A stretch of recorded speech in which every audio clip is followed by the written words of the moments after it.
If you like audiobooks or audio shows, check out a free trial of Audible. Just click the link in the description.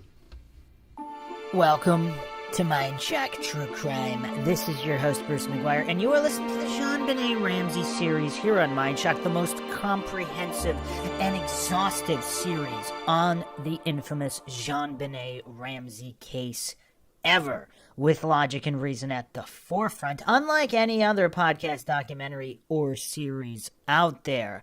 This is episode 16, a full suspect list.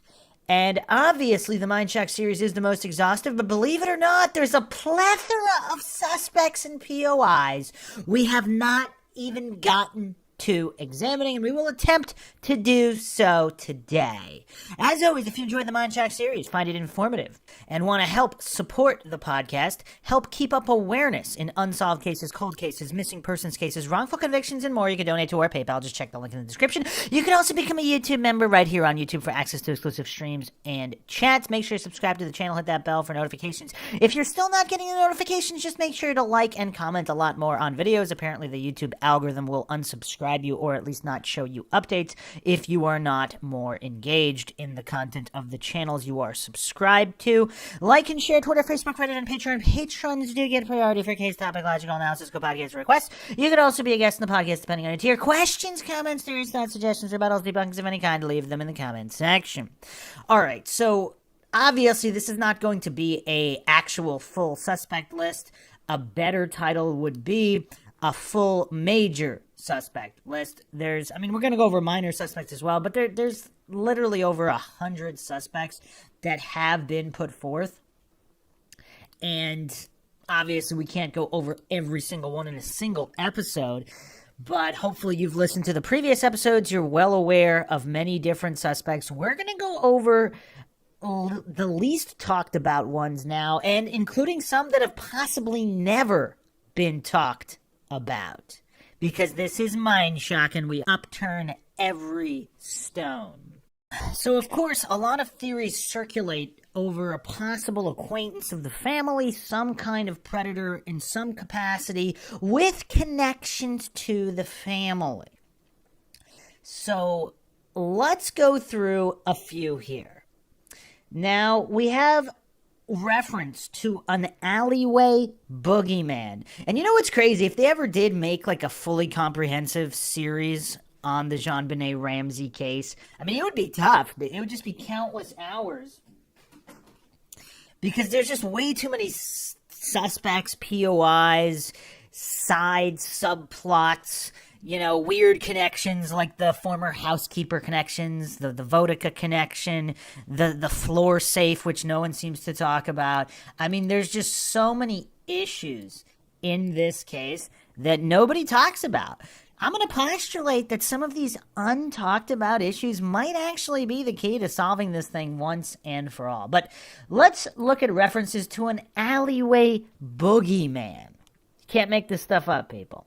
In Steve Thomas's book, page 140, quote, one of Father Rahl's parishioners claimed he came across a crazed-looking man standing beside a truck behind the Ramsey house, holding some white cord and a stick, and grunting, quote, you can't have her, she's mine, end quote.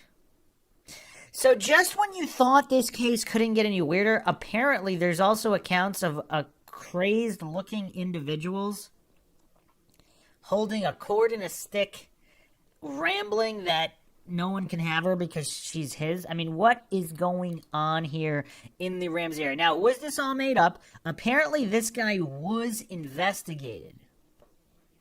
So this is actually really creepy. There's another reference on the next page, page 141.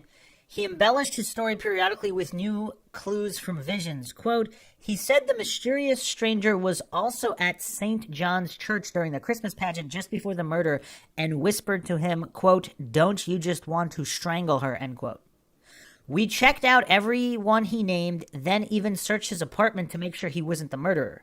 Gosage and I probably spent about 200 man-hours chasing the alleyway boogeyman, and it came to nothing. So Steve Thomas here is stating they spent 200 hours on this alleyway boogeyman. See, this is the other thing that's kind of weird. I really do understand why some people think this is some kind of vast psyop. Again, that doesn't mean that Jonbenet Ramsey wasn't a real person. That doesn't mean she didn't die.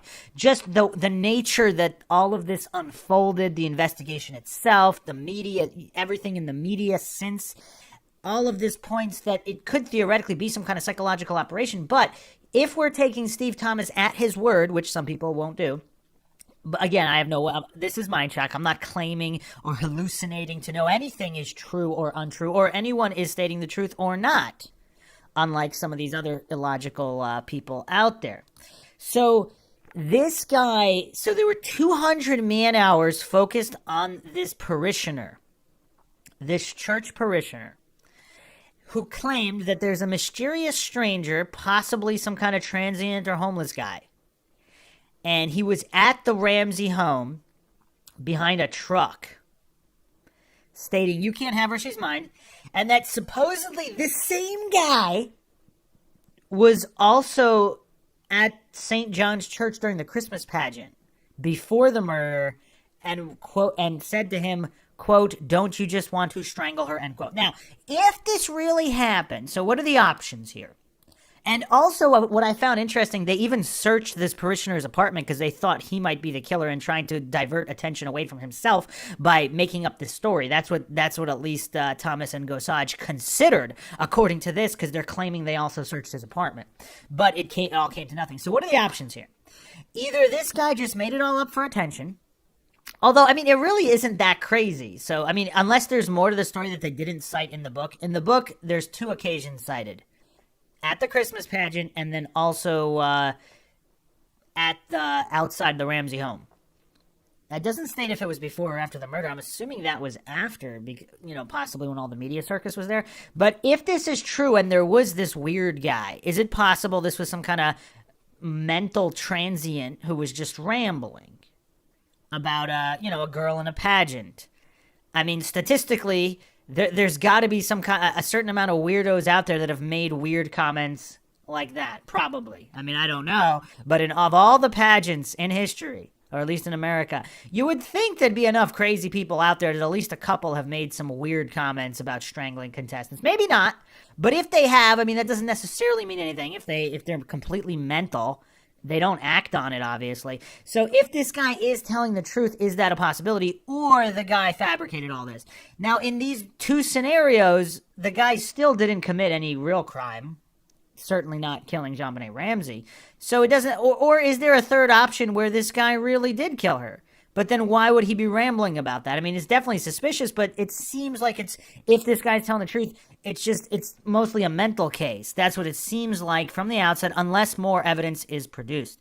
I don't know what all the MINDSHOCK listeners think about this, but again, in the interest of being completely comprehensive and exhaustive, I did want to go over this homeless guy, this alleged alleyway boogeyman reported by a church parishioner.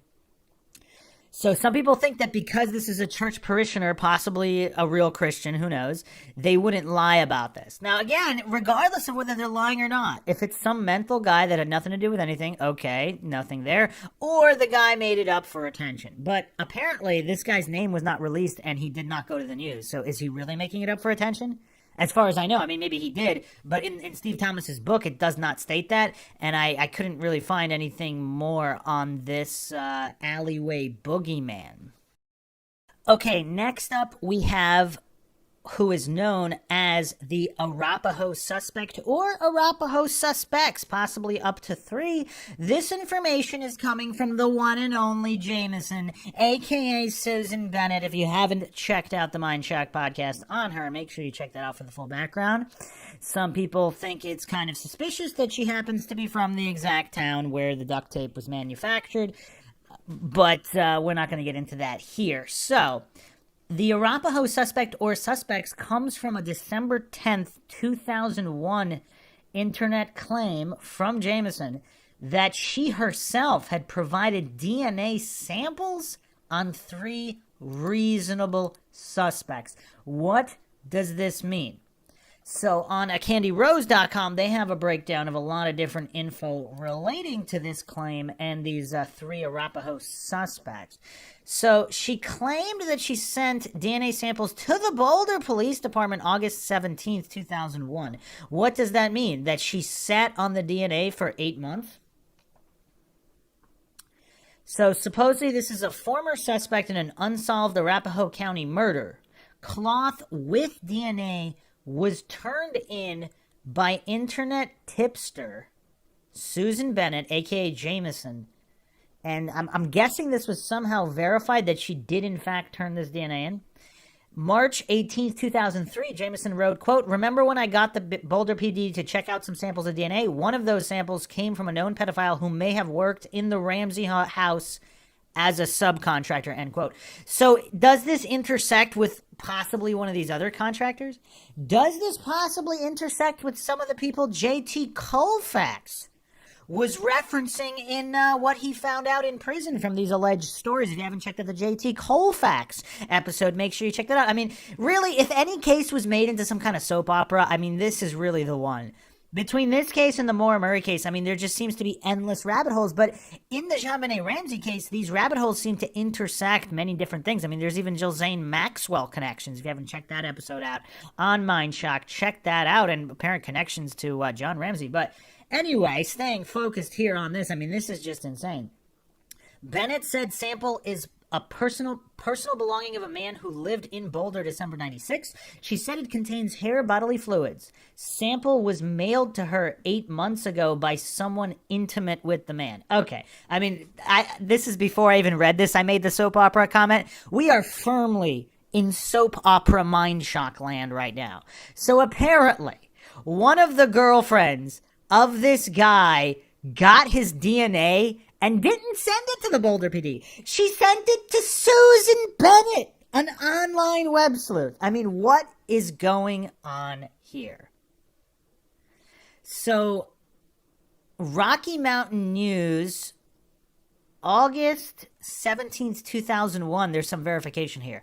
Arapahoe County Detective Rick Falstett said that Jameson sent the tip to them, and the suspect in question gave voluntary DNA, and he was eliminated. So here's the other problem. When a random web sleuth sends in DNA, I mean, there's no chain of custody there, so what are they going to do with it? So even if she did send the DNA, I mean, did they even test it? Or did they go to the suspects and see if they could collect samples that they could prove would be legitimately those people's?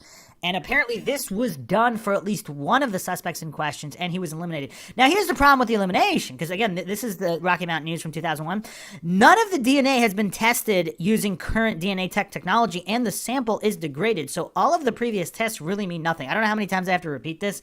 People are still going on and on about people being cleared.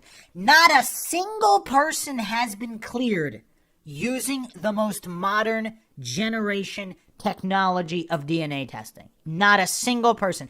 And even if they are, that doesn't really mean anything, because if the sample's that degraded, I mean, I think the DNA might be a giant red herring here, depending if it really is that degraded. Again, I don't know. But if it is degraded, it literally means nothing, because you're just relying on fallible DNA technology. Now, obviously, the newer generation technology is going to be less fallible, but how much so?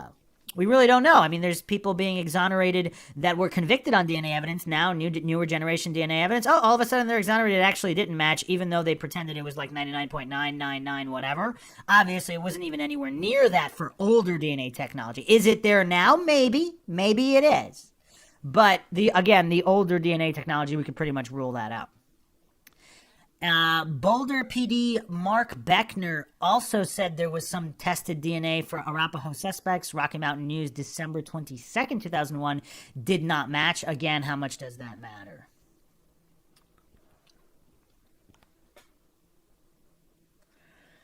So here is the December 10th, 2000 post.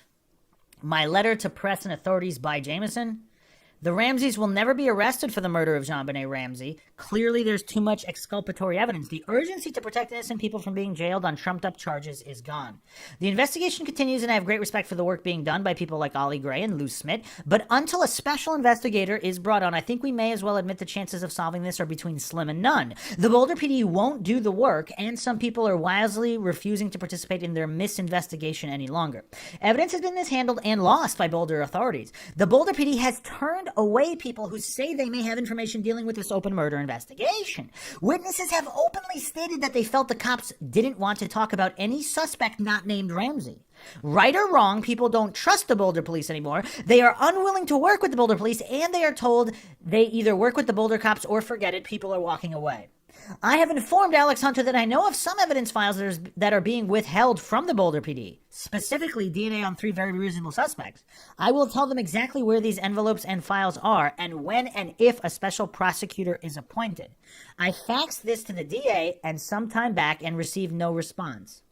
For those concerned about the evidence, it is properly stored. I called Henry Lee himself and went over this with him. He said he couldn't accept or test evidence unless it went through the Boulder PD.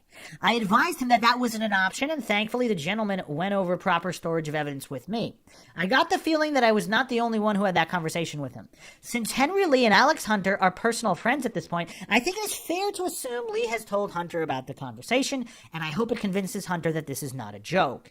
As you can see, I have once again gotten involved in a way that might stir some controversy, but I am very serious here. I will not aid any more Boulder Police Department bungling.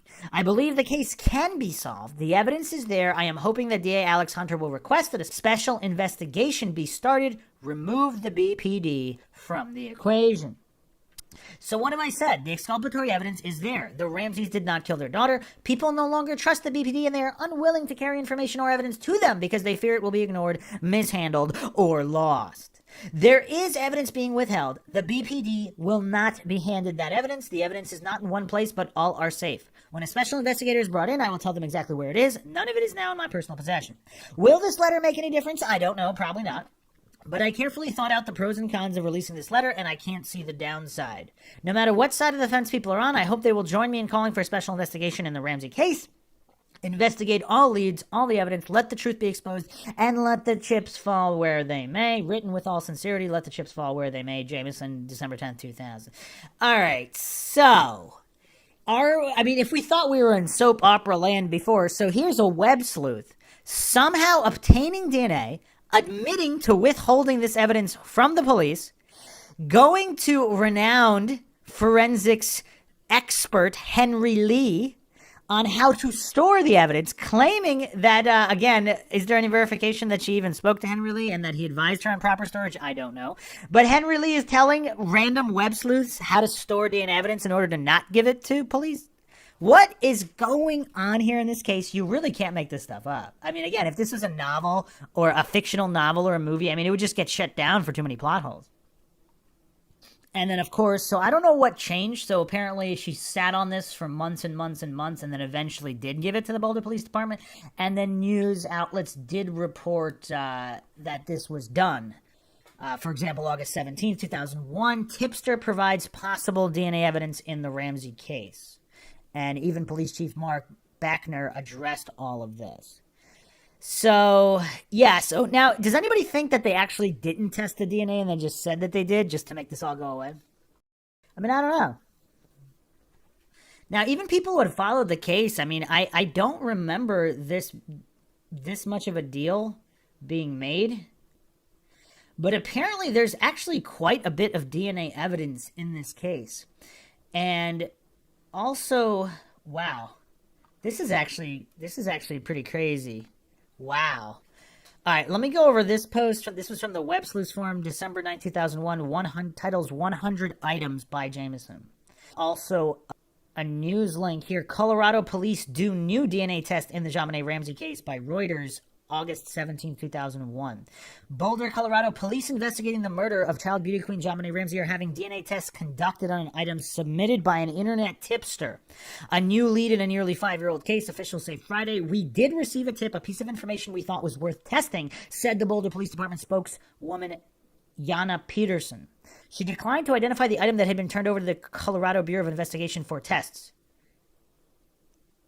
The body of 6-year-old Jonbenet Ramsey was found in the basement of the family's home in Boulder, Colorado, December 96. According to the Rocky Mountain News, the item is a personal one belonging to a man who lived in the Boulder area at the time of the murder. It was turned over by an internet site operator who goes by the name Jameson. Peterson said DNA on the item will be compared with DNA found at the murder scene. If there is a match, police would have to conduct further investigations, she said. However, the tests were expected to take several weeks. You know, it's weird, too. Like, all the way back in the early 2000s, tests are taking weeks, and yet nowadays, they could still take months and months and months, close to a year. Weird. The tipster said the item was delivered by someone who claimed to be intimate with the owner and contains hair and bodily fluids. The newspaper said the item is from a former suspect in an unsolved murder in nearby Arapahoe County. No arrests have been made, although police have questioned nearly 600 people and tested 100 items. So that's actually pretty interesting for the people that say that there wasn't a thorough investigation. I mean, you can call it incompetent. Call it incompetent if you will. But apparently, there were quite a few leads followed, interviews done, all of this testing on 100 items. Police have said the parents, John and Patsy Ramsey, remain under an umbrella of suspicion. The Ramseys now live in the Atlanta area and have denied any involvement in their daughter's death and have criticized police who they say have botched the case. So this is an interesting forum post. They checked hair and saliva, so are we talking maybe 50 people? Ramsey, Boulder, and Atlanta, that's at least 10. Whites, Fernies, Steins, Father Hoverstock. Let's be conservative at another 10. The housekeeper, the babysitters, and AG people, that's another 10. Again, I think a conservative number. Neighbors, photographers, gardener, people like Chris Wolf and Randy Simons, if they were tested, another 10. That means they may have tested 10 people we don't know about, but if it was my child, I think I would have expected more, especially when we know that there have been many people who are reasonable suspects. 100 tests is nothing. Another post here. There are only the items that you have found easy to know of, but look at the items from the search warrant affidavits, and more of them become logical test sources. So there were hair fibers from a victim's pillow, 44KKY. Whose hairs? One might assume Jonbenet's, but DNA would confirm. Also, there's hair fibers from Mr. and Mrs. Ramsey's bed, 52KKY. If Jonbenet's hair was found there, they may have an innocent explanation, but it would support an infidelity theory if 52KKY belonged to neither John, Patsy, Jonbenet, or Burke. DNA testing would confirm or deny innocent ownership. That's a good point there. Hairbrush found in Mr. Ramsey's bathroom, 53KKY. Spoon, 5pp. Glass, 6pp, which are obvious sources of mouth DNA. Underwear, 9JRB. So girls' underwear, 36BAH. Girls' underwear, 56BAH. Girls' underwear, 61BAH. Girls' underwear, 62BAH. 5 pairs of girls' underwear, 76BAH. 2 pairs of girls' underwear, 77RAH. A pair of underwear, 45BAB. Child's underwear, 57BAB. Child's underwear, 58BAB. Child's underwear, 59BAB. And men's underwear, 53BAH. So these are all items as sources of DNA. Now, of course, if they're all innocent, if they just all belong to the family members, then nothing's there. But do we know that for certain? Obviously, we do not. Another interesting post from Jameson here, August 29th, 2002. The BPD compared 2 DNA samples for me. One, they came back and said that based on the comparison, the man was cleared. It couldn't possibly be a match. That was a good thing. I got to tell the man's closest family that he was innocent, and they didn't have to have any doubt. Or do they, again, with this fallible DNA tag? The second sample, however, they said wasn't a match. Well, we know the DNA profile in the Ramsey case is not a full profile. It is a partial. There can't be an exact match. I asked, can you exclude him? They refused to answer the question. They just said it was not a match. I went back to that tipster and told them what I found out. I certainly couldn't say that I knew for sure he was cleared. I don't. Have to watch for these words. Interesting things. The cops knew the name of the person giving the first sample. The second went in as a John Doe, and they never asked me afterwards who it was. I found that odd. Maybe they know. Maybe that profile was already in their system, so they know. But the fact is they never told me they knew who it was or seemed at all interested in knowing the name. That's another interesting point. Another post from Jameson, March 18th, 2003. Remember when I got the Boulder PD to check out some samples of DNA? One of these samples came from a known pedophile who may have worked in the Ramsey house as a subcontractor. His family had come forward. The Boulder PD ignored them, so they came to me. I went in a bit of a back door to get the sample taken in and the family protected. First, the family called the BPD and asked if any had that specialty handicraft was in the house. They were told no. But when the photos of the house started being broadcast, they felt betrayed by the BPD as it was there clear as day. Specialty handicraft? I'm not sure what's being referred to here. So that is just one they ignored. The DNA was checked. I was told there was no possible way he could have been the donor, so I personally consider him cleared. But I hope the new team goes back and verifies that those tests were really done. That's a great point. That was one. Add Oliva, Gardiner, Helgoth, McElroy, all in the same area with problematic records. They need to start over and look at all the decent suspects, and that will keep them busy. Okay. I mean, that's a good point. That's a good point. So we have fallible DNA technology as part of the variable here. And also, we really don't know if these tests were even done. I mean, what if they weren't done and they just said they were done? I mean, that wouldn't be the first time ever something like that has happened. So then we also have John Gardiner. I believe I mentioned him at least in passing. This is the homeless guy who was working at Pasta J's restaurant owned by Jay Elowski, who is a close friend and business partner of John Ramsey. Gardiner was arrested June 10th, 1999 for attempting to stab Jay Elowski with a knife. Now, there's a little bit more backstory here, and depending on the mental sanity level of Gardiner, one can, I guess, take what he says with a grain of salt, but let's examine it because this is MINDSHOCK. So, allegedly, John Gardiner attempted to stab Elowski. He said he could prove Elowski killed Jonbenet Ramsey. He said names of the children coming up out of the sidewalk behind the Criminal Justice Center, and the children were crying out for vengeance because Jay killed Jonbenet. Again, that doesn't quite sound like a statement from a completely sane man. However, let's say he is completely insane. Is it possible? I mean, there's no magical Dungeons and Dragons spell or rule that prevents people with mental issues from uncovering evidence of murder or possibly being in the vicinity and overhearing certain statements that either really were indicative of some kind of murder or plot or weren't. But how would we know? The fact that they might have a mental condition, that doesn't mean they didn't really hear what they thought they heard or somehow know what they did. Because again, the brain fills in the gaps. The subconscious mind is a very mysterious and perplexing thing. I mean, obviously nobody really knows how it works.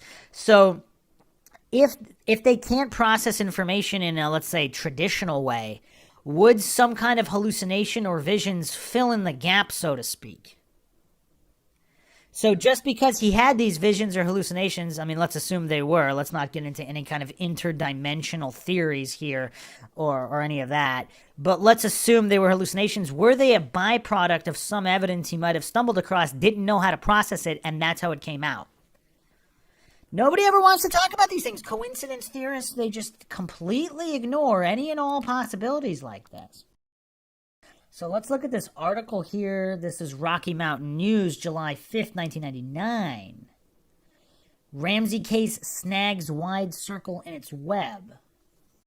By Charlie Brennan. The discovery of Jonbenet Ramsey's body in her parents' basement 2.5 years ago has led to no fewer than 10 arrests. None have been for the 6-year-old's death. While the grand jury investigation into the killing is winding down, a still growing string of peripheral players has been pulled under by the backwash. Records and reputations have been tarnished by charges ranging from trespassing to attempted arson and racketeering. It's kind of mind-boggling, said Lincoln County Sheriff Leroy Yowell, whose department had a role in one of the saga's more unusual sideshows. One prosecutor says many who touch the case or are touched by it come away tainted.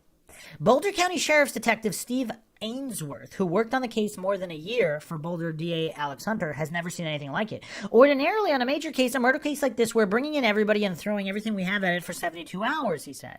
As a result, you solve all kinds of other stuff along the way, but usually it's old cases, things you had outstanding. In this case, all the arrests were made in new crimes driven by the case. Ainsworth traces it back to the media attention surrounding Jonbenet's Christmas night 96 slaying.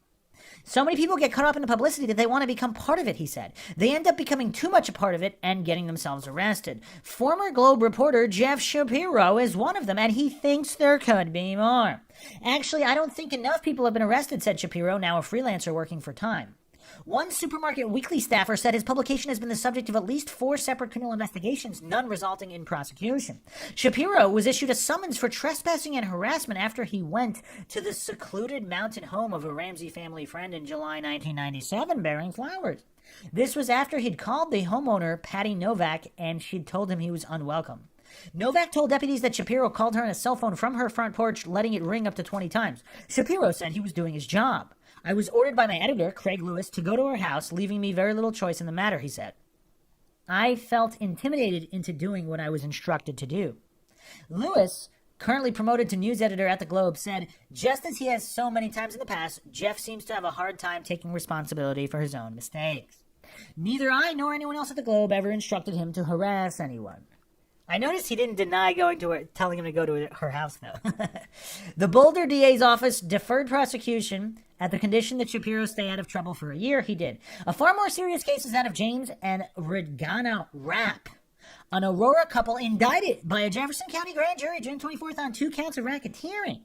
Employees of the Rapps' firm, Touchtone Inc., impersonated Jonbenet's father, John Ramsey, in an effort to obtain receipts for purchases by Patsy Ramsey at McGuckin Hardware in Boulder the month before the killing, the indictment charges. It is believed Touchtone was acting as an agent for a California private investigator who, in turn, had been hired by a tabloid television program. A search warrant executed by Boulder detectives against Touchtone's Denver office May 29, 1997, showed that the police seized folders containing phone records of Jay Elowski, a friend of the Ramsey family.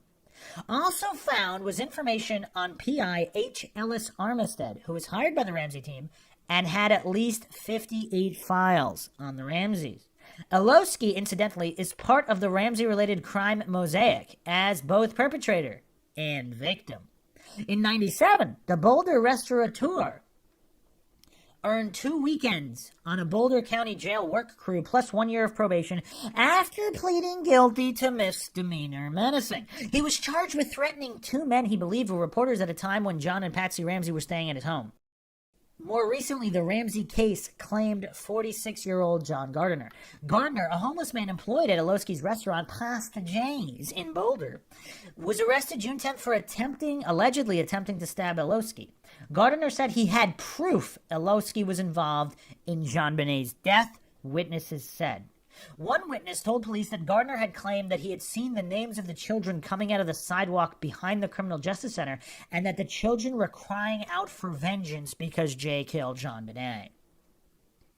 Elowski, a close friend and business partner of John Ramsey, was in Michigan when Jonbenet was killed and has never been a suspect. And again, do we actually have 100% verification of that? Because if somebody alibied him, I mean, how many levels do they check? This is something that even so-called true crime aficionados, they don't want to talk about this for whatever reason. I don't know if they don't have the mental capacity or they're too mentally weak to consider the problems with law enforcement investigations or that detectives can be fallible in some way. But what does it take to clear somebody? 1 or 2 alibis? 3 alibis? You know, maybe a ticket that may or may not have been bought by somebody. I mean, unless they have actual CCTV footage. I mean, how do they know for certain he was in Michigan?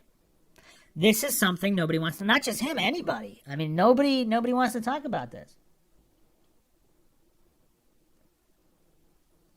I'm going to interject here with another really, really dark theory because some people allege that the Ramseys were involved in some kind of Illuminati rituals, child sacrifice, exploitation, whatever. If their circle of so-called elite friends or just people of high status, politicians, whatever, in the Boulder area and otherwise all across the country, possibly the world, if all these people possibly attended the party, where Jonbenet Ramsey was either killed or harmed in some way, if there were certain offhand remarks made to the circles of people around them and they were overheard by other people, is that why there is seemingly, although completely inconclusive, uncorroborated in any way, there is seemingly rumors or trickles of information regarding so many suspects? Is that because they were somehow tangentially related to people who may have attended these Illuminati ritual, satanic abuse type parties, which Jonbenet Ramsey might have been at? And maybe she really wasn't killed at the party, but maybe they thought she was. Maybe there was some kind of accident. Maybe she died later. Who knows? Would they say certain things that people might have overheard or perceived to be incriminating to the party making the statements, unaware maybe that there's a whole lot of people possibly involved, so they just erroneously filled in the gaps and thought that they were the sole perpetrator? Is that why we're seeing so many suspects and so many people who believe that certain people are guilty in some way? I mean, again, I'm not claiming this is true in any way. This is MINDSHOCK, where the only thing we know for sure is that we don't know anything for sure. All the Dunning-Kruger goofs get instantly triggered whenever I say something like that. These goofs hallucinating that I'm somehow claiming that that's true in any way. Obviously, I'm not. I mean, we're talking first grade English here, and so many people are so deficient. They flood the comment sections with their Dunning-Kruger stylings because they were so triggered in not understanding basic English. I'm not claiming that's true. I'm bringing forth one possible theoretical that might not be true in any way, just attempting to account for variables which seem to be a never-ending circle of suspects and people who believe whatever suspect is guilty. But let's continue on here. Elowski supposedly never been a suspect. Gardner is set for a preliminary hearing July 8th in Boulder County Court on a felony charge of second-degree assault. The Raps, free on bail, could each be sentenced to as many as 24 years in prison and fines up to $1 million upon conviction. Several people have encountered Ramsey-related trouble that don't constitute criminal arrest or charges, but still add up to a legal headache. Freelance photographer Randy Simons, who had taken pictures of Jonbenet for her beauty pageant portfolio, was apprehended October 16, 1998, when a sheriff's deputy found him walking nude along a street in Genoa, an eastern plains town of 200 people. Yowell, the Lincoln County Sheriff, said that when approached by a deputy, Simons volunteered unsolicited, "I didn't kill Jonbenet." I mean, this is years later. This is kind of weird. He was taken into protective custody, treated at University Hospital, and allowed to return home 3 days later with no charges filed against him. Said one detective who had worked on the case but would speak only on a condition of anonymity, "I've been involved with grand jury cases before where you'll get peripheral players that are brought in through conspiracy or whatever, but never anything like this, where you have everybody and their brother, J.T. Colfax being the best example, feeling the heavy hammer of the DA's office while the killer is still out there uncharged." Colfax, a Denver artist whose legal name is James Michael Thompson, has just a few more days to serve on a 2-year Boulder County jail sentence stemming from his failed bid to start a fire at the Ramsey's Boulder home in the summer of '97. Colfax is the only person in the case arrested twice. He pled guilty to stealing the page from the logbook at the Boulder County morgue that documented the arrival of Jonbenet's body. Although incarcerated, Colfax has hardly been silent. As recently as June 16th, a Colfax drawing was posted on his website, the Colfax Diaries. It depicted an anguished figure rendered in bold, aggressive strokes, the following message emanating from its mouth. "Listen carefully," it began, echoing the opening of the Ramsey case ransom note. "There's a certain buzz about the next scheduled meeting of the grand jury. In a briefing at the jail on Wednesday, June 16th, a sign-up list was circulated for volunteers to be on possible Ramsey overtime." What? Even from jail, one more player reluctant to leave the stage. And another reference here from October 14th, 99, from westword.com, "Send in the Clowns" by Patricia Calhoun. And then, of course, there was Jay Elowski, owner of Pasta Jay's restaurant and a friend of the Ramseys, who had put John and Patsy up in the early days after Jonbenet's murder. In July '97, Elowski pled guilty to misdemeanor menacing. He'd brandished a baseball bat at the two men he thought were reporters on Patsy's tail. but who turned out to be mild-mannered engineers. Had the hapless victims actually been reporters, no jury in the land would have convicted Olowski. But Olowski got his. This summer, John Gardner, a homeless man who was working at Pasta J's, attacked Olowski with a knife, accusing him of being somehow involved in Jonbenet's murder. Gardner was charged with second-degree felony assault, the most significant charge yet to emerge from the case, in Boulder at least. Still, so far, no one has suggested that Jay Olowski or John Gardner killed Jonbenet. Okay. So here are my thoughts on all this. I would have completely written all this off if not for the fact that Olowski seems to be one of the closest friends of the Ramseys who they trusted that much that they actually stayed with him. So this leads me to believe that he might be possibly in the Ramseys' inner circle. If he's in their top social inner circle, and there was some kind of a party where she died or some kind of Illuminati rituals or otherwise or something not related to that. But it's possible Olowski has some kind of insider information. Now, did Gardner mishear the information? So he was erroneous that Olowski himself was somehow connected or responsible? Or possibly not. But the fact that Olowski's the one that put up the Ramseys, so they're staying with him... See, that makes it harder to completely dismiss John Gardner, whether or not Gardner has mental issues. Also, in Steve Thomas's book, page 323, there's a reference to a cook at Pasta J's. Is this the same guy? You know, it's weird, though. Apparently, John Ramsey himself... If I'm reading this correctly, so this is page 323, Ramsey offered up a smorgasbord of suspects that included a cook at Pasta J's restaurant, a striking couple from back east who had been seen in the church, his secretary's boyfriend, other church members, business associates, pigsty neighbors, and assorted fringe players. The most surprising name he turned over was that of Jay Olowski, his friend and business partner in Pasta J's restaurant, who he said possibly owned a stun gun. It was to Olowski's home in Boulder that the Ramseys retreated after returning from burying Jonbenet in Atlanta. Olowski defended them so staunchly he was arrested for threatening two men he believed to be photographers intruding on the Ramseys' privacy. Throwing Olowski under the bus just about eliminated the Ramsey circle of friends in Boulder. Okay, so the first thought that just randomly jumps into my mind... this is a dark, dark thought, so trigger warning for all these people out there that think there's no such thing as any kind of political corruption or blackmail or any of that stuff going on, that there's no corruption in politics or anything of that nature, despite all the evidence. But did something... So Ramsey... So Access Graphics, connected to Lockheed Martin, is celebrating $1 billion. $1 billion.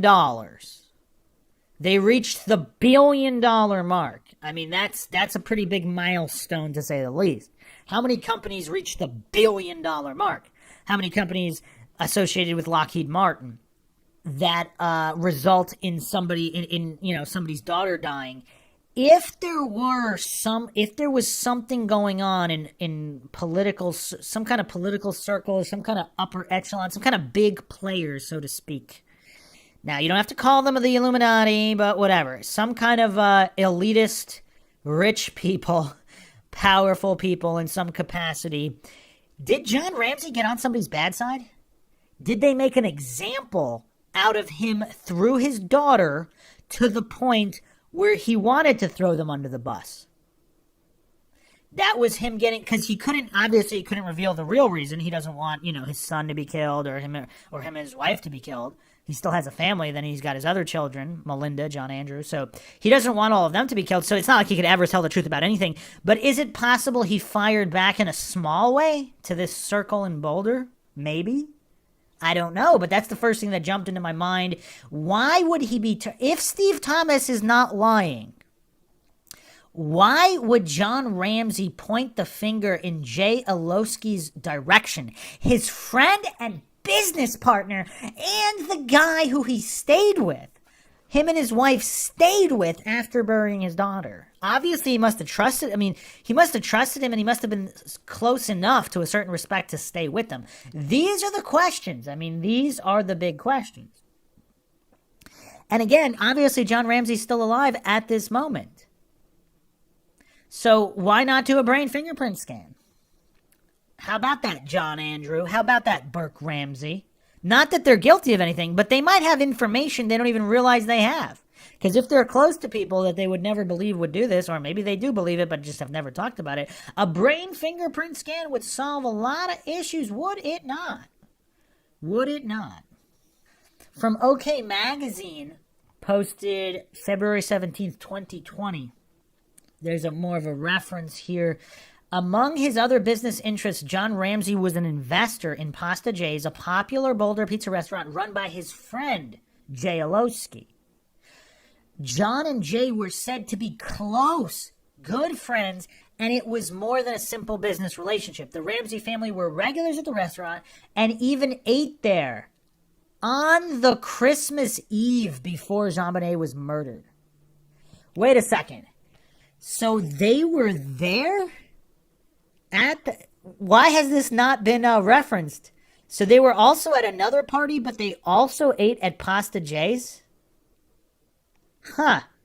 That puts the scrutiny even more further on not necessarily Jay Olowski being responsible, but some kind of information possibly being shared there that this homeless guy who worked there. Here's the other thing, too. Why are all these rich people randomly hiring homeless people, transients, convicted criminals, like all the contractors in the Ramsey home? That's a little weird, but whatever, because it's not only at the Ramsey home. Apparently they hire... again, if he was just a homeless guy with no criminal record, we don't know this guy's criminal record, but... Yeah, so they ate there the Christmas Eve before Jonbenet was murdered. That's an interesting statement there. This is on OK Magazine. I don't see the source here, but can anybody verify that? In the days after her death, Olowski put John and Patsy up at his place so they could get privacy away from the media scrum. But Olowski's desire to shield his friend from the press backfired on him. In 1997, he brandished a baseball bat at two men he thought were photographers who had been harassing Patsy. They turned out to be simply engineers. In July of that year, he pled guilty to misdemeanor menacing, reported Andy Tillett. Okay, so... yeah, that's weird.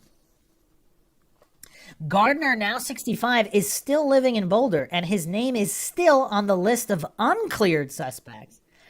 Wow, this is straight from OK Magazine. They're claiming he's uncleared. Detectives working on the podcast were able to track him down and confront the elderly man face to face. When they did interview him, Gardner referred back to Olowski and his dwindling restaurant. Quote, his restaurant was picked up and put on the back of a truck. He loved his restaurant, and he lost his restaurant. I thought that he might have some resentment against the city for allowing that to happen, so I thought, maybe he has motive to kill Jonbenet to get vengeance on the city of Boulder, and that was my theory, Gardner stated. I started looking around, and when the ransom note came out, I started picking up little pieces of paper that had his writing on there, Gardner continued. I started to put a little book together, and I convinced myself that he wrote the ransom note, so that freaked me out. On June 10th, 1999, things came to a shocking head. Gardner attacked Olowski with a knife, claiming that his actions were guided by the spirits of dead girls demanding justice for Jonbenet. One witness to the attempted stabbing told police that Gardner claimed the children were crying out for vengeance. Gardner was arrested and charged with second-degree felony assault. After spending the afternoon with Gardner, he finally agreed to give a sample of his DNA for testing.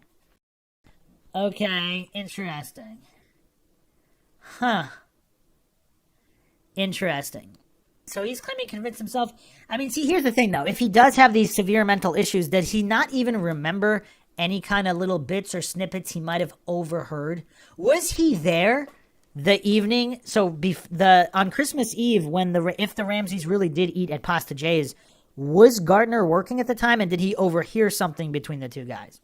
Something that may have had nothing to do with her death, but that he might have thought that it did? But either way, it's just a seemingly never-ending stream of curiosities in this case. And they don't seem to end. They never end. So let's get into Randy Simons now, the photographer who had taken pictures of Jonbenet Ramsey and was behaved strangely following her death. Now, some people allege if there is some kind of Illuminati satanic abuse ring of sorts, that photographers are in on it. So, also from Candy Rose here, Randy Simons, legal cases, October 16th, 98, he was charged with indecent exposure. Randy Simons was a freelance photographer who was hired to take the glamour photos of Jonbenet Ramsey in June 96 for her portfolio. Simons sold the portfolio of Jonbenet photos to the New York-based agency named Sigma Photo Agency for $7,500 in January 97. October 16th, 98, Simons was caught walking naked down the streets of his hometown of Genoa, Colorado, nude. He had recently turned 46 at the time. Media reports state that when Lincoln County deputy approached Simons, he volunteered unsolicited. I didn't kill Jonbenet. Simons was held in Lincoln County Jail for a psychiatric evaluation, then treated at University Hospital. Simons was not charged and was allowed to go home. Okay. So this was years ago. Now, there's been a lot more information since. So I will go to thesun.com. Again, a lot of people don't find some of these so-called tabloids credible, but their track record is, it might even be better than the mainstream newspapers when you go back and actually fact check it. But let's look at this article here. It's concerning. Jonbenet Ramsey photographer released from jail due to coronavirus may know what happened to her and could now disappear. And that's interesting phrasing, too, because perhaps he was not personally responsible, but he knows who was. Again, if there is some kind of circle and these dark satanic rings of child abuse, etc. Again, if you haven't checked out the Johnny Gosh podcast series, or you're a hardcore coincidence theorist and authority-worshipping cultist who thinks that law enforcement or politicians could never be involved in something like this, I mean, there's just a mountain of evidence, unfortunately. I mean, this is definitely things that conspiracy theorists don't want to be true. A lot of these triggered goof coincidence theorists, they don't understand. Conspiracy theorists, aka critical thinkers, they don't want to be correct. This isn't an ego contest. They would prefer that it all be incorrect, because who wants that level of evil? But unfortunately, if you're a critical thinker, you know how to employ logic and reason. You're just going to examine the evidence. You're not going to let your preference for what the truth should be interfere with objective, logical, and neutral examination of evidence and facts. So this is by Emma Perry, April 10th, 2020. Jonbenet Ramsey's personal photographer, who has been released early from jail due to coronavirus fears, bragged he had information about the murder that he was unwilling to reveal and may now pose a flight risk, it has been claimed. Randall DeWitt Simons, released from Lane County Jail, Oregon, ahead of his child porn trial after his lawyer argued his age and heart condition could put him at risk of catching COVID and dying from the virus. Simons was arrested in his home, Oak Ridge, Oregon, last year, charged with 15 counts of encouraging child sex abuse by downloading child porn at his trial set for May. Now, some people think it's just too much of a coincidence that the Ramsey personal photographer involved in child beauty pageants is, it's kind of crazy. But on the other hand, the child beauty pageant industry, so to speak, would theoretically attract those type of individuals. So I don't know what to make of that. But obviously it's not something that can just be easily dismissed. A judge in Lane County, Oregon, ordered that Simons be released on a third-party release at the end of last month, court papers obtained by The Sun reveal. Now, two authors and crime researchers who spent over 20 years investigating the 96 murder of 6-year-old beauty queen Jonbenet have voiced their concerns about Simons' release, saying it is worrying as he has displayed strange and bizarre behavior over the years and even admitted he knows more about the horrific murder than he was prepared to reveal. They believe this also reminds me of Rusty Nelson, the photographer involved in the Franklin scandal, connected with the Johnny Gosh case, allegedly. And his comments were also very, very mind-shocking, so to speak. I mean, the photographers definitely know stuff in terms of, criminal rings and such. So I don't know if I could just outright dismiss him as just some kind of mentally ill individual. They believe the 67-year-old, who is Jonbenet's personal and pageant photographer, may even pose a flight risk as he is used to living under the radar. Veteran crime researcher Joyce Singular told The Sun it is very concerning that he has been released. What if he disappears? He has lived under the radar fairly successfully for all these years. It's worrying. Her husband, Stephen Singular, who wrote the Jonbenet investigative book Presumed Guilty, revealed how Simons' behavior was extremely suspicious in the aftermath of the murder. I spoke to a number of pageant moms, 4 or 5, and they all told the exact same story, which was that Randy Simons had been calling them up in the middle of the night after the murder, screaming and crying on the telephone, saying, quote, "I did not kill Jonbenet, I did not kill Jonbenet," end quote. This was obviously very curious behavior because no one at the time was looking at him as a suspect. See, here's the thing. Okay. All right, this is really weird. Because if, again, I'm not alleging he's guilty of anything. However, if he does have some kind of knowledge and it's weighing on his conscience, would that cause a kind of mental breakdown where he's just obsessed with proving his own innocence because he really is innocent? But since he knows what happened, or possibly knows what happens, or the individual's connected, and there's just heavy layer of guilt, would that cause a mental breakdown? Would that cause him to randomly call up random pageant moms in the middle of the night screaming this? Would that cause this to be the first thing that comes out of his mouth when he's picked up by a deputy in the middle of a mental breakdown? Or, of course, if he is guilty, if he is guilty and he's just in the middle of denial because he can't handle that fact, I guess that could also explain it. But I don't know. I don't know if that's the most likely scenario. As time went on, I eventually went to the DA, Alex Hunter, with my concerns about Simons and other people associated with him, and they really didn't know anything about him. This was 100 days into the case, and they eventually started looking into him. There were other people who also talked about him conducting photography, which was questionable. Not to say that it was child pornography, just that people had been in his studios and made comments about things.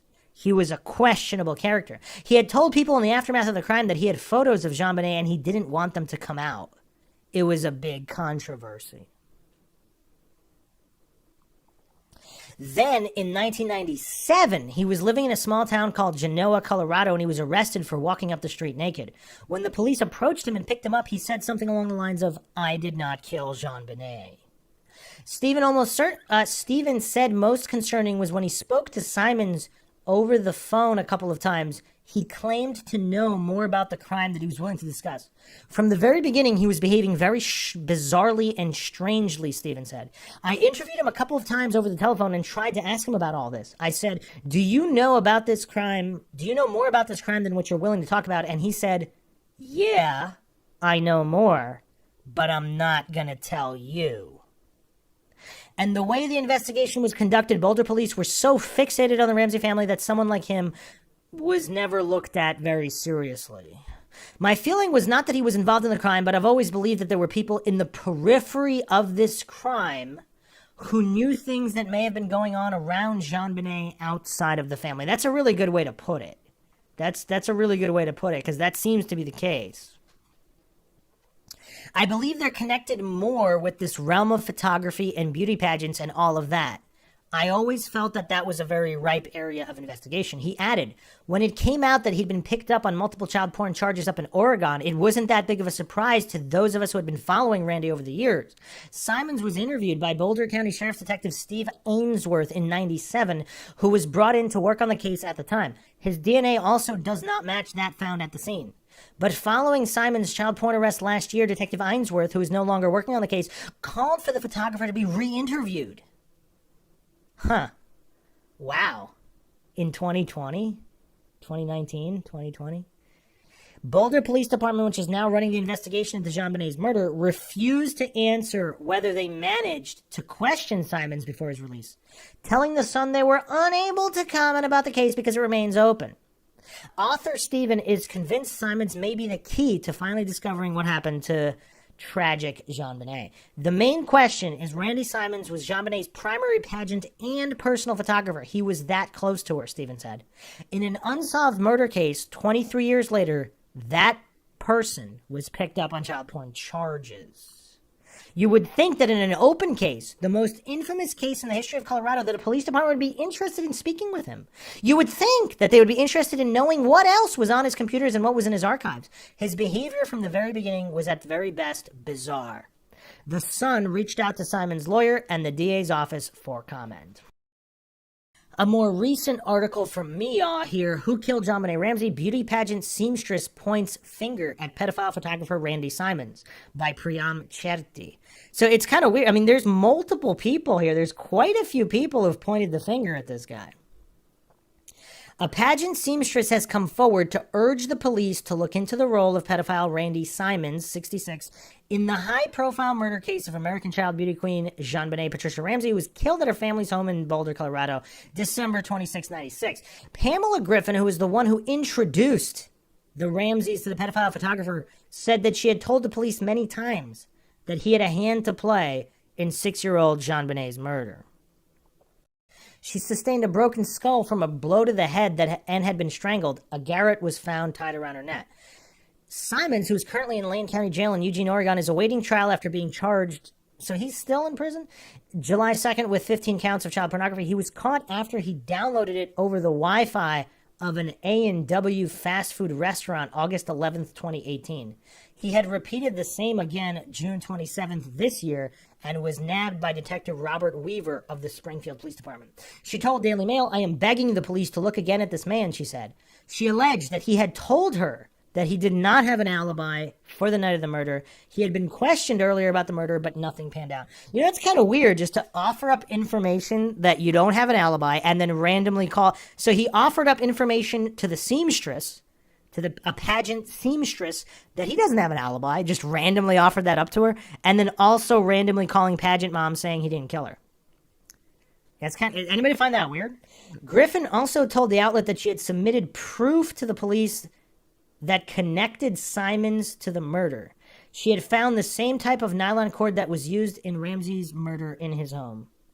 You know, I mean, a lot of people probably have that same kind of cord, though, right? So, I don't know. However, she hadn't heard back from them. Boulder County Sheriff Detective Steve Ainsworth, who had worked on the request of the DA Alex Hunter to review Ramsey's homicide, said that he had also wanted him questioned over the girl's death. He had interrogated Simons in 1997. I can't remember what he told me the first time I saw him, but no matter who we interview, they never tell us the entire truth the first time. Sometimes they'll think of something later, or they purposely hide things they don't want us to know. If he's been doing titty porn, then it's been for a long time. Obviously, he didn't want us to know about it then, so what else did he not tell us, he said. I would want investigators to go and talk to him, to go through all his computers and phones, downloaded media, all of that, he added. She had hoped that connecting them would help Ramsey's career, but it was far from so when on December 26, 96, little Ramsey's body was found brutally strangled. Griffin had been friends with Simons, and that she had said he started acting odd after the death.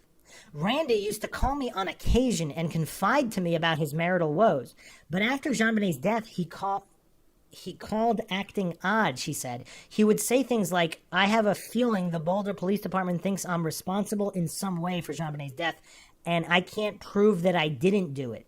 I don't have an alibi for where I was on Christmas Day 96. I told him he needed one, but he said he didn't want Linda, his wife at the time, to find out where he had been. I didn't know if he was having an affair or hiding something else, she stated. Uh-oh. Okay, so this is a problem. So if this is all true, if he's admitting to his seamstress, so he does have an alibi, he doesn't want to reveal it. Well, if it's an alibi, is it that he was at some kind of a satanic abuse party where Jonbenet was also at?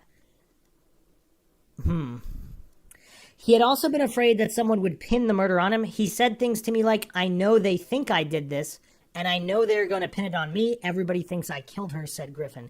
You know what's weird, though? If he is just completely mental, even if he's innocent, he could have extreme paranoia where he thinks everybody thinks he's guilty, even if nobody does. I mean, that is kind of weird. Or some could allege this is a telltale heart type situation where if he's guilty, he's going to constantly go on about it. Then again, I mean, if he doesn't have a mental condition, you would think he wouldn't want to draw attention to it, but who knows? The case has been mishandled as it came to light in 2015. Boulder Police Chief Mark Beckner admitted crime scene evidence may have been mishandled. He reportedly told Reddit, quote, yes, the crime scene was not handled properly, and this later affected the investigation, end quote. I mean, is there anybody who doesn't already know that, though? Boulder Police spokesperson Lori Ogden told DailyMail.com that they were aware of Simons and refused to comment on the status of this investigation.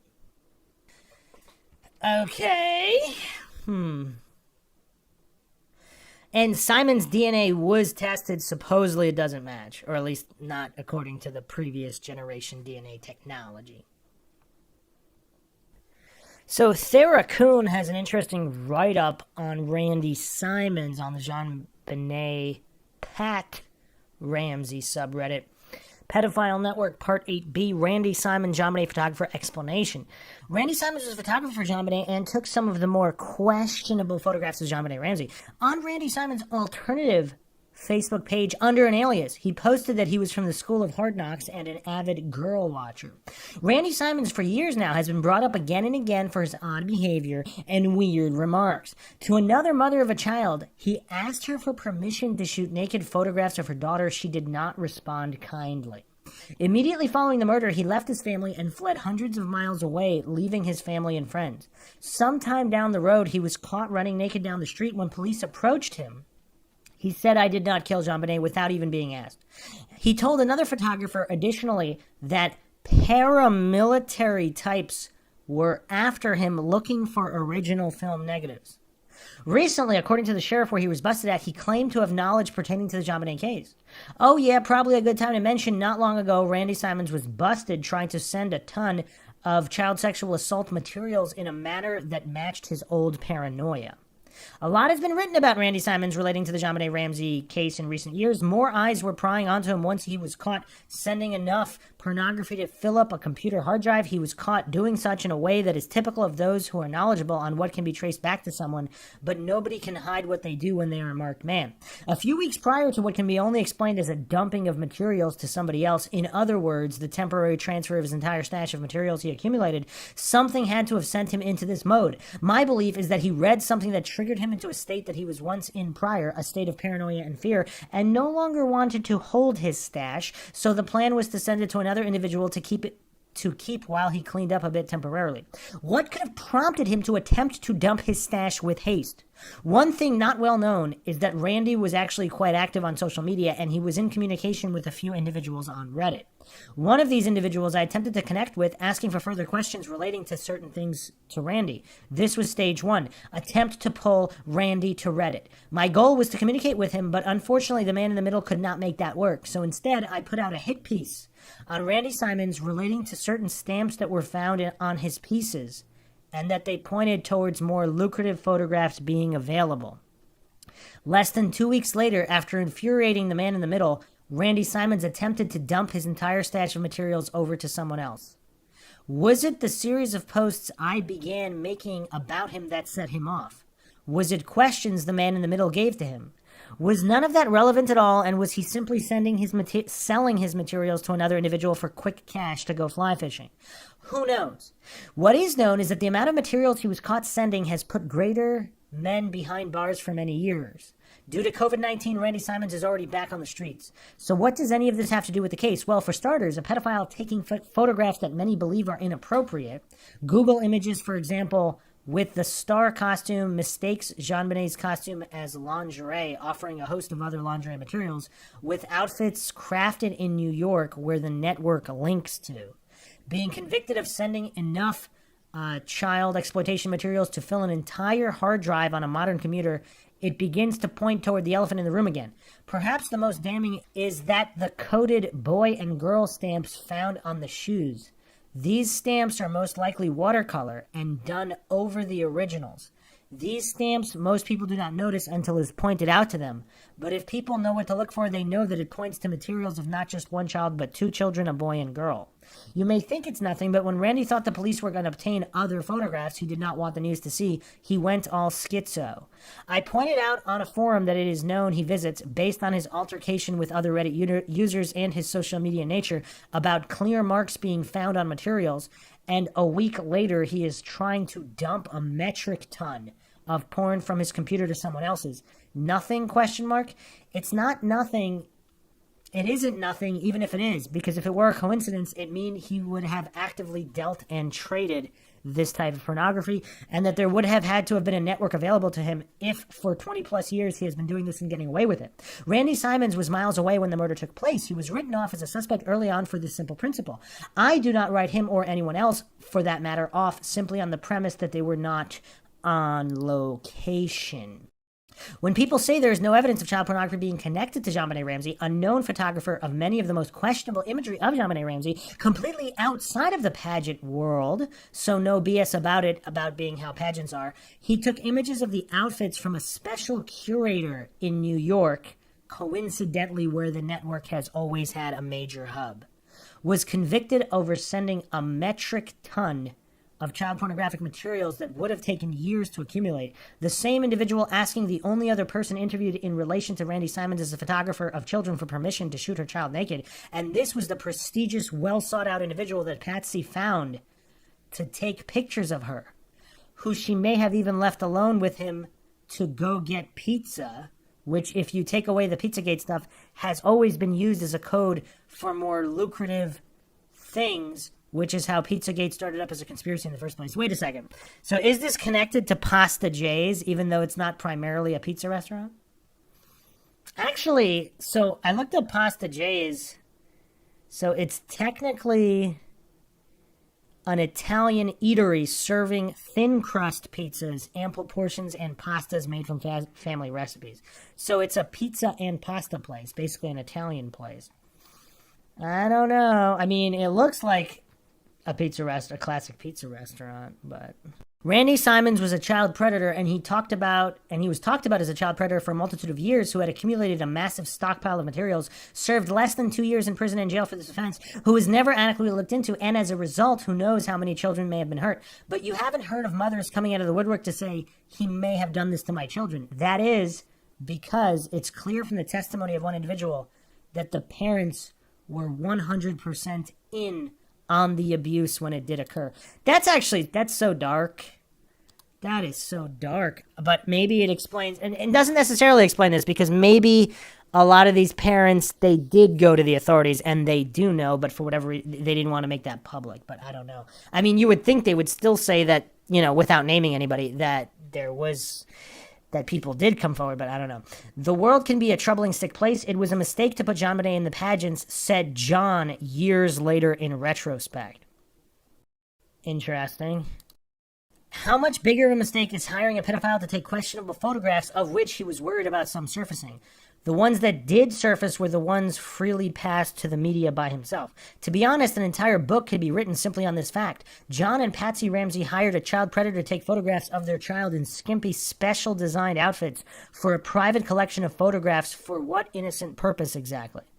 Finally, a photo that was inspired by Little House on the Prairie, the book that Jill Robinson was in possession of that went missing, and was reportedly being passed from pedophile to pedophile by a source in the OCCK investigation. So this is the Oakland County child killer in Oakland County, Michigan. Are there more Charlevoix connections to Michigan? Of course, the Ramseys having their other home in Charlevoix, Michigan. And these alleged connection to the Oakland County child killer in Michigan, but again, I don't know. It's all probably coincidental.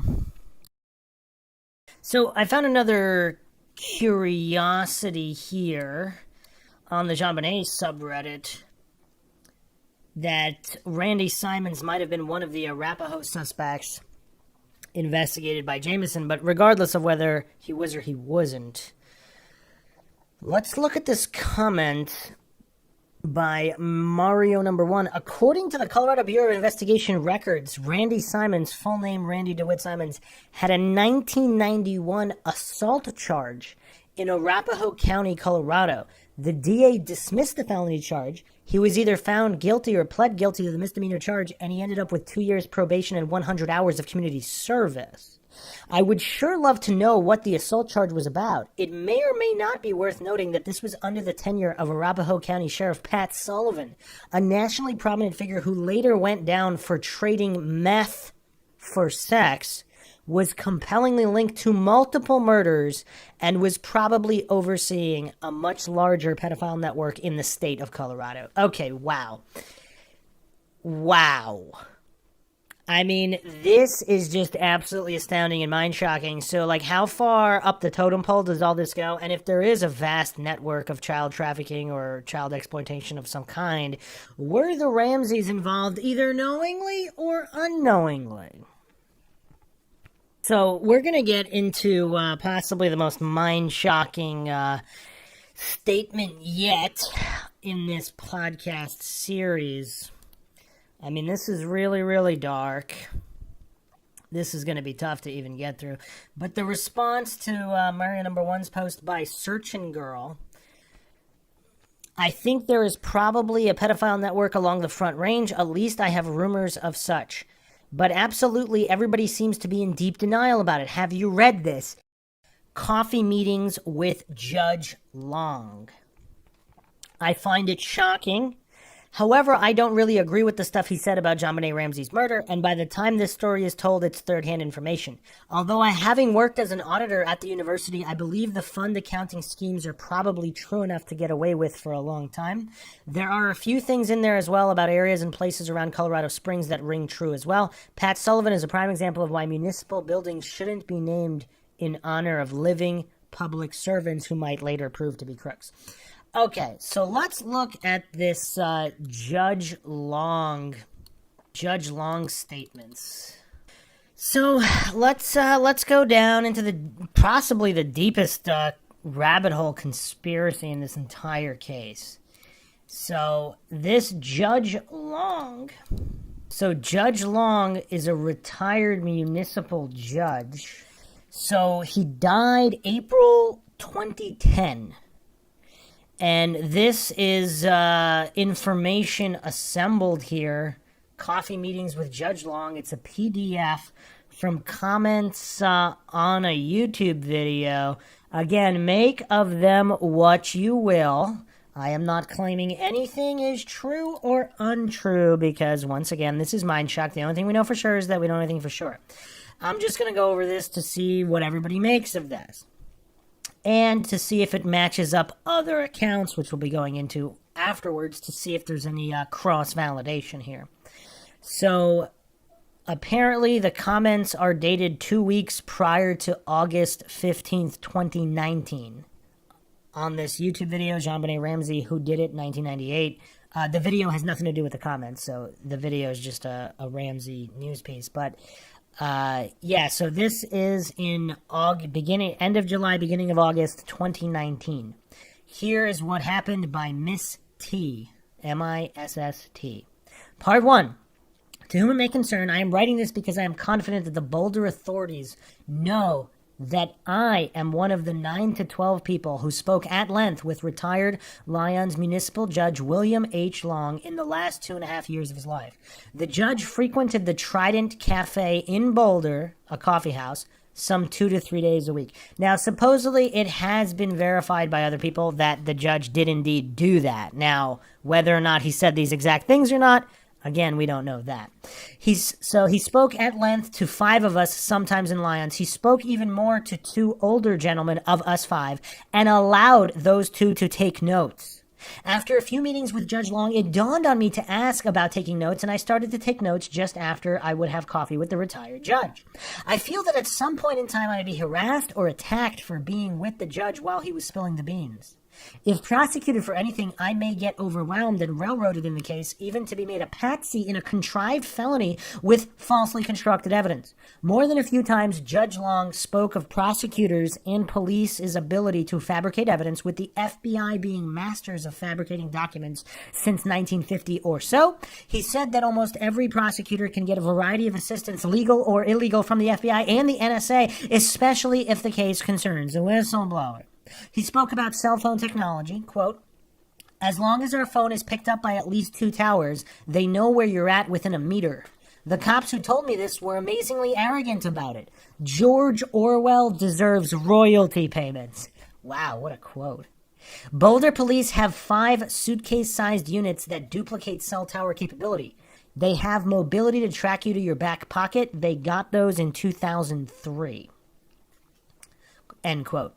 I later found out that these units are called Stingray. Bill referred us to the movie Enemy of the State for a very small sample of NSA techniques and treacheries. Yeah, that's an interesting movie. I've actually talked about it on a few different podcast episodes on a few different topics in true crime cases and otherwise. And so this movie came out in 1998. So if they were willing to publicly disclose certain technologies in this movie in 1998, what kind of tech does the U.S. government or military, the leading cutting edge, what kind do they really have and how long have they had it? I mean, a common statement thrown around is that military tech is rough, or high-end government tech, intelligence agency tech is roughly 50 years ahead of civilian. So anyway, continuing on here about the FBI, look at their cover-up in Omaha, the Franklin Savings and Loan, the absolute mess connected with that, dead witnesses, fabricated prison sentences, the whole enchilada. Former FBI guy Ted Gunderson researched that, and a guy named Webster Tarpley. Read everything you can get from Gunderson. The Boulder Library has Tarpley's book, The Unauthorized Biography of G.H.W. Bush. Bill said that if a whistleblower is desperately wanted, that he will be followed anywhere and everywhere, and that there is always extra untraceable money available in cash to, quote, to inspire the assistance of any jurisdiction, end quote. That's interesting that this Judge Long in Colorado is bringing up Omaha and the Franklin scandal, which, again, I've gone over on the Johnny Gosh series. Make sure you check that out. I mean, and, of course, Ted Gunderson. He assured me that the jury rooms are bugged in most of the judicial districts in Colorado, so the prosecutor and judge are forewarned of the decisions of the jury. Judge Long said that all state troopers and a few select Colorado cities and counties have electronic gear that does illegal searches, density meter, infrared, etc. Density meter since at least 1996. A density meter can look into a house or car and detect gunmetal, money to the dollar, agriculture-based drugs and powdered drugs, has a range of 250 feet. All troopers are well rehearsed in coercion and intimidation to facilitate a physical search after their illegal search. They'll especially pull you over if they detect $3,000 or more, or firearms. Uses a gamma emitter of some sort. I hope you've noticed the overly aggressive new laws concerning on-site forfeiture. The Colorado State Troopers have a stable of 30-something who are trained for one-on-one espionage, sabotage, baiting, and 100 men who act as spies. The spy guys will work the homeless shelters, the street scenes around the state to get a sense of what those folks are thinking. They're also on the Hill, the college area of Boulder, hangouts like Penny Lane, a past Boulder coffee shop, and the malls. Bill spoke of training of trooper drug search dogs. He said that every dog has a specific button to push that gets the dog to make his signal for drugs in a car. The button may be a sound made by the trooper or a movement of the trooper's foot. The times when he spoke of the treachery of authority, he always seemed to scan the group as though to see their reactions to the backdoor corruption, which he said is, quote, a standard option for prosecution, end quote. He claimed that Congress and the White House are all for show. And he was always adamant that the intelligence agencies, the Pentagon, and the military-industrial complex illegally run our country, and they only answer to the banking system. I mean, is anybody actually surprised by any of this stuff, though? He seemed to have little reservation with most of the details that he shared with us, as he appeared a bit disgusted and even angry about a sizable portion of his career. He often spoke of a well-hidden system of untaxed payments to trust accounts of judges, prosecutors, and many elected politicians and appointed officials. Some of them hide this illegal income from their spouses. With his painful grin, he told us to notice when someone gets in a position of public service authority, they always try to stay there for the clandestine money as much as for the power. He said that he has spent the last 4 years of his career researching the depths of this tax-free cash cow. My thought about why he chose to speak of these things is that he felt it was either of the three judges who he's confident arranged to put the cancer in his food at dinner, suggesting that he was being murdered. About him telling us of the hidden money, I told him that I'd heard that former DA Alex Hunter lived out off of Cherryvale, but that 2 tradesmen have told me that Hunter also had a place up Left Hand Canyon. I asked him if this would be the place where Hunter accepted his trust account untaxed clandestine mortgage payments. Judge Long seemed surprised that I knew about that place. Bill said Hunter has another illicit mortgage in New Mexico. Quote, that's where he hangs out these days, or should I say hides out. Bill said that if the taxless payola mortgage payments went to a rental property, that 4-Star Realty seems to be the property management firm of choice, end quote. He said that Hunter also made additional money with his handling of illicit drugs into Boulder earlier in his tenure. Bill claimed that Boulder police detectives took control of importing those hard drugs around 1991, and that the Boulder police have brought marijuana into Boulder since at least 1968. I mean, these are some really bold claims here by Judge Long, if this is even true. If this second or third hand account is true, I mean, this is very, very damning.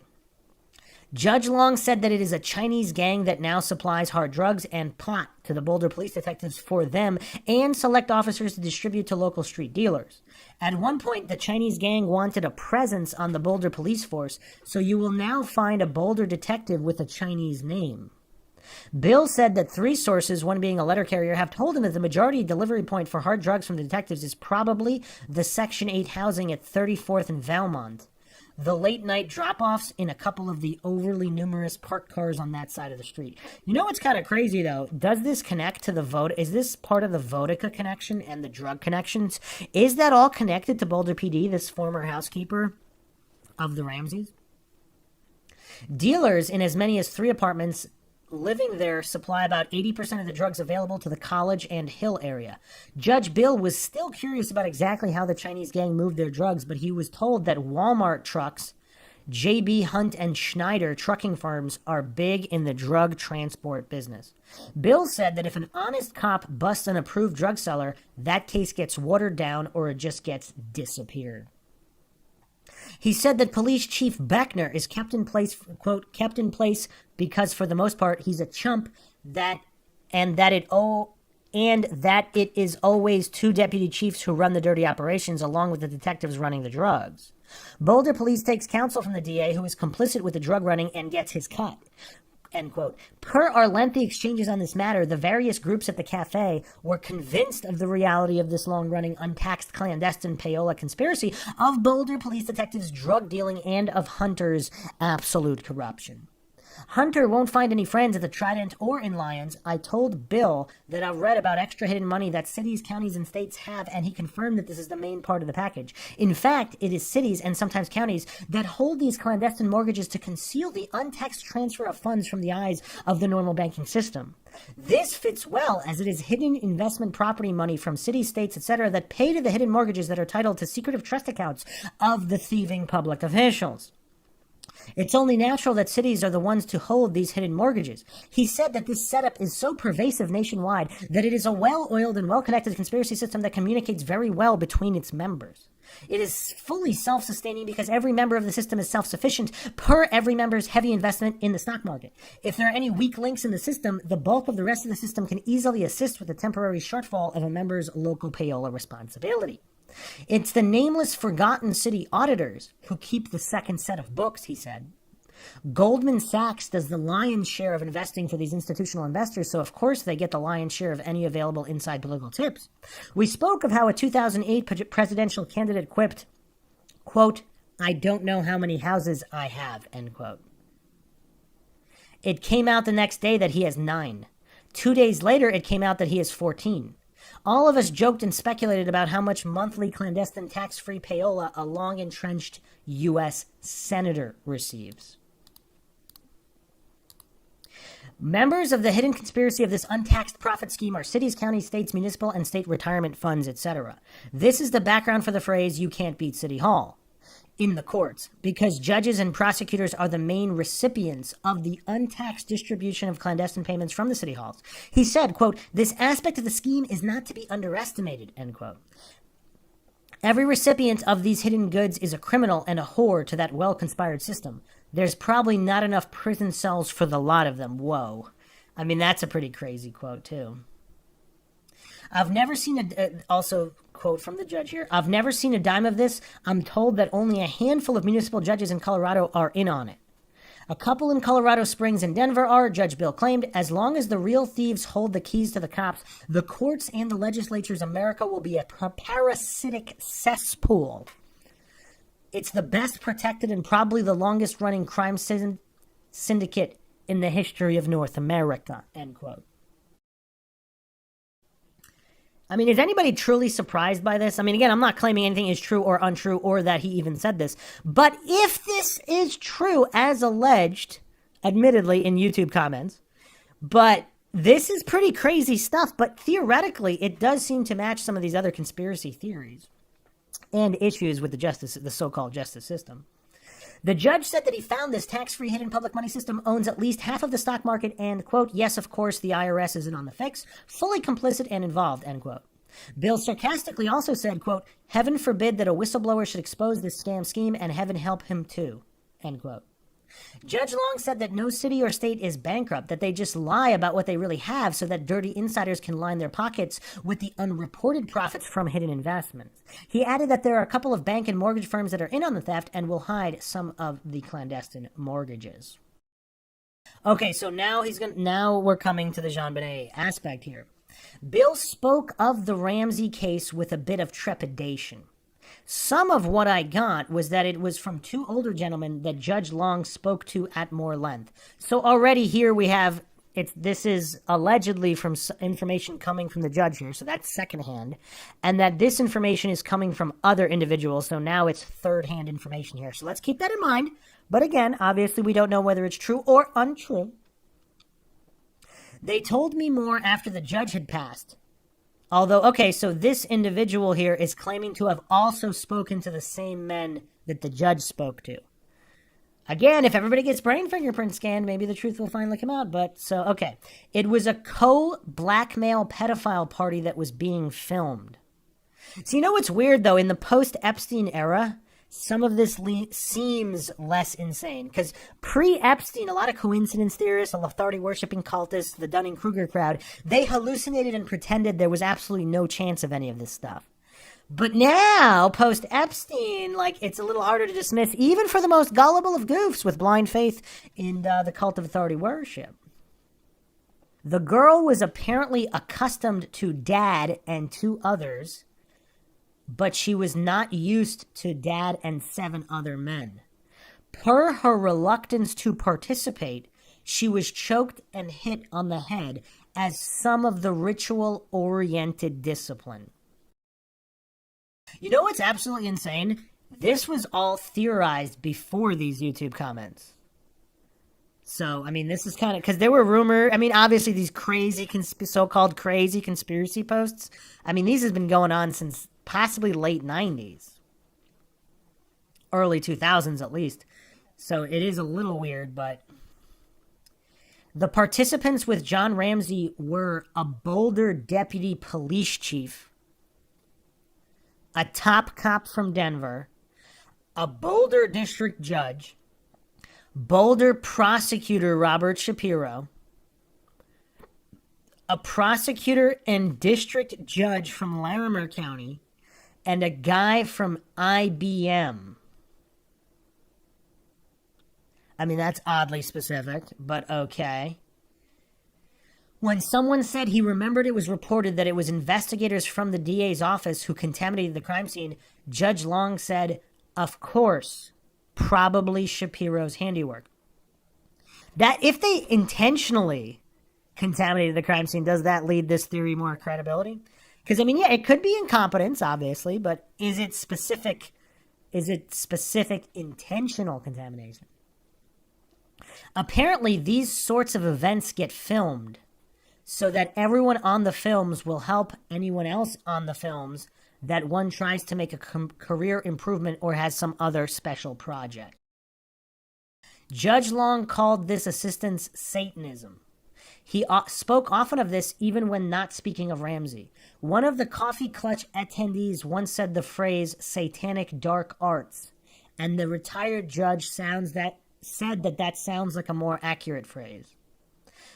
Bill spoke of how prosecutors and judges will use psychic Satanism to attack, 1, the witnesses for the defense, and 2, the defense attorney, if that attorney has not already sold out to Satanism and is probably already ruining the case for the accused.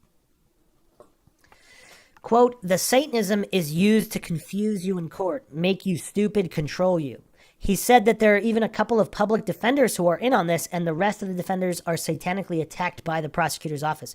He considered Shapiro to be a sack of snakes, but he wasn't sure if Shapiro was the top dog of that craft in that office. He thinks that the new DA is twice as evil as Shapiro. That the new DA, Stanley L. Garnett, declined to retain Shapiro merely because the two of them do, quote, different flavors of Satanism, end quote. He said that Garnett's dark arts activities may be on par with those of Denver DA Mitch Morrissey's, who just so happened to be one of the invited investigators on the Ramsey case, likely because of his advanced satanic skills. Judge Bill said that the use of their Satanism is the only real way that they can hide their clandestine payola operations, with untaxed payola and suppression of evidence at the top of the list of their ongoing crimes. It would be accurate to think of them as a cult. That's what they are in the worst way, power and money. Satanism is used to overpower any criminal defense. Bill was adamant about official incompetence being the number one tool in an official cover-up. Wow. That actually would explain quite a bit, wouldn't it? Using incompetence as a weapon. So just having all these useful idiots all over the place, and even the gullible masses unable to utilize critical thinking to discern any of this. This all kind of makes sense. Again, I'm not alleging any of this is true or untrue. This could be all made up nonsense. Major disclaimer for the Dunning-Kruger crowd. I am not claiming anything here is true and untrue. I'm just going over YouTube comments here. Are they true? I have no idea. So, the number one tool in official cover-up, incompetence, mentioning Vietnam, and the soon-to-be eternal fiasco in Afghanistan. Both hiding involvement in heroin and oil pipelines, and of course, in the Ramsey case, hiding pedophilia and Satanism. When initially speaking of the Ramsey case, the judge reminded us that a few years later, a woman offered testimony to Hunter about the case. She explained to Hunter that there exists nationwide satanic pedophile activity which she investigates. She spoke of how choking and hitting on the top of the head of the victim is used for discipline and training, which are the exact marks that the Ramsey girl had on her. Hunter stated in the Boulder Daily Camera, quote, if only 15% of what she said is true, then it is worth investigating, end quote. Hunter announced his retirement within 2 weeks after speaking with that woman. Probably another coincidence. Bill told us to drive by the Ramsey house to look at its design and iron fence around the lot. He called it your basic Bavarian satanic architecture. Carol and I drove a key Satanist, a pediatrician, in Moscow, Idaho, from a mansion like that one by putting orgonite around the property in 2003. Okay, hold on a second. Wait, what? Judge Bill said that prosecutors and judges use pendulums and rituals to summon demons and archdemons to do their bidding for them. Some of this was shown to him while he was being offered to while being offered to teach him the dark craft. Okay, all right. This is all quite insane. Again, I'm not using insane as untrue, but it's just very, very mind-shocking. Now, this is all the way back in 2019, before Moscow, Idaho was on the map. Is it weird that this particular judge name-dropped Moscow, Idaho, of course, the site of this atrocious quadruple homicide? Some believe it is also connected to churches and Satanism. I didn't even go over that in the Idaho student murders case series. Check that out on MINDSHOCK if you have not. I go over a lot of the issues with the case, these animal killings in the area. Is it a little too weird that this guy, they just randomly dropped Moscow, Idaho? What? Actually, the person giving this account dropped Moscow, Idaho, not Judge Bill, but saying that this happened in 2003 in Moscow, Idaho. I've never even heard of Moscow, Idaho until the Idaho murders, but now looking at this account here, this is pretty weird. This is weird. All right, so the judge here continued, Quote, it is the Satanism that you feel as soon as you walk into a courthouse, any courthouse. That Satanism has something to do with the marble in courthouses. Somehow the Satanism gets injected into the marble with ritual or dirty prayers.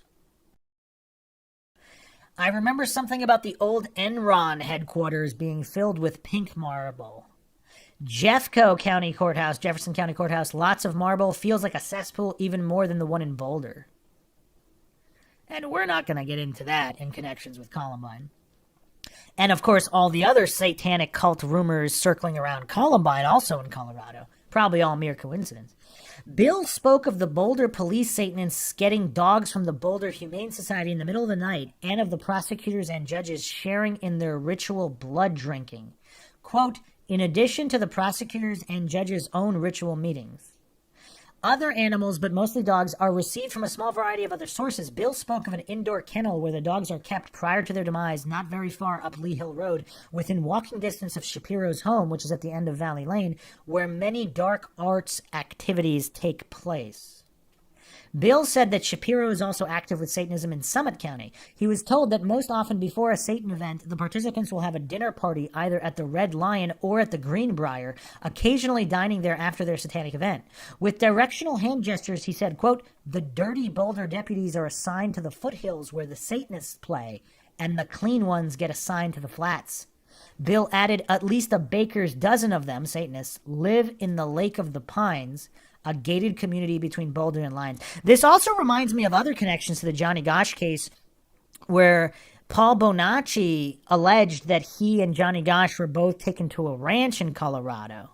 And again, there's a lot of satanic Colorado connections as well, with going all the way to the Bush family and the royal family of England, which I actually went over in the Johnny Gosch series, so check that out if you haven't checked that out already. Bill told us that he'd heard multiple stories about the Papoose Club on Highway 67 up from Deckers in western Douglas County, and that it is the main evil party spot and education center for Colorado Satanists. There are select Douglas County deputies who patrol those local roads. All of them, the select deputies, are on duty for weekends and Satan events. They have a high-tech comlink for broadcasting and receiving with other Satan events elsewhere. You can see their microwave communication broadcasting and receiving drum from the road in front of the locked gate. They've been known to extend their Satan parties to the Franktown Cave and sometimes enclosed mines. When they visit the club, they load up the motels in Woodland Park and Manitou Springs, motels probably owned by Satanists. Judge Bill seemed excited and pleased to be telling us of the club. He once brought a list of favorite motels for the club attendees. Pikes Peak Lodge, Crown Point, and the Intercontinental. Bill mentioned that Woodland Park is the closest town to overlook the Air Force Rape Academy. Many of the leaders and instructors at the Papoose Club are civilians who work at Fort Carson, and some of them even live on the post. This clearly shows the CIA connection, I believe. The proximity of the Air Force Academy also shows strong CIA connection. My contacts have never seen military uniforms at the club, but they say that they know that some are military, federal intel hotshots, some thick foreign accent. And of course, just a quick sidebar here, does this make anybody else think of Michael Aquino and the Temple of Set? And this is Colonel Aquino, Psychological Operations. He's even gone on talk shows to talk about this openly. And it's weird how, like, a lot of coincidence they still deny any of this exists. But, like, the amount of it that's open, that has to lead one to question what are they not being open about if they're willing to be open about that. The Papoose Club brings in $4 million a year, most of it tax-free, because it comes from these taxless hidden funds of cities and counties. Someone at the Trident once grilled Bill for details of the dark events at the Papoose Club and at Shapiro's. Bill stared at him for a moment, then he left for the day. Judge Long said that Satanists have finally completely taken over the Colorado State Police, and that for the past 10 years or more, they have only hired other Satanists. He suggested this could also be true in many, many states, just as the use of that density meter and other illegal tech toys. Also, it's a mystery as to where they're finding the massively oversized recruits for their new hires. He found out about the Larimer County Hetrick versus Timothy Masters case, he said, of course it was Satanism related. He said that the guilty party was the doctor who died, who was murdered, before the fixed trial started, noting the doctor-like precision of how Hetrick was cut up. The two prosecutors, later both judges, were in on satanic activities with that doctor, but that they weren't personally involved in the Hetrick fiasco. But the satanic prosecutors did serve to protect their satanic comrade by railroading Timothy Masters on extremely thin evidence, like using a sort of satanic attack mind control on the jury, which is pretty much the standard for any prosecution. Bill claimed that it's nearly impossible to oust a satanic judge because elections can be easily rigged and bought out. And besides, another Satanist would just be appointed to any new opening. The committees that recommend judges are Satanists. All judges have been to that papoose place for testing. New judges are selected by the quickness of the satanic skills that they demonstrate at the club. He mentioned that the Boulder police have their own room for satanic rituals, of course paid for with city funds. He said he wasn't perfectly sure about the details, but he does think a tunnel was dug to get to the room. He thinks it may go north from the basement of the police station to the next building occupied by a biotech firm. Bill said to look for an additional entry to the middle of the tunnel in the garages that are north of the police station. Bill knew that the Boulder police pay for a sort of subscription membership with a European Satanist group and use high-tech electronic video gear in their ritual room to interact live with those European Satanists. Okay. I mean, I don't know what to make of this. What does everybody make of this? If this is a true account, has this judge just gone completely off the deep end? I mean, it wouldn't be the first judge that this happened to. I mean, is there some kind of truth in what he's saying, and then that made him paranoid and completely mental, and then he kind of spiraled out of control and embellished a lot on all of this stuff?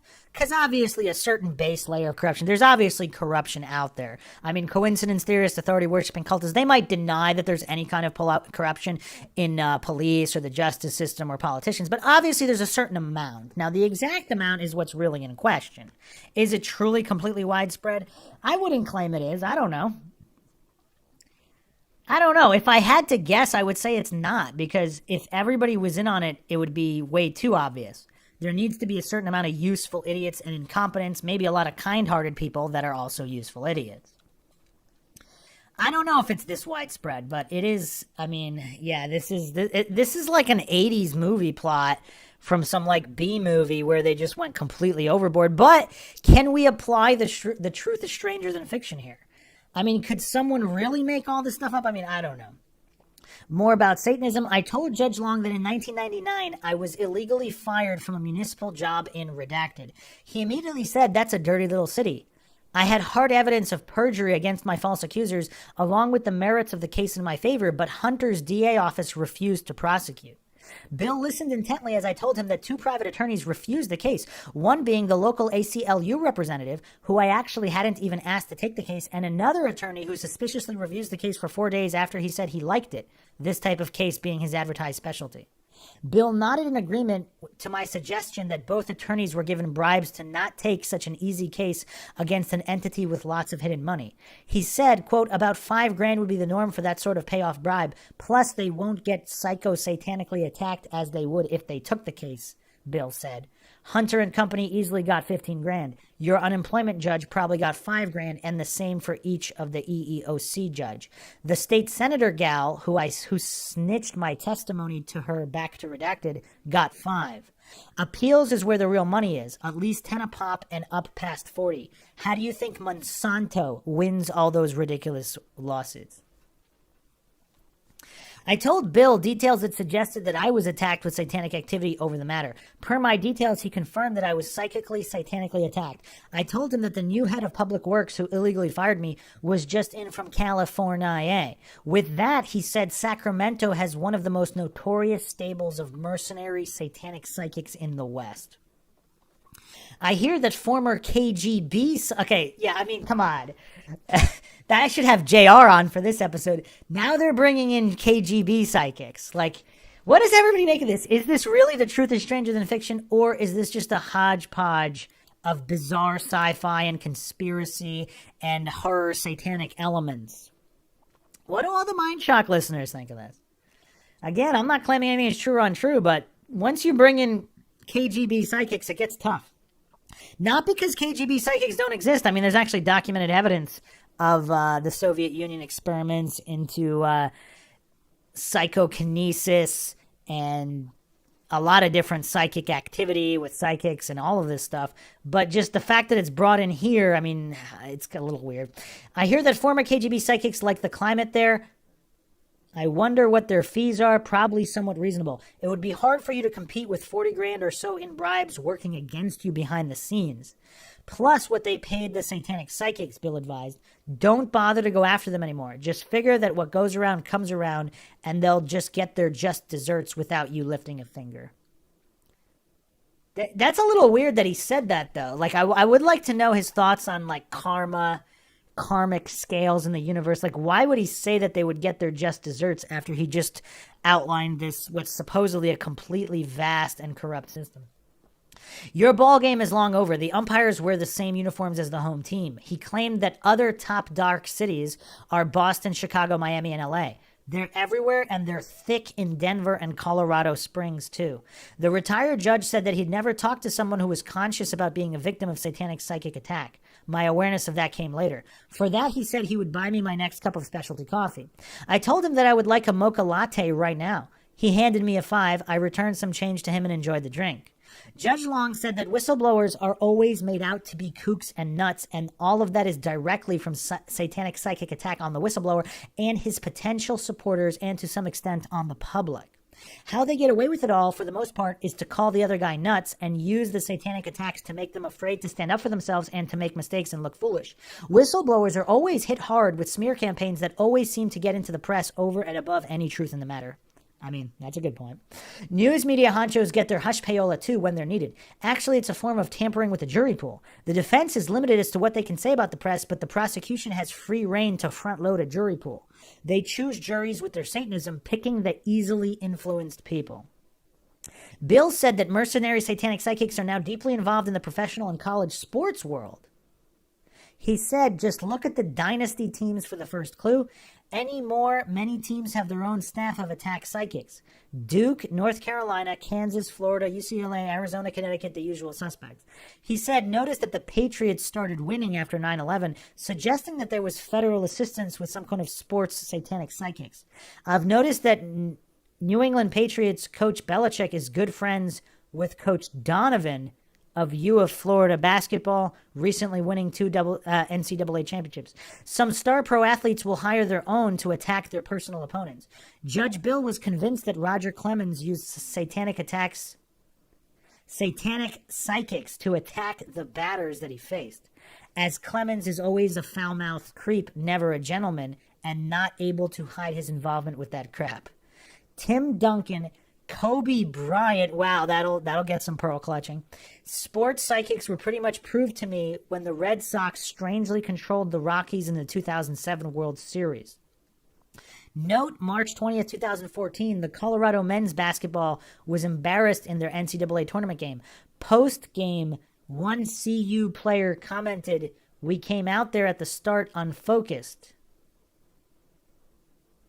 This is exactly what Judge Bill described as a typical result of sports satanic psychic attack. Bill speculated that the expansion of dirty psychic activity, especially in sports over the past decade or more, may be due to the Russian KGB-trained psychics now being allowed to leave Russia. One coffee clutch attendee reminded us that Khrushchev said that America will collapse from the inside. We threw this around the table for speculation and eventually concurred that any influx of KGB-trained psychics is probably not a focused political attack, but just the quest for higher income by the individual former KGB psychic agents. We agreed on the opinion that if any country were to attack us with mass psychic attack activity, that would be China. Carol and I have encountered plenty of Russian and Chinese agents in our Orgonite field work over the years, but her sense was that they were all clearly working for and or with the NSA, CIA, and FBI. Judge Long confessed that he was allowed to be a municipal judge because it was understood that he may be called upon to throw a case now and again.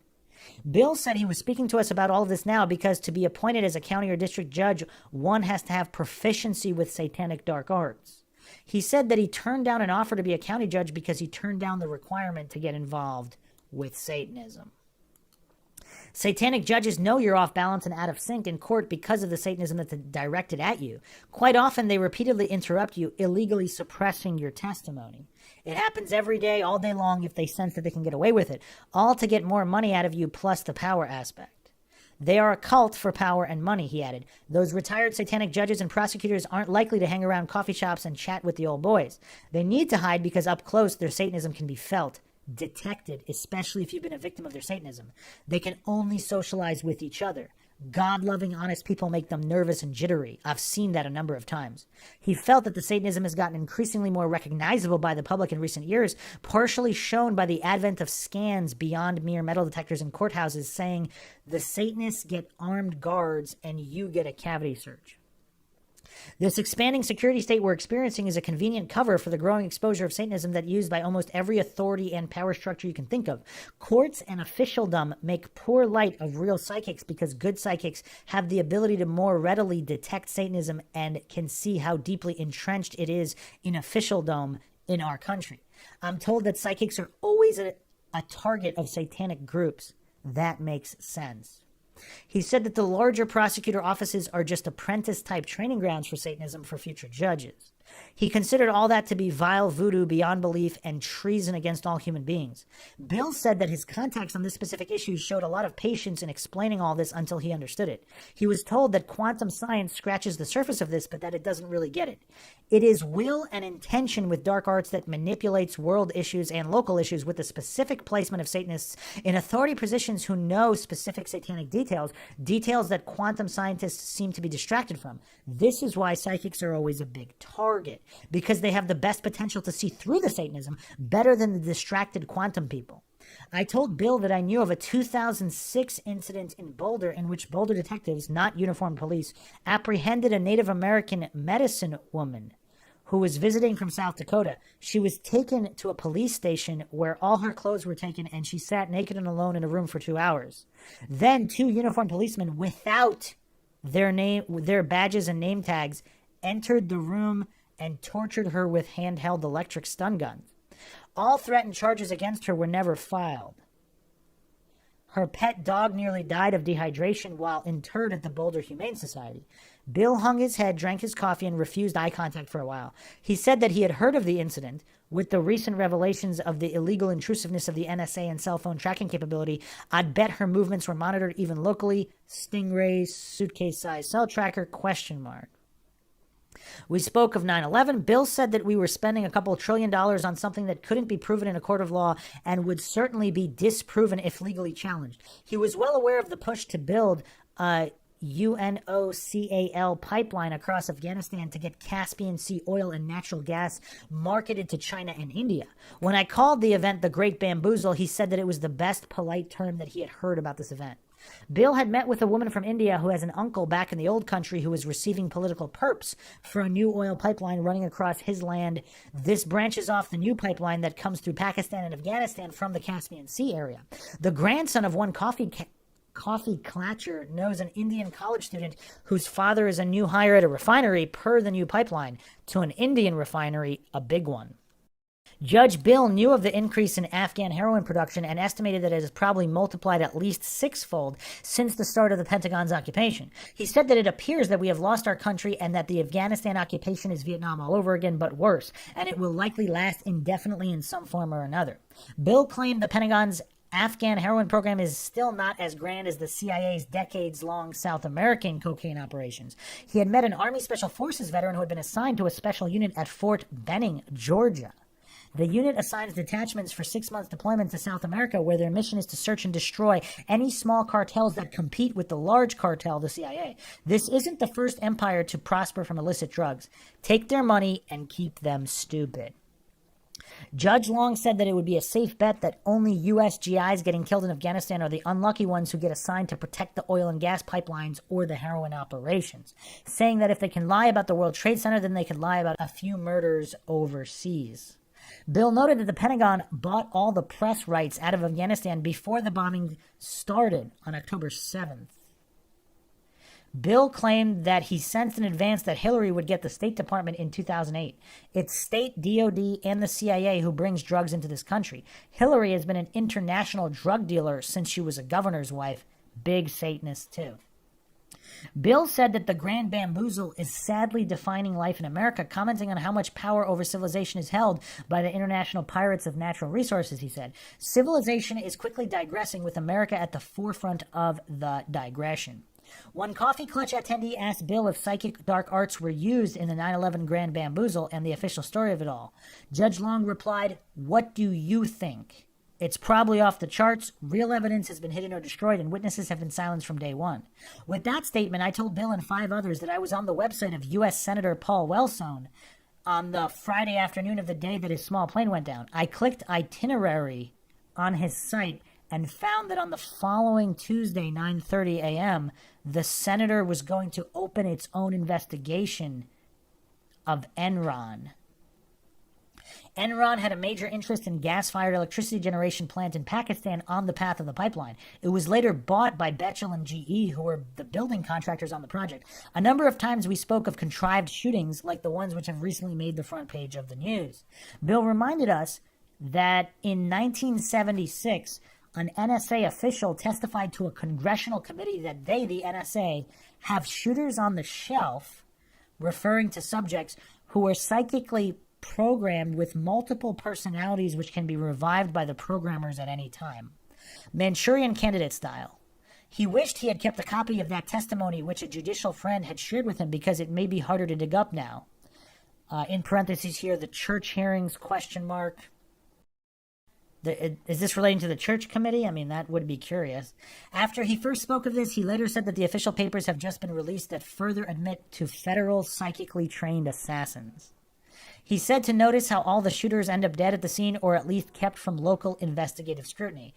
Twice I heard Judge Bill say that he hopes to live long enough to see the UN NSA planned phony UFO landing at Denver Interplanetary Airport. He said, for such an event, the mind-numbing technology and psycho-Satanism will outdo even the 9/11 nonsense.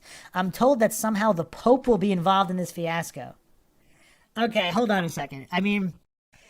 Okay, obviously the coincidence theorists will say this is all jumping the shark, but Operation Bluebeam and this fake alien invasion, Bill Cooper even talked about that many years ago. A lot of what the judge is saying here is lining up with established conspiracy theory. Not that it's true, but again, it's kind of, it's definitely out there. But again, the only thing we know for sure is that we don't know anything for sure. I'm not going to hallucinate and claim to have any kind of top secret clearances like, the Dunning-Kruger crowd, the gullible coincidence theorist, authority-worshipping masses. They hallucinate that none of this could ever be true. But if they don't have these top-level clearances, how would they know either way? That's kind of the point here. How would they know either way? That's kind of the point here. Bill said that this is planned for after the federal government moves to Denver and the Colorado Front Range, which he said he does not want to be around for. He said, quote, it'll be under emergency conditions and dirty as hell. Watch for Obama to already be out west when it happens, California, I'm told. His contact told him what's on the table right now as the reason for the move to Denver is a few planned earthquakes in eastern U.S., maybe with a Category gazillion hurricane. Our Air Force... Wow. A Category gazillion hurricane? Are they referring to some recent hurricanes in Florida? Our Air Force does weather control, but I'm told that Russia is the best on the storm stuff and that they're for hire. The whole affair will be one very well orchestrated grab for martial law. He said it is a push to get all the world's military under the control of the UN, single world currency. Also, I'll be praying for the lot of you from my grave. Good luck. Bill claimed that when this happens, agents from a couple of intel agencies will move into the buildings north of the Boulder Police Station, which now house a small biotech firm. He said that the empty business park just east of Longmont Humane Society has long been saved for a gaggle of federal agencies. The governor has never moved into the governor's mansion. An 8-apartment condo complex is now being built within walking distance of the Boulder Police Station. This big one right next to the railroad. There's a new motel there, too. So Judge Long died in 2010.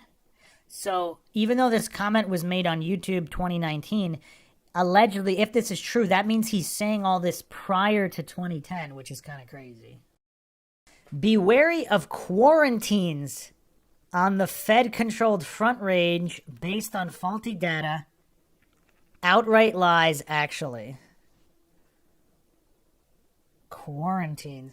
Judge Long said that there's a former military intel guy who speaks about how world events are known about well in advance because the events are fabricated and further orchestrated for the taking of resources and the manipulation of mass opinion for unspoken permission to bypass the U.S. Constitution and other specific statutes. He said to Internet search for John Moore. Bill said that there was a recent 2009 obscured news report that the mother-in-law of the new president was just caught doing African voodoo in the White House. This gal would be a perfect fit for Denver, he said. He said it was called Sinatra or Santeri or something like that. Is he talking about Santeria? He smirked and shook his head. It's remarkably clever that Nairobi is a sister city of Denver. I'm told that the feds have full plans to expose Obama as an African on their chosen timing. It's been a setup from the start. Why? Well, they wouldn't give me that detail. When I commented that there seems to be a grand treason underfoot, they replied, Americans will feel as if they don't have a country. He said that a sizable portion of his information comes from a former CIA agent who is employed at McGuckin's hardware store. Wait a second. Is that the hardware store that Patsy Ramsey went to that people were trying to get receipts for that got charged for that? Bill said that there are a handful of former federal agents employed there, 3 in the Woodstove Corner, and a few dozen more of them in the area. This local collection of semi-retired federal agents have something to do with all of the federal science stations here up and down the Colorado Front Range, with the Department of Standards being the recipient of this assemblage of agents. And then I'd bet that Intel is behind all this. He didn't know what the major reason for this is, other than that the Department of Standards would know the major scheme of it all. He said this has been going on since before 9/11, and I suppose they're laying the groundwork for the federal government to move here. After that last building addition by Standards, there's now underground housing for some 6,500 people. I'd like to know what that's all about, and where does money from all that come from? He quipped that Boulder police take marching orders from the local feds, and even more, they take advice from the DA's office. Bill said that the local IBM plant and the Northern Boulder Antenna Mesa have some very deep and dark federal connections, and that those installations are at least a part of the reason for the generous collection of active and former federal agents here. The local IBM push for early retirements in 1989 or so was designed to make more room for the NSA personnel. He mentioned the NSA as the actual operators of the Antenna Mesa north of Boulder, and that they control the NCAR outpost just east of Marshall, just south of Boulder, and that has a big antenna fence across the road from it. The antenna fence was built during a phony claim as a Superfund site, he said. Vile Electronics then refused to speak of any more details. I'm confident that our former coffee meetings would love the current saga of the NSA whistleblower leaks, and that Judge Long would lead the banter. He said the NSA gets better than $295 billion a year, with that master number split up and hidden in other programs and budgets. Bill said that it has been known since 1979 that if you don't want anything repeated to you, don't say it over the phone, which could suggest that the recent NSA phone data scandal is old tech, and that the current expose could be a distraction diversion away from something much bigger, or is merely a meme to suggest that you were hopelessly conquered. The NRO gets $108 billion a year. That's on their website. I've been inspired to put together my notes of retired Judge William H. Long's words for a peculiar reason. Some months ago, I gave a spare phone of mine to someone in need of one. He told me that 5 times when he used the phone in the first few days of having it, that the Boulder police have instantly shown up around him just after he used the phone. 2 of those times were when he had just called me. I believe that the local authorities have identified me as one of those who heard the late life articulations of a frustrated, honest judge. In the past few years, since Judge Long has passed, on occasion my phone has drained as if I had been using it. I asked around about this. One person got back to me saying he had asked someone who would know about it. That person said that my phone was being hacked.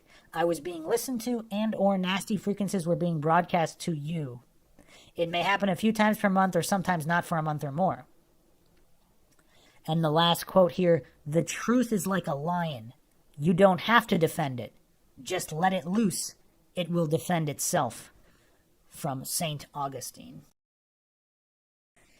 So, I mean, did anybody actually think we'd be going this far down the rabbit hole in the Jonbenet Ramsey case?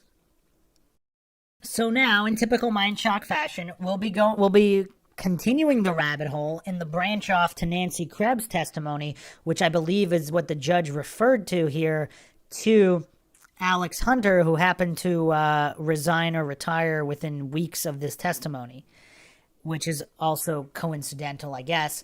And this will lead us to, of course, Fleet and Priscilla Whites, the Whites who we just covered briefly in the early episodes, and we'll be continuing to examine this rabbit hole. Okay, so this brings us to the infamous Nancy Krebs account.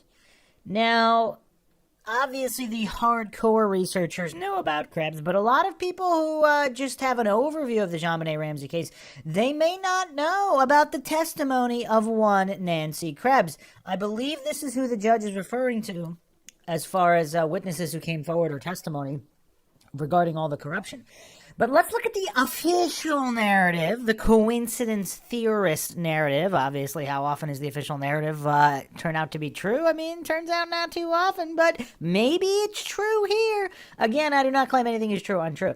So on the Jonbenet Ramsey.shoutwiki.com, here's just a quick overview of the official narrative, but it might still offer some clues. Nancy Krebs, a woman who claimed to have been raped by John Ramsey and Fleet White, as well as Fleet White's elderly father. I mean, how often does someone come out of the woodwork with these kinds of claims? If she was just looking for attention, would she have just kept it to John Ramsey and possibly Fleet White? Or just Fleet White? But she's also involving Fleet White's elderly father. That's an interesting detail there. Again, I'm not claiming anything she's saying is true, but it's interesting because in all these other cases, I mean, even against Trump, like a lot of the people coming out with allegations, I mean, they're not necessarily coming out against allegations against him and his friend's father and all this. I mean, it's one thing to come out with this for attention or whatever, but these kinds of details, all I'm saying is they might possibly warrant at least some kind of legitimate investigation. She claimed that John Ramsey had visited her in California when she was a young girl, chained her up, and sodomized her. She also claimed that John Ramsey had filmed these encounters and made money off of it, and that the Whites had held parties with large groups of pedophiles. Krebs also claimed that her own mother was present at the Whites' Christmas party on the night of Jonbenet's death. Krebs' allegations were thoroughly investigated and determined to be false. By who? By the people alleged to have been involved? I mean, this is what coincidence theorists don't understand. Again, I'm not claiming any of this is true. But when the guards investigate themselves, like, who will guard the guards? Like, if the people alleged of the crimes, if the accused investigate themselves and find themselves innocent, maybe they really are innocent. But all these gullible goofs out there, they don't understand what a conflict of interest is. Because if there is widespread corruption, as this judge is alleging, if that's true, again, I'm not saying it is, but if that's true, and there's something to these allegations, how would you expect these same people to find themselves guilty?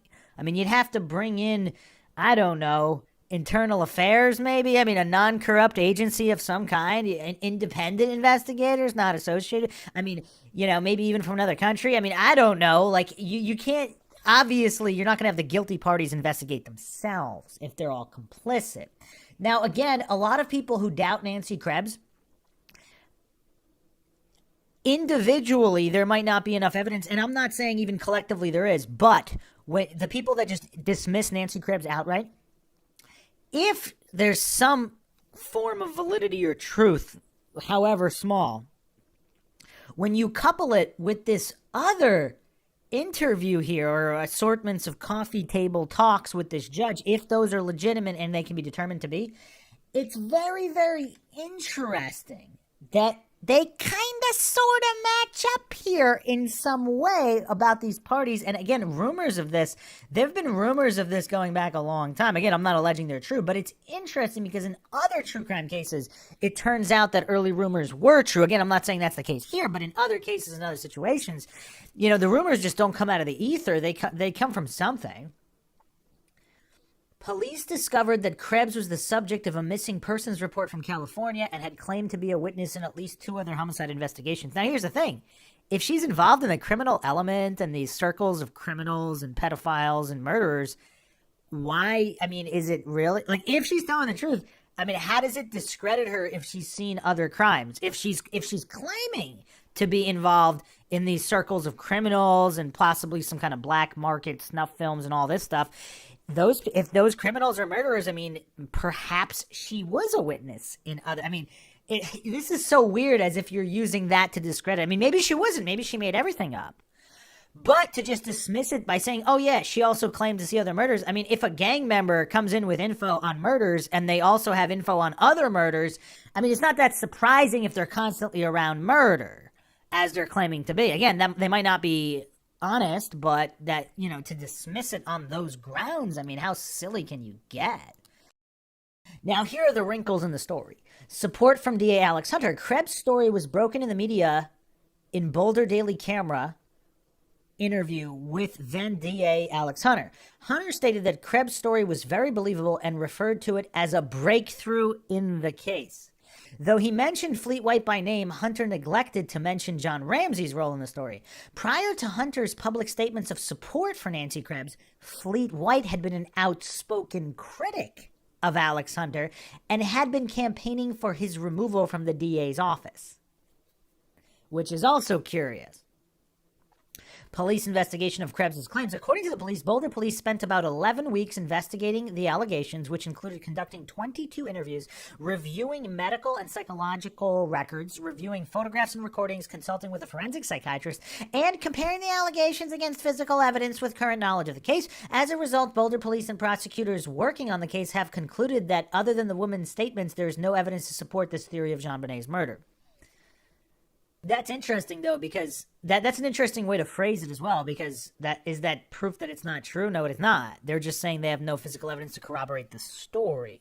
They're not even necessarily saying she's not credible, but I mean, this was in a May 15th, 2000 press release, so this is fairly early on, within a few years she came forward, but Detective Steve Thomas, who had resigned from the case at that point, said it was unbelievable that Alex Hunter leaked and smeared Fleet White and his family with this story that has no grounds whatsoever. And again, even if there's zero corroborating evidence, that doesn't necessarily mean it's untrue. Obviously, you can't claim it is true, but if there's no evidence to the contrary. Prosecutor Mike Kane, who was working for Hunter's office, reportedly called Hunter's secretary, confused as to why Hunter had gone publicly with the claims, despite knowing that Krebs was a, in quotation, goofball. Here's the thing, though. If these notes from meetings with a judge have any kind of validity, if Hunter and all these other people are involved, and if they're even having disputes with each other over the flavor of satanic psychic attacks, I mean, yeah, it's really weird. It's difficult to make heads or tails of all this without falling for logical fallacies. I mean, obviously the Dunning-Kruger crowd, the authority-worshipping cultists and coincidence theorists, they're going to grasp desperately for their appeal to incredulity logical fallacies. Like, with religious fervor, they're going to grasp them and hold on to them. But if we're not falling for logical fallacies, because if this is all true, and I'm not alleging it is, but if it is, how do you find out it's true? Because if you just dismiss it, and if it is true, you'll never find out. Fleet White commented on the Krebs fiasco in a 2014 radio interview. Quote, "Clearly the only reason that the Boulder Daily Camera printed the story is because Alex Hunter had endorsed her credibility, and that was certainly borne out later in our conversations with Daily Camera reporters," end quote. And you know, another weird thing is, like, if you're Fleet White, are you still giving interviews in 2014 over a 96 murder case? I mean, does anybody find that slightly weird, especially if you don't want to be in the public eye? I don't know what to make of that. Later in 2000, the Whites brought an action in district court to release all of the investigative records from the Krebs investigation. The court released the transcript of Krebs police interviews, but no other investigative files. So that's a curiosity on so many levels here. Because first of all, those that say, okay, if the Whites were guilty, why would they want a public release of all the records? Now, if they're innocent, they might want that to show that they're innocent, right? But if they're guilty, would they be fighting for a release? Again, maybe. It depends on whether the fix is in or not. They might also, some people allege they were just curious, as to what they had gathered on them. Because since the Whites hadn't been arrested for anything, they must have known that there was no actual damning evidence. But perhaps they wanted to get ahead of it, so they wanted it released so that way they can ensure that no real evidence would ever come to light. So that doesn't tell us a lot there, but just from the surface, you would think they probably wouldn't want it released. But then again, if there is an active cover-up and they want to stay ahead, perhaps they would want it released. I don't know. But is it also curious that the court only released the initial police interviews, but no actual investigative files? So they don't know what was the result of any investigations, whether they found everything she said to be demonstrably false, or maybe they did find some kind of evidence to back this up, and they said they didn't. What would that prove?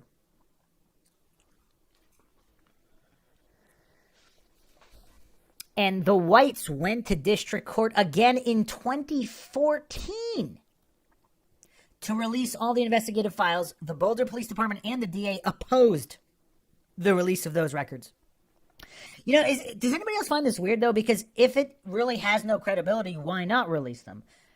I mean, it's just a little weird, unless they're thinking they're protecting Krebs. But if she was already supposedly discredited as a crazy person, why would it matter whether if they could at least back up the fact that they ruled her crazy, if that's what they did? I mean, none of this really makes any sense, no matter how you look at it. It doesn't really make sense. I mean, as recently as 2014... the Whites are going to district court and doing interviews? What does that mean? That is almost stranger than this whole crazy conspiracy theory to me. I mean, it's just so weird. Like, why are they still going on about this? So let's look at the Whites write-up on JonbenetRamsey.pbworks.com, the JonBenet Ramsey Case Encyclopedia. Pretty good resource here. The Fleet White Jr. theory. Who is Fleet White Jr.? Fleet and Priscilla White were very close friends of the family with the Ramseys, in part because they had two children similar in age, Burke and JonBenet Ramsey. So why do some suspect Fleet White motive? The predominant theory, articulated by self-proclaimed detective Keith Andrews, is that Fleet White may have been motivated by jealousy towards John Ramsey, but others think that Fleet White may have been a pedophile. Means, because Fleet White was a close family friend who knew Jonbenet well, most theories believe he was able to rely on this to get Jonbenet out of bed and into the basement without her being alarmed. Opportunity. The Whites lived only 1.2 miles or 4 minutes from the Ramseys, and had both a key as well as invited access to the house, both on the night of the December 23rd party and on the morning of December 26th. Many Fleet White theories make use of these in explaining how Fleet White was able to plan the crime and possibly covered up evidence or deliberately contaminated the crime scene. No other close friend of Ramsey's had quite the same degree of opportunity. That's a good point there. So we might not have a good motive, but means and opportunity, they seem to be there. Again, that doesn't necessarily mean anything either, but of all their friends, I mean, I still find the Steins a little bit unusual, and the Fernies, but again, I've gone over them in the neighborhood podcast episode, as well as going over the Christmas party guest list and all of that, but focusing here on the Whites. I might have to do a dedicated episode on the Whites just because there's actually quite a bit of information on their saga in relation to the Ramseys, falling out, whatever, and even more background info, but I'm just going to focus here just on this. Exculpatory evidence favoring Fleet White Jr., cleared by Boulder Police Chief on April 16th, 97, City of Boulder issued a press release stating, in response to media inquiries and to clarify inaccurate statements, Boulder Police Chief Tom Kobe has the following statement: Mr. and Mrs. Fleet White Jr. are not suspects in the Jonbenet Ramsey murder investigation. They are considered key witnesses. The Boulder Police Department appreciates the full cooperation they received from the White since the beginning of the investigation. I feel this response is necessary due to the inaccurate portrayal of Mr. and Mrs. White in certain media publications. No DNA match. Internet poster Jay Yells has deduced from documents shown in the Tracy documentary that Fleet White and Priscilla White have been cleared on DNA. And again, just constantly going back, nobody has been cleared with the latest gen technology. Rebuttal of Keith Andrews' theory. Internet poster Jay Yells has posted a point-by-point rebuttal of Fleet White did it theory promulgated by self-proclaimed detective Keith Andrews. We're not going to get into that. Incriminating evidence against Fleet White Jr. Timeline. Internet poster Mame has posted a timeline related to Fleet White. This is still a work in progress whose accuracy and completeness will improve over time. Another timeline has been posted here. Strange behavior following Jonbenet Ramsey's death. Self-proclaimed detective Keith Andrews has detailed numerous instances of odd or suspicious behavior by Fleet White in the aftermath of Jonbenet Ramsey's death. And even if all of this is true, that doesn't necessarily mean anything, because if he didn't initially suspect John Ramsey and then he began to, that could possibly account for that as well. Again, we're not going to go into that now because we're kind of focused on the Nancy Krebs aspect. So the Nancy Krebs story. Nancy Krebs reported that as a child, she had been the victim of sexual abuse by distant relatives of Fleet White Jr. and his father, but also by John Ramsey. She further reported being prostituted for pornography. And I believe, was her earliest interview February 22nd, 2000? That is listed here, Detective Tom Trujillo. Nancy Krebs Police Department interview. So it's dated February 22nd, 2000. And there's another interview May 10th, 2000. And there's also, okay. So an internet poster known as Logan apparently looked through the California sex offender registry and he found a Johnny Ramsey. He stated this: I believe Uncle Johnny Ramsey was the child molester registered on the California sex offender registry. He was in California during the time Nancy Krebs mentioned. Okay, so was this a different John Ramsey? So, I mean, wow. Yeah, so he's listed in the register as Johnny Ramsey, but the middle name is B, and his date of birth listed here is June 21st, 1959. So apparently it is a different John Ramsey, because even though they have the first initial, the middle name is the same. Jonbenet's father, apparently, his listed birthday is December 7th, 1943. So, yeah, this is why, again, things aren't necessarily a black and white logical fallacy. It could be a false dichotomy. So if she was abused by the Fleet White the White family, Fleet White and his father possibly, and there's also another John Ramsey here, especially if she's in an extreme state of duress and as a child, she might not have recognized that it was a different John Ramsey. So let's look at a summary here because, I mean, it is a little bit disturbing. I don't want to go through point by point every word she said in her testimony. But just going over a summary here by Samar Candy on the Jonbenet subreddit. A woman's story of sex abuse. Nancy Krebs. DA pursues new Ramsey lead. Hunter asks police to investigate woman's story of sex abuse by Barry Hartman, camera staff writer, February 25th, 2000. DA Alex Hunter has turned over new information to Boulder Police and the FBI that he says could provide a major breakthrough in solving the 3-year-old Jonbenet Ramsey murder case. The information is from testimony and documents provided voluntarily by a 37-year-old California woman who was brought forward by Boulder attorney Lee Hill. The woman said she suffered a lifetime of sexual and physical abuse beginning at age 3. Her story, if true, could mean the Ramsey case is tangled in sex abuse and involves more people than originally thought. Hunter said he finds the woman to be very believable. Boulder police detectives, however, aren't so sure. Even if only 15% of what she says is true, Hunter said, this case warrants investigation, and if Boulder cops don't want to do it, I will take the case to the U.S. attorney. Police Chief Mark Beckner said Thursday, though our detectives did not find her to be credible, we are taking what she has said seriously. I'm interested in finding the truth no matter where it leads us. Beckner said the first thing his detectives will do is perform a thorough background check of the woman and meet with her therapist of 10 years in an attempt to corroborate her story. Hill, who is a former San Diego County Deputy DA and former Special Assistant U.S. Attorney and is experienced in investigative work, said, quote, she is among the most credible witnesses I have ever interviewed, end quote. So that's actually interesting that Hill, who's not from Boulder, Hill is from San Diego County. DA San Diego County, and a former special assistant U.S. attorney. So he's saying she's credible. He is representing the woman in her decision to give information to authorities. The woman has described to police years of sexual and physical abuse in California homes at the hands of adults who stayed at holiday and other parties after other guests had left for the evening. Then she said another party, one of sexual abuse for the gratification of a select group of adults, would begin. In talking to detectives, the woman draws parallels between sexual techniques used at those sessions and the physical evidence of garroting that investigators found on the body of Jonbenet Ramsey. The woman told detectives she believes Jonbenet was killed accidentally when the asphyxiation technique used to stimulate an orgasmic response during a child sex and porno party went too far. The woman told police she knows firsthand about asphyxiation choking to produce a sexual response because it had been done to her when she was a child. The woman said in her experience, little girls were dressed provocatively and trained to say provocative things such as, "It's a pleasure to please you." She told police when girls did not perform as expected, they were struck on the head. That was because their hair covered the wound. A big night for such parties was Christmas night, she said. Over the years, she said many parties were held then because a large number of cars around a house did not arouse suspicion in the neighborhood, and the children had a full week to heal from their wounds before returning to school. I mean, this is really dark stuff. If she did make it up, I mean, it's so disturbing at the logic.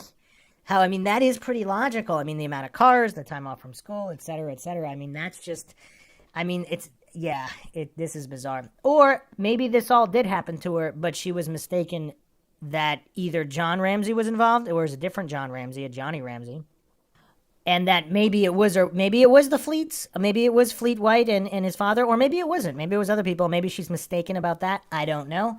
Again, let's not fall for false dichotomies. Jonbenet Ramsey's death occurred overnight, Christmas '96. The autopsy report concluded she suffered a blow on the head and was strangled. The woman said she knows the Ramseys through the Fleet White family. She said the godfather to her mother is Fleet White Sr., 86 of California. Fleet White Jr. of Boulder and John Ramsey were close friends until the death of Jonbenet. White, or rather until the funeral, right? In the days their falling out was after the funeral. White Jr. was with John Ramsey when Jonbenet's body was found in the basement of the Ramseys' Boulder home. I mean, that's another red flag for many people. White Jr. has since been crusading for Hunter's ouster from this case for refusing to prosecute the Ramseys. Ramsey attorney Brian Morgan declined comment. Fleet White could not be reached Thursday. Police cleared White as a suspect in April '97. Attorney Hill said that the woman came forward because she was fearful for her life. She came to believe that people involved in child sexual abuse in California were becoming suspicious that she might try to talk with authorities. Hill said her main reason, however, was to try to save other innocent victims who can't speak for themselves from further sexual abuse. The woman and her therapist of 10 years, Mary Bienkowski, saw Hill being interviewed on Fox television about a deposition he had taken of John Ramsey in a libel suit against a supermarket tabloid. They decided to contact him. The camera's efforts to reach Bienkowski have been unsuccessful. Hill, struck by what he heard, traveled to San Luis Obispo near Los Angeles on February 11th. He spent 5 hours interviewing both the woman and her therapist, and he videotaped supporting documents, which included personal notes, cards, and family photographs that the woman says are from the Whites, both senior and junior. Hill recounted details of the interview. You know, it's also curious that the actual investigative files have never been released, only the interview. So what does that say? Is there evidence that that these people are all in the same photographs? Obviously, that's not evidence of any kind of an abuse, but it does lend some credibility that at least she knew all these people, and this part of a story might be true.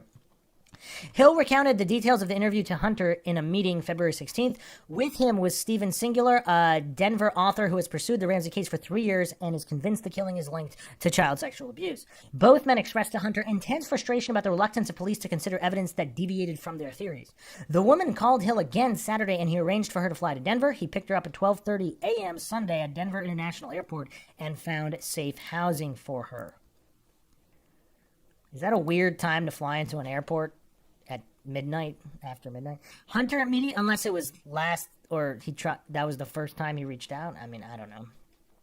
Or she called him And what time did he call? So if she called him and wanted to come as soon as possible, I guess maybe that's not weird. Hunter immediately tried to arrange for detectives to interview the woman. 2 detectives interviewed her at 3 p.m. Tuesday for nearly 5 hours. It was during that interview that Hill learned Boulder police had received a missing persons report on the woman.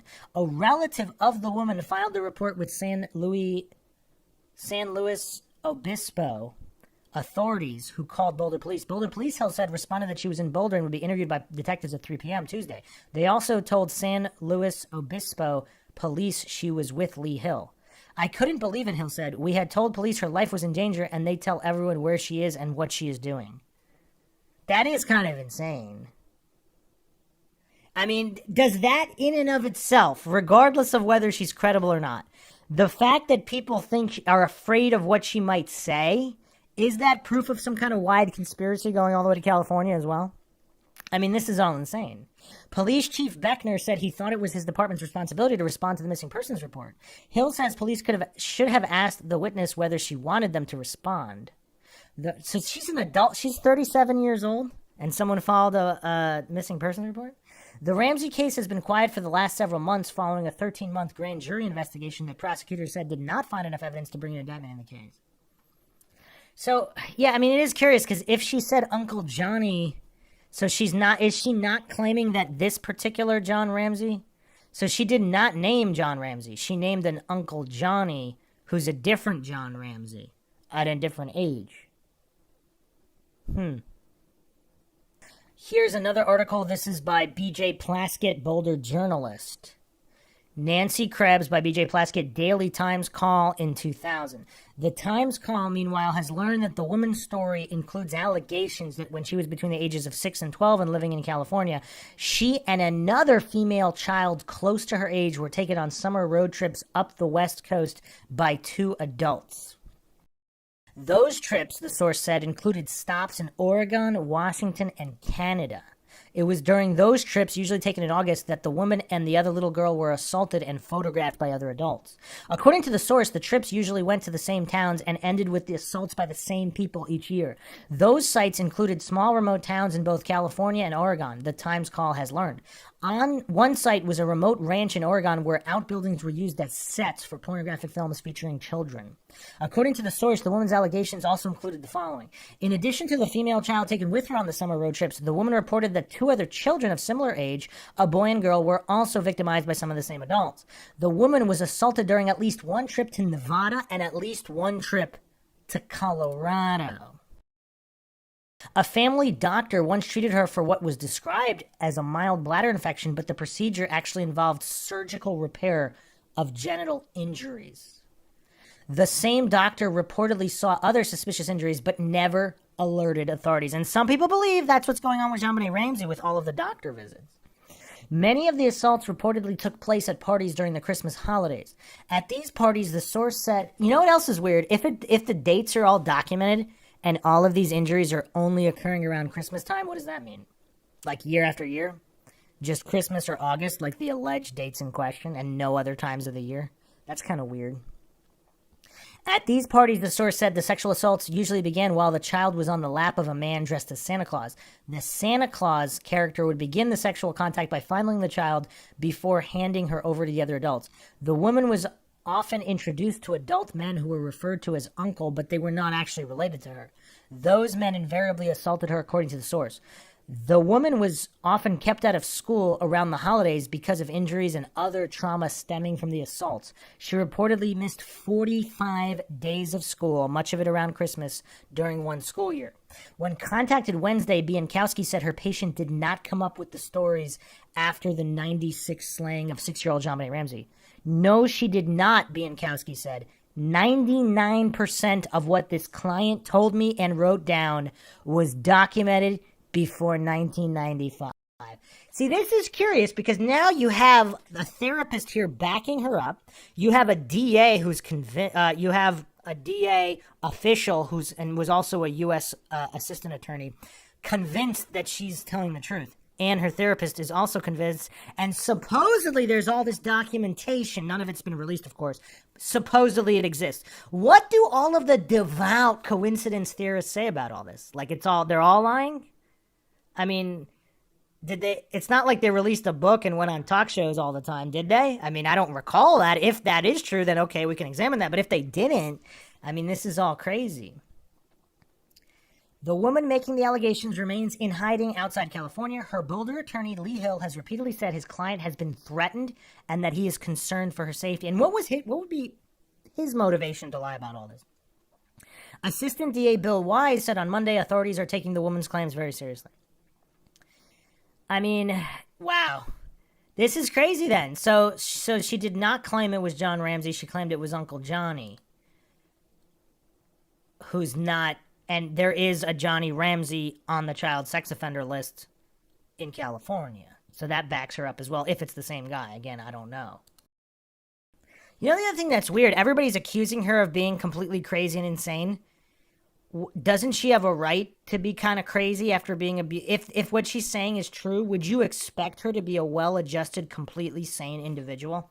That's another thing. Like all these coincidence theorists, authority-worshipping cultists, these mentally weak Dunning-Kruger goofs who are too mentally weak to even consider the possibility that there's bad people in the world and there are conspiracies. They don't. Again, they're just too mentally weak to consider the possibility that it is true. So they just want to write her off as crazy. Now, maybe she is crazy, but how does that disprove any of the claims that she's making? This is MINDSHOCK. I don't claim anything is true or untrue, but it's kind of weird. Like all of these Dunning-Kruger coincidence theorists just hallucinating to know for sure that not only is she lying, she's certifiable. I mean, it's weird. Like why is this conflation done? Why is this false dichotomy always engaged where, oh no, she's crazy? Well, how not crazy would you expect someone to be if the story is true? That's the real question is. And why is her therapist and this DA, like, she was able to hoodwink? Like, why are they just saying she's the most credible? There's all this evidence and documentation of all her claims prior. So she didn't know. So if this is all prior to Jonbenet Ramsey's death, obviously she wouldn't know that Fleet White would have been involved in that. So if she's just making these claims about the White family and these other people, she has no idea that in the future Jonbenet Ramsey would be killed and Fleet White would be a friend of John Ramsey. So she wouldn't know that, obviously. Yeah, I mean, this is really, really difficult. If all her claims about the garroting and all that, if that's all documented before 1995 as well, what does that mean? More details here. So, supposedly, John Ramsey's best friend was Fleet White. While Fleet was growing up, his father was molesting little girls with a garrote. So this is a comment by Troy on Quora. No one is saying that Fleet had anything to do with JonBenet's murder. However, Nancy Krebs said that her niece visited the Whites just before JonBenet's death. Nancy Krebs' niece also had a history of being abused with a garrote by Fleet's father. If JonBenet and Burke were playing with a garrote, it is possible that the use of a garrote was a topic of conversation among the children, and it became the source of information for the choking game. When the police tried to interview the niece, she left the country. Okay, what does all this mean, though? Because if Nancy Krebs claimed this about her niece, she's fearing for her life. Her therapist backs her. This DA from California backs her. They try to verify the story, and her niece leaves the country. I mean, that's kind of weird. Clearly, there's a lot of people here fearing for their lives. So let's go more into Krebs' account here. 2kinvestigations.wordpress.com has this write-up, The Nancy Krebs Saga Separating Fact from Fiction, Part 1. By The Professor. Posted January 27th, 2022, so quite recent here. One of the most perplexing and mysterious episodes of the Jonbenet Ramsey saga was the case of Nancy Krebs, a California woman who came forward and made explosive claims against the family of Fleet and Priscilla White. This became one of the most vehemently debated subjects on the case, with some dismissing Krebs as a psychologically disturbed woman and nutcase. Well, here's the thing, though. If what she's saying is true, wouldn't she be expected to be such? I mean, I just can't let that go, because, like, it's just such a weird concept that coincidence theorists just can't grasp. And others saying that she deserved to be heard. Below, I have provided a brief summarization of the events surrounding the Krebs saga. I encourage you to draw your own conclusions. The following information was obtained from police interview transcripts, the Whites' public statements, and other open-source methods. No media publications were relied on. The reader should remember that while some of Nancy Krebs' claims regarding the Ramsey case and her own sexual abuse were never proven to be true, there is, however, a lot that can be corroborated. Background: Nancy Krebs contacted Boulder-based lawyer Walter Leon Lee Hill after seeing him on television discussing the Ramsey case. Hill was commenting to reporters about how strange it was that the Boulder police did not want to see his deposition of John Ramsey. Hill had filed a lawsuit against John Ramsey and the National Enquirer on behalf of a Boulder photographer named Stephen Miles. Hill decided to represent Krebs and bring her to the attention of the Boulder authorities. The events that followed were not only strange and frightening, but at times extremely confusing. Hill and Denver-based journalist and author Stephen Singular met with District Attorney Alex Hunter and his office's chief investigator Linda Wickman on February 15, 2000. Hill stated that his witness had had a lifelong relationship with the White family that could be proved, and she had information regarding child sexual abuse activities that could send the Whites to prison along with many other people.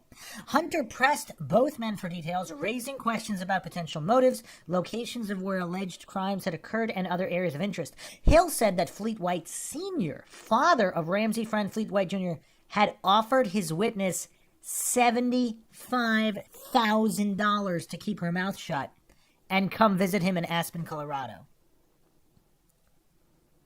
Singular brought, and again, so, wow, this is pretty crazy. Singular brought up multiple aspects of the case that he believed warranted further investigation. He was entertaining the possibility that Jonbenet had been perhaps killed outside of the home and then returned to one or both parents. Singular also encouraged Hunter's office to look into Chris Wolf again because he may have information about the crime and its perpetrators, even if he himself was not directly involved.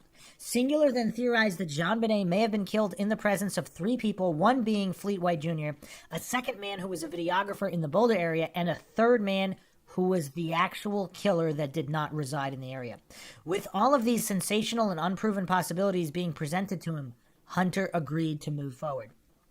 You know what's weird? I mean, we've been going over the theory that perhaps Jonbenet Ramsey died earlier than alleged and possibly at a different location since the beginning. Would it explain some of the oddities in the case? But continuing on here, facts: Fleet White Sr. did own a property in Aspen, Colorado. Chris Wolf has no alibi for the night of the murder. Chris Wolf's girlfriend did suspect him of being involved in Jonbenet's killing. The physical and forensic evidence does not indicate Jonbenet was killed outside of her home. I mean, I don't know how they determined that definitively either way, though. But anyway, February 22nd, 2000, Lee Hill, Nancy Krebs, Alex Hunter, and detectives Trulio and Heidel sat down for a formal interview. Krebs presented the photographs in her possession and correctly identified all members of the White family. She then presented a letter from Nyla White, wife to Fleet White Sr. and mother to Fleet White Jr., that had been sent to Krebs' own grandmother. The detectives then commenced the background portion of the interview. Krebs stated that she knew the Whites since she was 3 years old and they were friends of the Krebs parents and grandparents. The detectives then turned their attention back to the letter from Nyla and noted that there are some subtle things going on here. Krebs states that when she neared the age of 4, Fleet White Sr. began to sexually assault her. Krebs then states that Lanny White, daughter of Fleet Sr. and Nyla, and sister to Fleet White Jr., was also present during the assaults. Krebs states that she believes Fleet White Jr. as a minor was made to do things to me. Krebs states that Fleet Sr. last assaulted her in August 1980 and that Fleet Jr. last assaulted her sometime between 1976 and 1978. The detectives then produced a photograph of a man's mugshot from California, and Krebs correctly identifies him as Mackie Boykin, a man who pled no contest to sexually assaulting her. Krebs then presents the will of her grandmother's second husband, which was witnessed and signed by Fleet Sr. and Nyla White. Krebs then makes a very interesting comment that is corroborated by her photographic evidence. She states that when she was younger, she had blonde hair and a slender body similar to Jonbenet. Facts: Krebs states that the last time Fleet White Jr. sexually abused her was sometime between 76 and 79. Fleet White married Priscilla Brown in 1979. The letter from Nyla White to Krebs' grandmother further corroborates the two families' connections. The last will of Krebs' grandmother's second husband being signed by Fleet Sr. and Nyla White indicates trust and closeness between the two families. Krebs possessing family photographs of the Whites and being able to identify them by face indicates proximity and familiarity to and with them.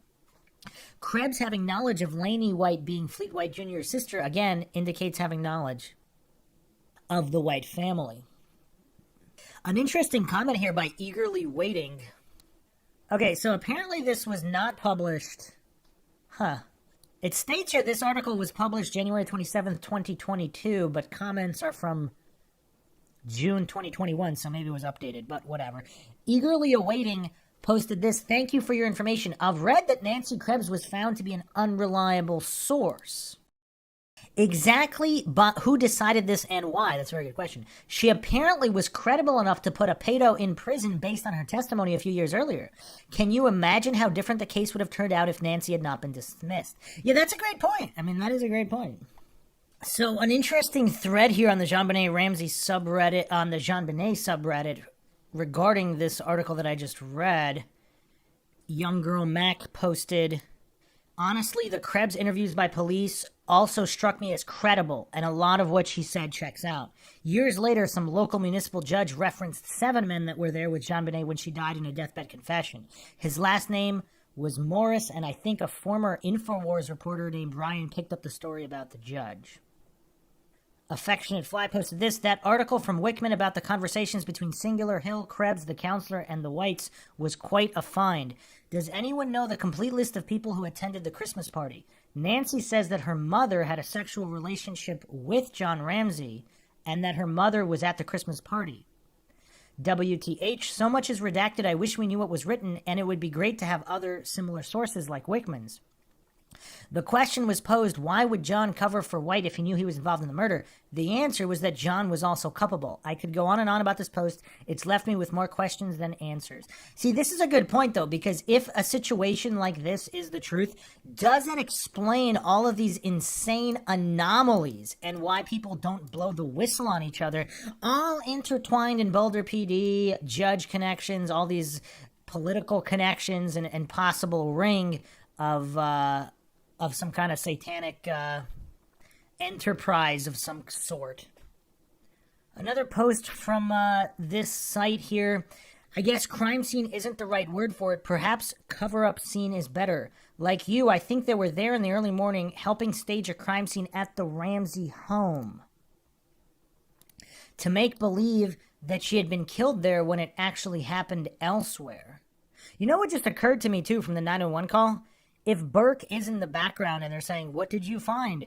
If there's a mass staging involving the Whites as well, I mean, is it something innocent, like Burke left a toy out or broke a toy or did something bad and he thinks is there a way to explain away Burke in the 911 call if he's not responsible for Jonbenet Ramsey's death in any way? Because if it's a situation like that, I mean, that could be an explanation there. So, yeah, to make everyone believe that she had been killed there when it actually happened elsewhere. They either left and were called right back in keeping up with the cover story, or perhaps they never really left at all. In any case, I do think that part of their reason for the Whites, Fernies, Hoverstock, and Dr. Buff wanting to be there into the late morning, early afternoon before Jonbenet was found is that they wanted to have an explanation if any forensic evidence linking them to the staged crime scene turned up. There could have been other reasons, too, like handling Patsy. We definitely do have different thoughts on Linda Arndt. I'm curious, what makes you think she wasn't honest? Personally, I feel like she was one of the few honest cops in Boulder PD who were honest, which is why her reputation was destroyed the most out of anyone there. She had what I thought was a good instinct about John Ramsey and also extended her suspicion to everyone else in the house when she noted that no one but her seemed to care about 10 a.m. passing with no phone call. Plus, she even reported fearing that her life was in danger from high-level officers in the BPD like John Eller and Tom Kobe, which is very telling. I think she was hung out to dry that morning by the police department and made to handle a crime scene entirely on her own with tons of people milling about despite repeatedly calling for backup. Okay, I mean, we are so far into MINDSHOCK land here. I mean, my brain is starting to rattle because if this theory is true, and I'm about to introduce a new McGuire theory. I have my previous McGuire theory where the parents thought Burke did it, but he didn't, and they're innocent in all this. This is McGuire theory 2. Everyone is complicit. If there is some kind of satanic ring or whatever's going on here with all of these corrupt officials, is it really plausible that Boulder PD is really this inept and incompetent? Does it make more sense that Arndt was intentionally left out to dry, as this comment is stating here? Does that make more sense knowing that the scene was completely compromised and contaminated by all these parties? And if the upper echelons of Boulder PD are somehow connected to this conspiracy and where some of their members might have been present or at least know about this ring of these so-called elites that like to engage in this type of activity, they know this is never going to be solved, so they just throw Arndt out to dry. And they intentionally botch the whole thing knowing it'll never be solved. I mean, that's the new McGuire theory, because does that make the most sense? Now here's the new aspect of the McGuire theory, too. Is it possible, people connected to Ramsey or Boulder PD, whatever, is it possible that they anticipated, I'm not clear on the timeline here, because obviously it's impossible without knowing more information, but is it plausible? I mean, what if they suspected? I mean, this is so hard to really go down these rabbit holes because, again, I'm not claiming anything is true or untrue here. Is it possible, if they foresaw Jonbenet Ramsey possibly being killed or at least injured severely through these parties, is it possible, or I don't know what the timeline is, maybe it was after she was dead, is it possible they actually contacted or made it to look like the Pew theory, where they involved the housekeeper, Pew, her husband, all of these criminal elements around Boulder, like Helgoth, Gygax, all these guys, were they the cover story? Was there some kind of contact made between certain entities and this ring?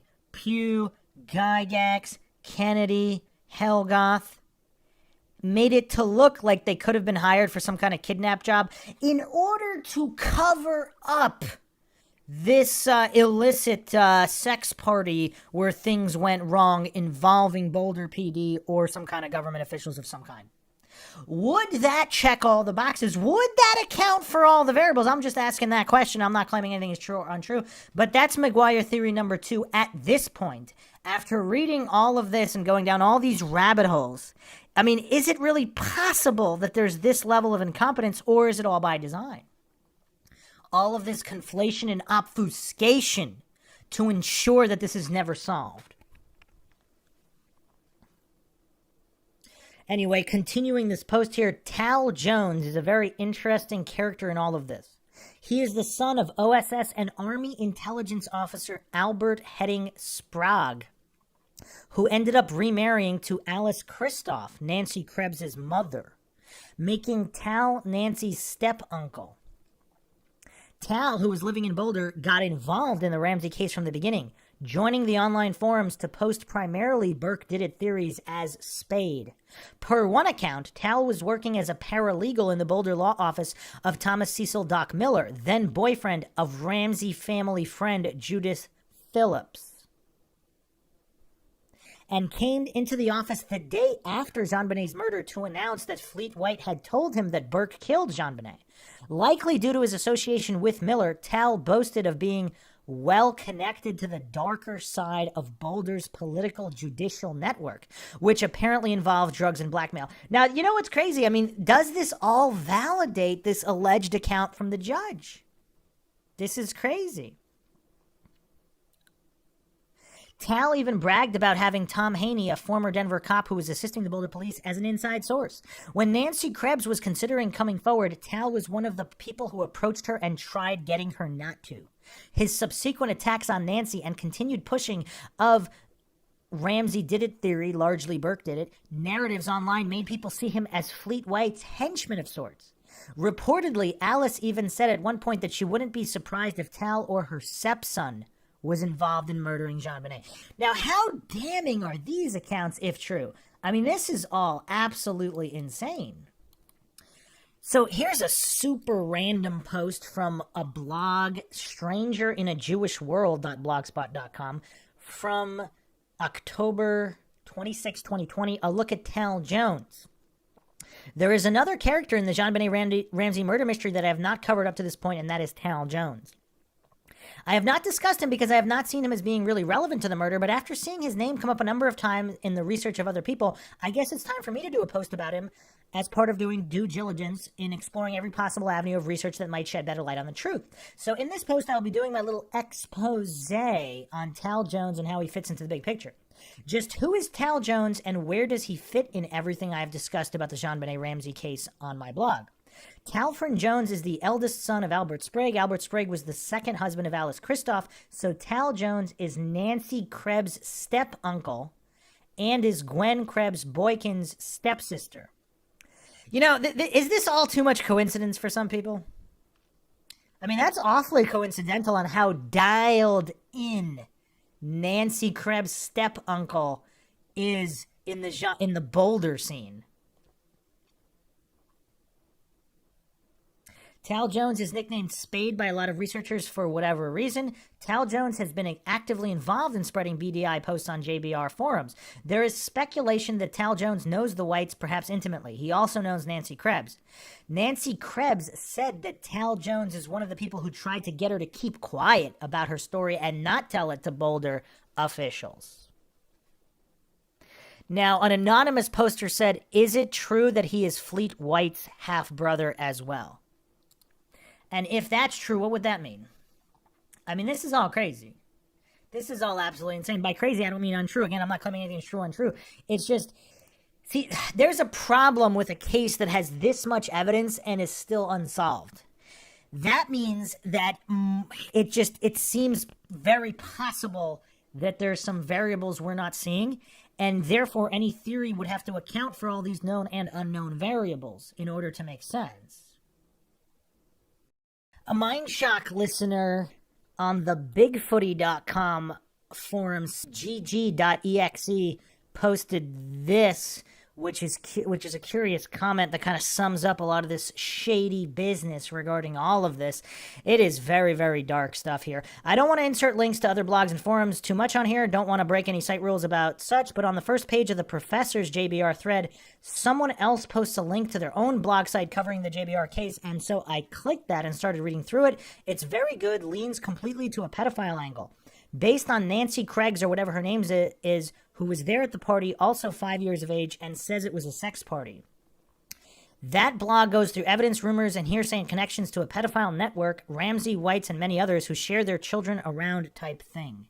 Like the professor's site goes into finding connections with all these people in Boulder, in and around the Ramsey network where pedophilia is rife. Going into Patsy herself, sexually abused by high-up military father. John Ramsey himself involved in shady things in the Philippines, etc. Anyway, to cut to the chase, from the others blog site was a link to a YouTube video about how a brand new last photo of Jonbenet Ramsey was recently released, and why was it being held secret for so long. It shows Jonbenet Ramsey at the Whites' Christmas party, aka the sex party, wearing the outfit pretty much she was wearing when she was found dead. I don't know if that's true. And a distinctive hair tie she was wearing when she was found dead, photographed by the police at the crime scene. They also highlight how Patsy was wearing the exact same clothes that morning as what she was wearing the night before. No one does that. Her whole story was that they all came home, readied for bed, and went to sleep. Yet here we have Jonbenet Ramsey's last photo alive, showing she's in the same clothes and hair tie as her murder scene, and Patsy wearing the same clothes the night before. They also highlight how John once accidentally slipped up. Quote, there were a lot of people here at 3 a.m., end quote, during the investigation or interview. And remember how John called his friends, the circle of people involved at the party the night before, to come over when the ransom note was found. I actually can't find a source for that lot of people here at 3 a.m. quote, but... Also, someone commenting on the last photo mentions how obvious it looks like she's just finished giving oral sex to an adult. I mean, I don't see that as she could have just been crawling over a couch like kids do. I don't know. So the prevailing thought is that clearly Jonbenet Ramsey was killed that night during or after the sex party, either accidentally or premeditated, and everyone stayed around for a while to help cover up that party, get rid of photos, remove evidence, wipe things down, create a ransom cover story, that her dead body at the Whites was transported to the basement later, etc. The only issue I have with all of this is Fleet White is a central figure to the story, but Fleet White reported he looked in the wine cellar at at 8 a.m. and saw nothing, only for John to find Jonbenet Ramsey in the wine cellar at 1 p.m. Also, how White's wife got suspicious and upset with Patsy when she tried to claim the damage to the butler's pantry door was new, and how an intruder could have got in when White's wife knew the damage was there for ages before. Same with the broken window being initially said to be new, but was there since June. The Whites and Ramseys ended up breaking friendship, so did another family. As they grew suspicious, the family was lying about stuff. The Blogsite author does say something I wholeheartedly believe, though, quote, the staging of the Ramsey home was done by very intelligent but deceptive people for the purpose of pointing suspicion for the murder in as many different directions as possible, but away from the truth, end quote.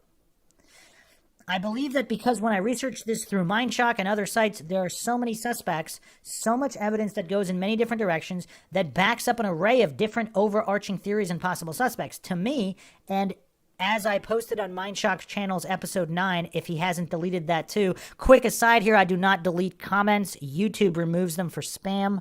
So if your comment disappeared, just post it 2 or 3 times. I do not delete them. That is YouTube. So just continuing on here, there is so much of that in this case that can only point to being a coordinated collective effort to the murder and to covering things up, including the police. Whether by accident or not, whether the family or someone out for revenge on John for not doing something, there are dozens of sure thing suspects, all with their own smoking gun evidence. That means there isn't a solitary suspect, but a collective effort. Many people involved in various ways. A mastermind, a killer, a couple of lookouts, an info gatherer, someone to scope the house, someone to keep track of police and distract them, someone to help clean up the house and destroy crime scene evidence, take evidence secretly out of the house, etc. Okay.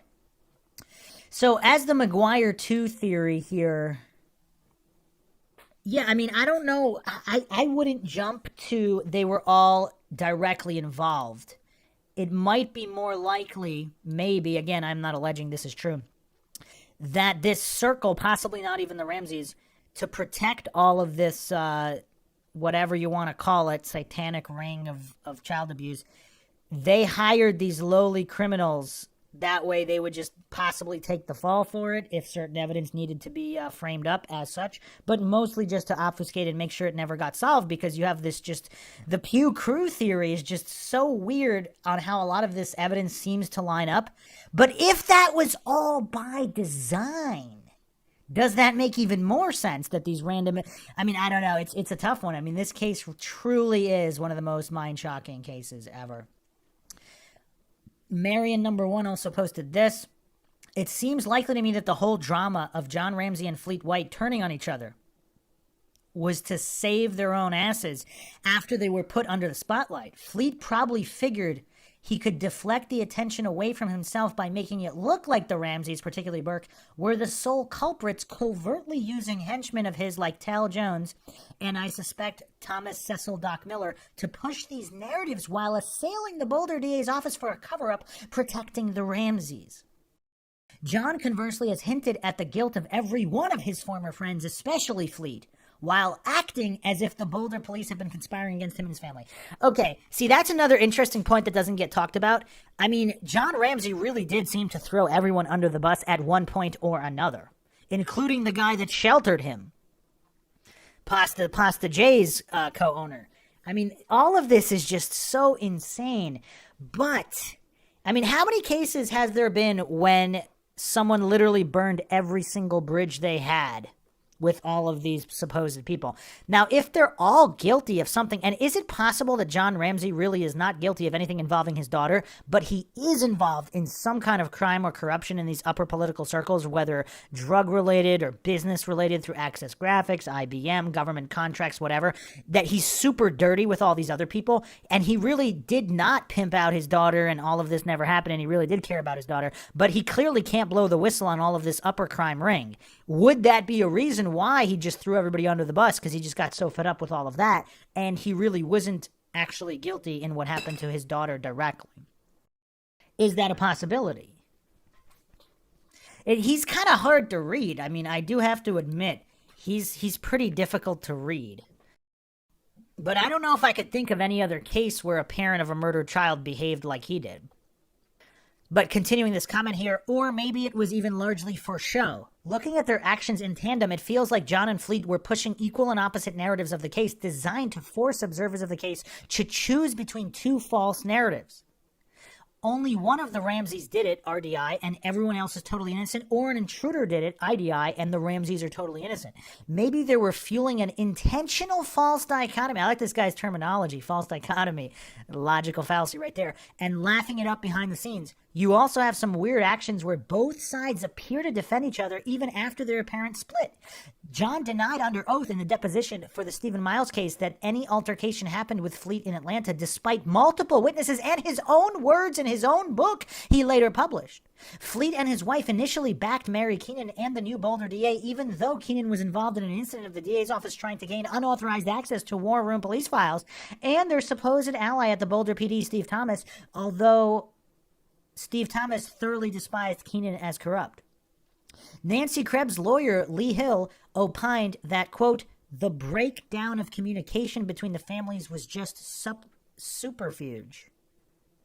Or is that supposed to be subterfuge? And much of the separation, I guess these are typos, was for show, just an apparent separation. He also expressed a belief that the Ramseys and the Whites knew each other long before their first official meeting in Boulder 1994, which I believe to be the case. So, okay, I mean, we've gone down so many rabbit holes here. I mean, this is just insanity. But some kind of overarching conspiracy, I mean, that could explain all of it, could it not? All right, now, I mean, just if you think that's not enough rabbit holes, let's go down another one. Searching Girl on the Jonbenet subreddit also posted this regarding the Whites trying to find out what was in the files. They were probably curious about what was disclosed. Regardless, maybe the Whites are suspicious for another reason. Conspiracy theories abound in Boulder, and please don't shoot the messenger, but I have heard Nicole Kidman was in Boulder that night, and there was an eyes wide shut type scenario going on at the Whites that included Jill Zane Maxwell. And before people think she threw Maxwell in here for no reason, there is that famous photograph, allegedly, of Jill Zane Maxwell with Jonbenet Ramsey at a pageant. And of course, she has the local Colorado lawyers, happens to be the same firm that John Ramsey employs. And who knows how many of these other individuals have the same law firm as well. All coincidental, I'm sure. Think about this. Kidman was married to Tom Cruise at the time. He owned a ranch in Telluride. Who was the marshal there at the time, and what if the Whites paid someone to make sure this murder is never solved and prosecuted?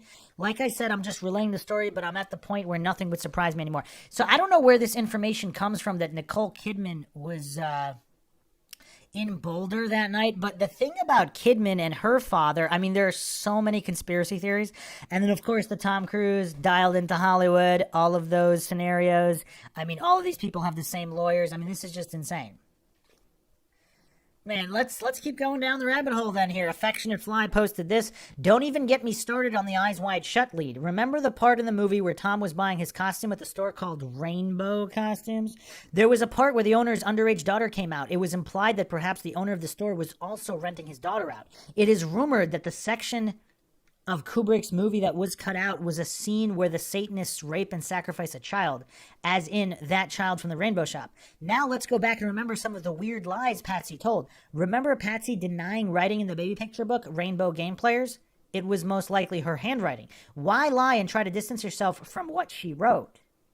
I don't have the answer, but I did start Googling everything to do with rainbows. That is what led me to the scene in Eyes Wide Shut. Then I found a kid's book. It's called The Rainbow Fish, which has an accompanying workbook called Rainbow Fish Game. The story is about a beautiful fish with unique scales that make her more beautiful than the other fish. She decides to take off all her scales and gives them to her friends. Thereafter, she feels naked and empty, but she is encouraged because now she has many more friends. Then I Googled rainbow and sex games. You don't even have to know about a rainbow kiss or rainbow sex. The rainbow kiss game is where teen girls are encouraged to wear different colors of lipstick and gives the guys in the room oral sex. I know, gross and sneaky. I'm not going to pretend to know what perverts and pedos do behind closed doors to get the kids to go along with the plan, but I suspect other like-minded people know exactly what the symbolism means. Also, and possibly totally unrelated, do you know what a rainbow girl is? They are a group of organized within the Freemasons. And guess who was a rainbow girl? Yup, Patsy. Her dad was a high-ranking Mason. I read that this was the organization that introduced Patsy and John. I know that later Patsy became one of those Freemason ladies of the Eastern Star. I forget the correct name. Okay, can anybody verify all that? I don't even know if I want to keep going down some of these rabbit holes. Samar Candy posted this. When I first came to the case, although I never thought Fleet had been involved in the murder of Jonbenet, I did think he had been sexually abusing her prior to her murder. But I changed my mind about that. I think he was protecting members of his family who were involved, the ones who came over from California for Christmas.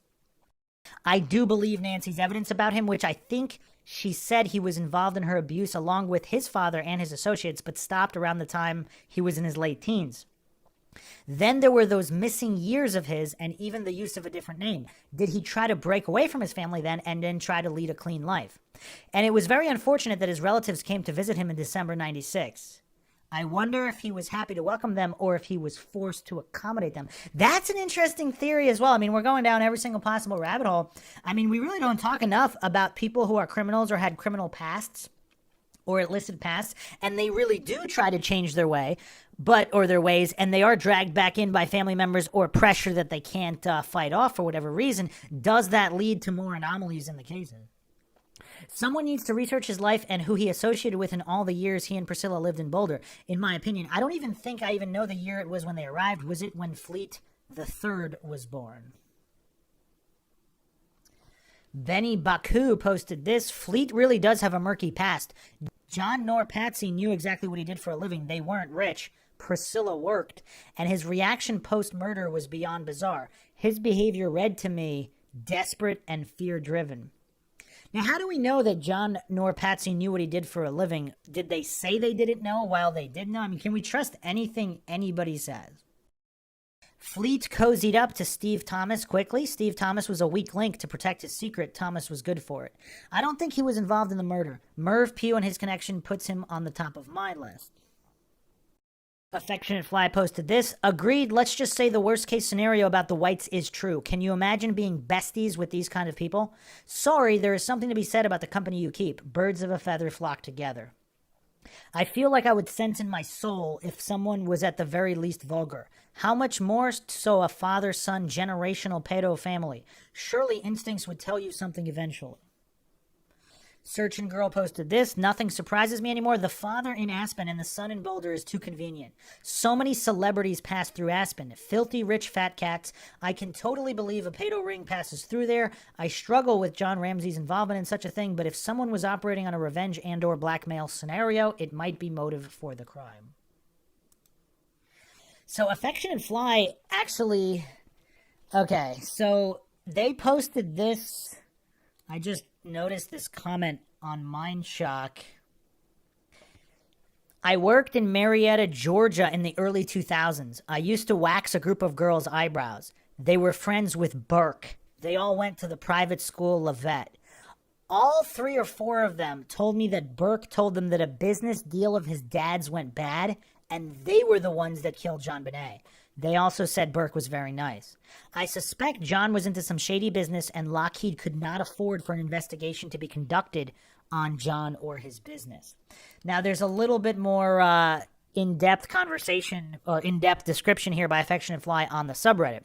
Okay, this is hearsay. I lived in Marietta, Georgia, worked at a day spa waxing around 2000-ish. One day, a group of 3 or 4 high school girls came in to get their eyebrows waxed. They went to school with Burke. They told me that he told them his dad had a business deal that went sour and that they were responsible for the murder of Jonbenet. And not that this has anything to do with anything, but one day I came face to face with John Ramsey at a barbecue place during lunch. It was one of those random moments you don't forget. He looked at me like, do I know you? And I did the same. It dawned on me about 10 minutes later who he was. See, this is also very interesting because I think a lot of cases could be solved if they simply interview a lot of even friends and acquaintances at the kids' possible witnesses or possible POI family members' schoolmates. Because kids talk, teenagers talk, even if they're just offhand comments. Now, again, Burke might have said that because he believed it was true or he heard his dad talking about it, possibly as a cover. So I don't know if he would just randomly say that to random girls to try to deflect attention away from either himself or his family. It seems more likely he believed it was true, even if it wasn't. So as far as he knew, perhaps that's what he believes is true. So apparently in the 1998 interview with Fleet White, he said that he didn't work. He didn't know he didn't know what? And he didn't know how they made the living. Priscilla mentioned they had a budget. Regarding what John Ramsey said, that neither as in John Ramsey's 1998 interview, he said that neither Priscilla nor Fleet worked. Here's another excellent post by Affectionate Fly in response to someone asking, hasn't Fleet White supposedly pushed the Ramseys to say what they know? Affectionate Fly posted this, I have thought about this, think big picture. What if the powers that be who have an interest in helping to cover up this story created a spin to take the investigation away from the true perpetrator? How would you do that? Perhaps make it look like the Whites were against the Ramseys and earnestly wanted to see justice prevail. What if the spin crew wanted to point the guilt at the Ramseys over the Whites, with the idea that it would lead people away from some big pedo ring cover-up? I'm just rolling with this idea. What if Fleet White Sr. and Jr. were heavily involved in some organized kiddie porn, etc.? If they went down, then all the others would be implicated like dominoes. I want to know why the girl accusing Fleet White was not credible. Who says she wasn't? She was credible enough to put one pedo in prison. Her counselor put her own life and career in jeopardy with the idea of helping other kids. She was eaten up with pain and venereal diseases while talking to police. They had to continually hide her in new places while she was in Boulder. Why? I read the deposition. It was unsettling, but what do people expect? If this happened, it's not going to be a pretty story. You know what else is kind of weird? Going back to the 911 call, the official story was that Fleet White accidentally dialed it. This was at the Ramsey home 3 days before Jonbenet's body was found. So was there another type of sex party or whatever, some kind of satanic abuse or whatever is going on? Did someone want to blow the whistle? Is it possibly one of the children wanted to blow the whistle and something they interfered with it? Is it possible that 911 call somehow spiraled into something else and people getting afraid? I don't know.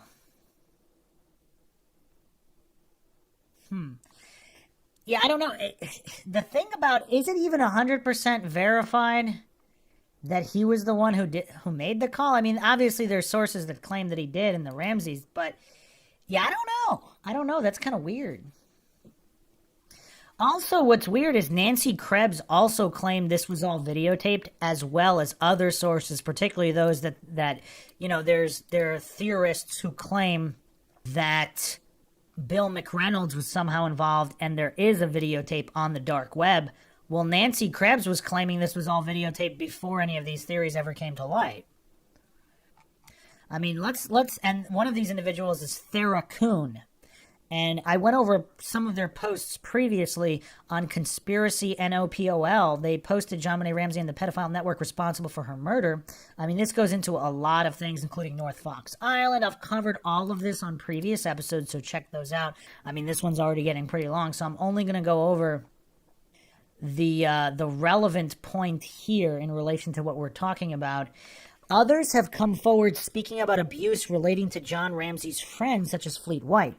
Nancy Krebs spoke of abuse, and her story mirrors a similar story perpetuated by Kathy O'Brien, who spoke about her experiences on Beaver Island, of which John Ramsey allegedly frequented and on at least one occasion allegedly took a ferry with his daughter to. According to her, an operation was set up on Beaver Island that centered around the sexual exploitation of young girls. Beaver Island is very close to the Tri-Island area near North Fox Island, with it being Beaver Island, South and North Fox Islands. John Ramsey was also said to have been on a ferry with Kathy O'Brien's father, but the veracity of her comments on this has never been proven. She claimed many things that line up with this is how this network operated. And I mean, just when you think there can't be any more rabbit holes, I will just add this here too, because I mean, if it's so common for crazy kooks to come out of the woodwork with these types of stories, because clearly Krebs has established some credibility in terms of who she was and connections with the whites, and putting away one pedophile, even if she made that story up, whatever, she's got some kind of credible baseline for association with the Fleet family at minimum. If this is so common, though, of crazy people coming out of the woodwork to accuse random people of this kind of satanic videoed abuse, why haven't we seen more of it? I mean, if there's that many crazy people out there, why do we have almost no examples of people like this? And I'm not going to get into John Mark Carr here, but some people allege that he was also involved in some kind of online network of these scumbags, and he possibly even saw a Jonbenet Ramsey video, and this was his version of blowing the whistle. In his deranged, demented mind, this is what he came up with, claiming that he was maybe responsible. I mean, look, if we're going down every rabbit hole possible, is it possible some of these scum actually pay money for these types of tapes and they wanted something done to Jonbenet Ramsey? So even though they weren't present at location, they ordered a request for some kind of video and it was done and she happened to die, even if that wasn't the intention. I mean, we're talking about the lowest of the low scum in the world that would obviously be involved in this. But if this is true, and they are, does that explain why so many wackos have claimed to have killed her? Are they simply part of this online dark web network? Now, some people, of course, do not find Kathy O'Brien credible. So she claims to have been a victim of government mind control programs like Project Monarch, CIA's Project MK Ultra, and yeah, I mean, she's authored all these books, so some people believe she's not credible, whereas I don't know if Nancy Krebs is coming out with books and doing all these appearances. And Kathy O'Brien, of course, has made some really, really bold claims. So, yeah, I mean, including, obviously, these sex slaves rings, child abuse, and also presidents using hologram technology, etc., etc. Her claim is actually interesting because she claims that they're using hologram technology to make themselves look like reptilian shapeshifters. That's an interesting one, is it not? It's like the Operation Bluebeam version of David Icke. Because if David Icke's research is all legit and all of the witnesses are telling the truth in terms of they witnessed somebody glitching and turning into a reptilian alien, if that's all man-made technology, they could pass all these lie detector tests or whatever and appear credible because they are credible. That's what they saw. That doesn't mean that interdimensional alien shapeshifters are real. That just means they appeared to be using some kind of technology.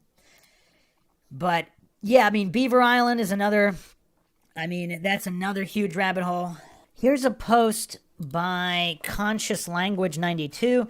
There are also, I believe, many connections or clues between the Ramsey case and the Oakland County child killer case in regard to details of places and dates, the age of children, etc. For example, Jill Robinson abducted Wednesday, December 26, 76, exactly 20 years to the day of Jonbenet. Both girls murdered. Both cases involve specifically bikes. Christmas, snow, both clothed. Jill was age 12. Jonbenet size 12 underwear. Both names start with the letter J. Jonbenet was found with beaver hairs on her hand. Jill was found next to Beaver Road sign. Jonbenet lived at 755 15th Street. Jill was found on I-75 highway, both with the numbers. John Ramsey's house in Charlevoix is directly opposite Beaver Island.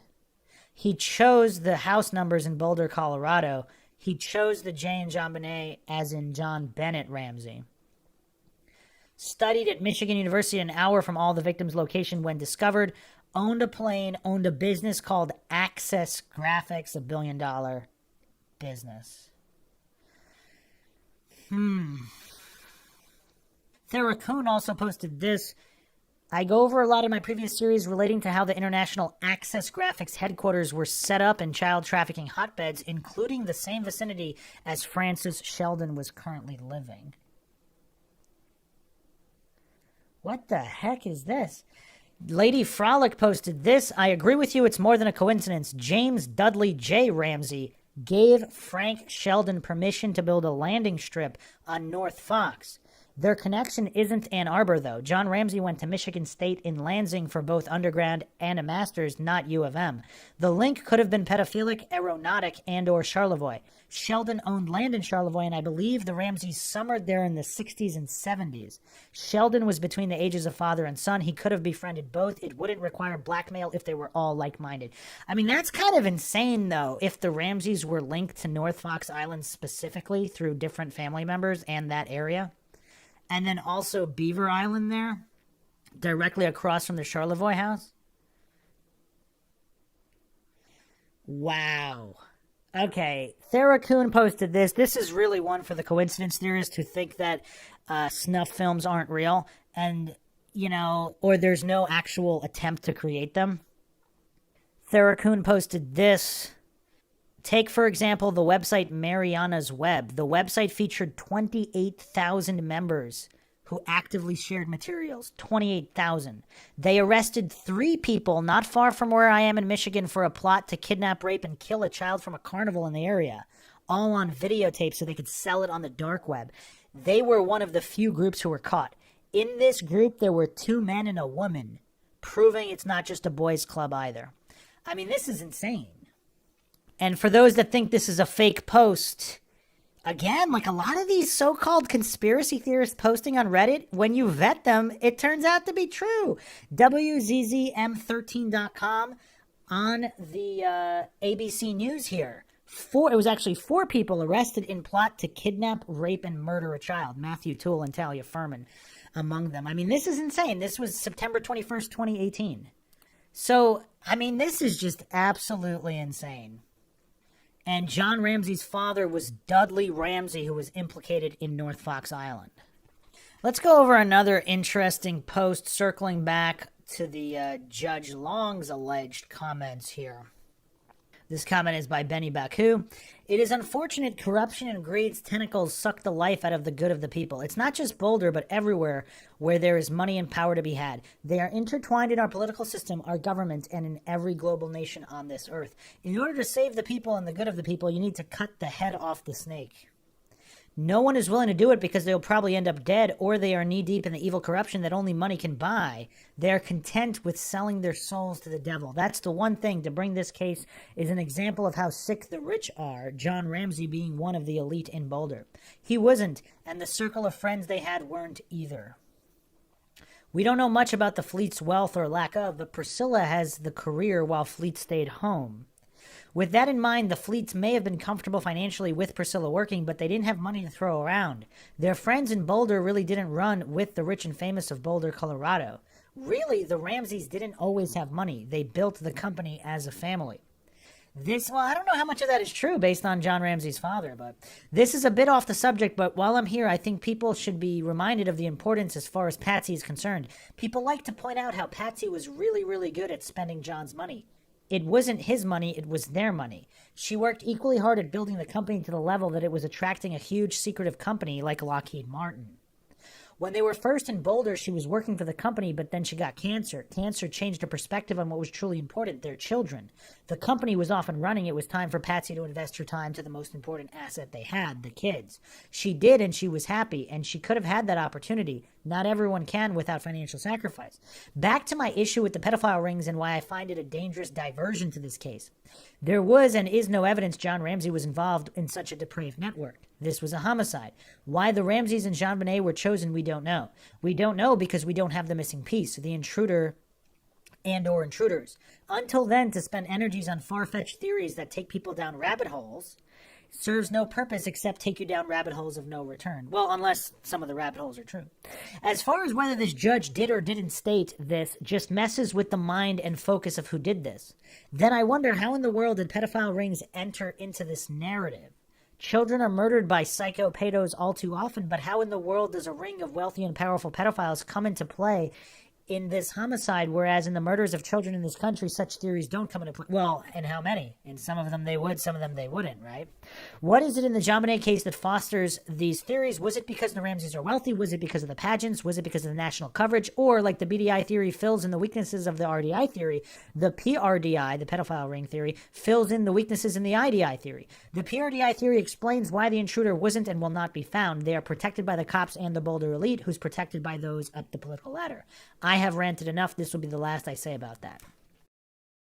I mean, a lot of interesting points there. I mean, really, if they want this thing solved, they should just brain fingerprint scan for all remaining people. But this, I mean, going down these darkest of dark rabbit holes, I mean, it's just... It's really tough because it seems like nothing makes sense no matter where you look. And is it all by design? Because this vast conspiracy, as crazy as it might seem, does it explain everything? Now, obviously, without definitive hard evidence, you can't claim that it's true. And I'm not claiming it's true. I'm not claiming anything is true or untrue. This is, of course, MINDSHOCK, where we attempt not to fall for any logical fallacies of any kind. But if it's true and it explains all the variables, what are we supposed to do? Ignore it? I mean, obviously, evidence is needed, evidence beyond a reasonable doubt if we're going to criminal court. Now, this rumor of there being some kind of a snuff film on the dark web, if there's truth to it, you would think someone would have found it by now. Obviously, that's not something I messed with. I have zero interest in the dark web. That just sounds way too insane for me, not just regarding any kind of possible murders caught on video, but just the very nature of it in general. It just seems weird.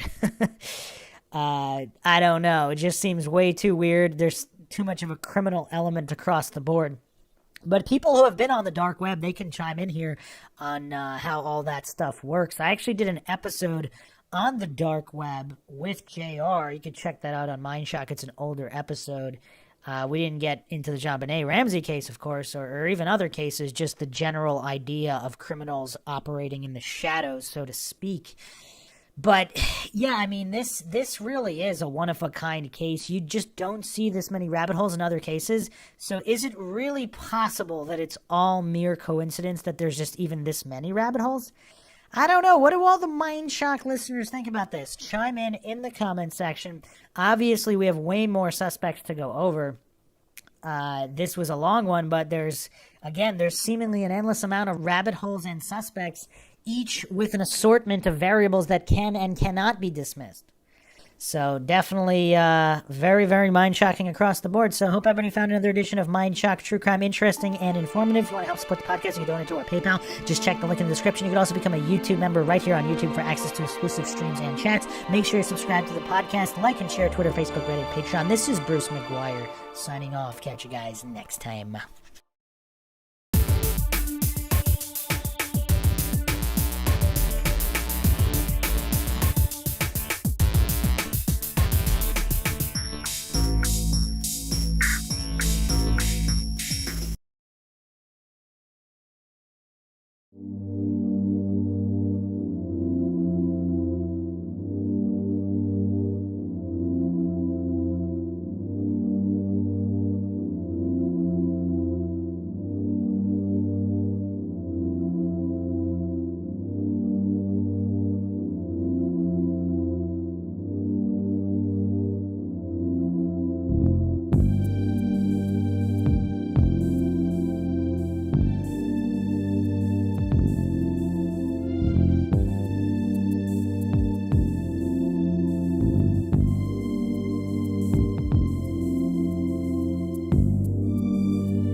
If you like audiobooks or audio shows, check out a free trial of Audible. Just click the link in the description. Welcome to MINDSHOCK True Crime. This is your host, Bruce McGuire, and you are listening to the Jonbenet Ramsey series. This is part 17, Full Suspect List 2. We're going to examine even more potential suspects or POIs, even more rabbit holes, and access graphics. Ramsey's company, which had just passed the $1 billion mark. Acquired by Lockheed Martin, a lot of connections across the board there. Many believe there is a vast conspiracy. As always, we will examine all of these claims and all of these suspects and POIs in every avenue of investigation in typical MINDSHOCK fashion, with logic and reason at the forefront, attempting not to fall for any silly logical fallacies like on mainstream media reports, documentaries, and many other podcasts. As always, if you find the podcast interesting and informative, you can donate to our PayPal. Just check the link in the description. Help support the MINDSHOCK podcast. Help us get more mind-shocking content out there with logic and reason at the forefront. You can also become a YouTube member right here on YouTube, have access to the exclusive streams and chats, and help support the channel. That way, make sure you're subbed to the channel. Hit the bell for notifications. If you're still not getting them, just like and comment a whole bunch more on a whole bunch of videos. Apparently, that's how the YouTube algorithm works. If you don't comment enough, you won't get notifications. You might even get unsubscribed. A lot of weirdness with the YouTube algorithm. Like and share Twitter, Facebook, Reddit, Patreon. Patrons do get priority for case topic, logical analysis, co-podcast requests. You can also be a guest in the podcast depending on your tier. Questions, comments, theories, thoughts, suggestions, rebuttals, debunkings of any kind, leave them in the comment section. Okay, so make sure you listen to at least the previous episode because we are going to be building on top of that.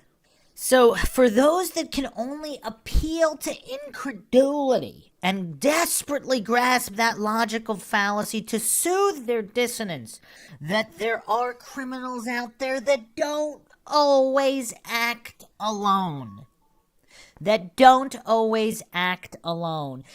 there are some very, very sick individuals, and they could be part of rings of criminals, and they may even include government personnel with political connections, a la Ghislaine Maxwell and Epstein Island, all of these things that coincidence theorists and authority-worshipping cultists pretend don't exist because they're too mentally weak to examine any of these possibilities. Not that anybody should believe anything in any direction.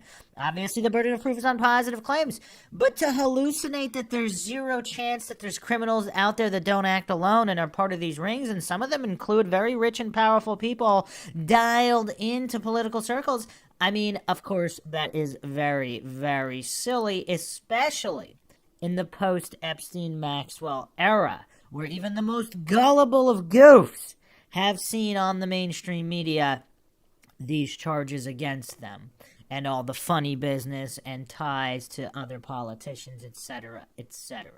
So I built upon Theracoon's post on Reddit. I'm going to do a quick recap here regarding a poster without lamps there'd be. There is zero evidence that Jonbenet's murder was in any way related to a child prostitution ring. Theracoon responded, "What do you call evidence? There is zero evidence of anything when you dismiss everything people put forward as evidence as not being evidence." I mean, wow. That is a very good point, is it not? Because, I mean, evidence can be anything. There's hard evidence. There's rumor-based hearsay-type evidence, which would be evidence, but not necessarily admissible evidence in a court of law, but it's still some kind of evidence. Now, there's all types of different evidence. Veracity, of course, varies, which is why on MINDSHOCK we attempt to discern the veracity of all of these different types of claims with logic and reason at the forefront in an attempt to find the truth in objective, logical, and neutral fashion without presupposing, oh, there's definitely no evidence of this, oh, it definitely happened. Obviously, that's a clueless goofery, which we do not we do not condone that on MINDSHOCK. The motto here, of course, is the only thing we know for sure is that we don't know anything for sure. But continuing Theracoon's post here, let's list things we can say for certain. I'm not sure this is certain, but let's see what the Raccoon wrote here. John Ramsey's father was connected to a pedophile network in Michigan during the 70s by being the person to sign off and subsequently required to check in on North Fox Island. Okay, that's actually not bad phrasing. So he's not necessarily there's not necessarily evidence that he even knew that some of these criminals in North Fox Island were part of a pedophile network, and he's not necessarily party to those crimes in any way. So he may or may not have known about it at the time. He may or may not have participated, but apparently he did sign off on the runway. He was contemporaries with someone connected to the network as a hitter named Steven Stanislaw. After the scandal of North Fox Island broke, he quietly stepped down, not running again despite being pretty young to retire. John Ramsey and Patsy Ramsey hired a pedophile connected to the production of child pornography to photograph their daughter in pictures everyone for years has stated are risky. Well, another good point there is they didn't necessarily know that, right? Because he was referred to them. So they may have done that without knowledge. So there is a gray area here. I'm not claiming, again, the Ramseys might be 100% innocent of everything. But again, the evidence is stacking here, not necessarily evidence that they had knowledge or a party to, but that these other individuals are very, very shady. On these pictures are stamps that were used by the same network above as symbology for other pedophiles to know what other materials were available. The picture with stamping has symbology to boy or girl pornography, according to someone a little bit more knowledgeable than me. Adam Starchild, what a name, the financial mind and key player of the North Fox Island operation, was publishing books out of Boulder at Paladin Press during 1996. That is another coincidence for the stack. I mean, what is this weird connection between Charlevoix and North Fox Island and Boulder, Colorado? I mean, there seem to be endless connections between these two locations. It is kind of weird. Isn't it kind of weird? Does anybody else find that kind of weird? CavDef George has put together an absolutely massive collection of information connecting Fleet White to a powerful pedophile network. And we'll be getting more deeply into that. Again, if you haven't checked out the previous episode with the alleged Judge Long connections and the allegations brought forth by Nancy Krebs, make sure you check that out. Continuing the post here, the actual murder, literally every single element of it can be explained if you understand that it was done by the same network who killed Michigan kids in the 70s. Specifically, the whole thing was a carbon copy of the murder of a girl named Jill Robinson, exactly 20 years to the day, to the hour, as Jonbenet. Wow, what, they have an hour? I wasn't aware there was an hour of death. That's a little bit weirder, because the day, okay, Christmas, day after Christmas, might not mean as much, because the holidays, of course, are rampant with crime across the board. But to the hour, that's a little weird. Was that adjusted for time zone? Is Charlevoix, Michigan the same time zone as Colorado? Or is it one time zone off? Jill was found in a white blanket of snow. Jonbenet half covered in a white blanket on the cellar floor. Jonbenet was found wearing size 12 underwear, Jill's age, with the word Wednesday, the day she was taken. Both were overkilled, killed using two methods. Jonbenet was found with beaver hair in hand. Jill Robinson was found in front of Big Beaver Road exit sign. You know what's weird? And Theracoon didn't even mention this. Beaver Island, where allegedly Kathy O'Brien, who claimed she was a victim of CIA MK Ultra programming, claimed that she was abused and that Beaver Island was one of these locations where this was done. In North Fox Island for the boys, Beaver Island for the girls. And supposedly she even claimed to have seen John Ramsey and Jonbenet Ramsey on a boat ride onto Beaver Island on at least one occasion. Again, this is MINDSHOCK. I'm not claiming anything is true or untrue. We're just going over allegations and testimonies and different theories. But even if the Jonbenet Ramsey case is not connected to the Jill Robinson case, Jill Robinson found it next to the Beaver sign, and then Beaver Island being this, I mean, there's a lot of weird connections here. That can't be disputed. Now, what exactly is connected to what and what it means, that, of course, is highly disputed. But that is kind of weird. So, the beaver hair in Jonbenet's hand, I mean, what does that mean? I don't know. And you could dismiss that as being connected to Beaver Island, except for the fact that the Ramsey home in Charlevoix is right across from Beaver Island, overlooking Beaver Island, with John Ramsey's father, supposedly the guy that approved runways in that entire area, including North Fox Island. What does everybody make of this? I mean, Kathy O'Brien, of course, some people believe she's a crazy kook. And you know, the other thing that doesn't make any sense. If her allegations are true, wouldn't you expect her to be a crazy kook? Where is this hallucination from coincidence theorists that crazy kooks aren't telling the truth because they're crazy? Are they telling the truth? The fact that they went crazy because of all of this, either brainwashing or abuse or whatever, wouldn't you expect them to go crazy? Are they crazy because it is the truth? Again, that'd be a false cause logical fallacy by those claiming that, or not just false cause, but compositional logical fallacies, ad hoc, post hoc, all of these things. It's just circular reasoning. I mean, it all kind of gets lumped together when you just automatically dismiss people as being crazy. Were they crazy before they made up the allegations, supposedly? Or is it all true and that's why they're crazy after the fact? A lot of different things to consider here. But continuing on here, both have the same initials, Jill Robinson, Jonbenet Ramsey. Both had long-winded notes written by the killers. The believed shotgun that was used on Jill, according to a confidential source, was the Victory SBT shotgun. The ransom note is believed by FBI to have actually said Victory SBT based on the fact that C wasn't abbreviated, meaning it was an incomplete thought. I believe personally that was added because it was just too on the nose. Yeah, it's a weird one. There have been a multitude of different pedophiles who have come forward admitting to a role in her murder without saying they were alone. Both John Mark Carr and Oliva have the exact same story. They participated in the murder of a child, but there were many there.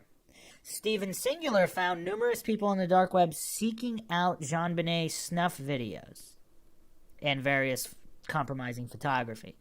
Others, a part of the network, randomly ended up in Colorado, including a professional printer named William Kay. He lived in Michigan his entire life before randomly disappearing to Colorado during 1996, shortly before her murder.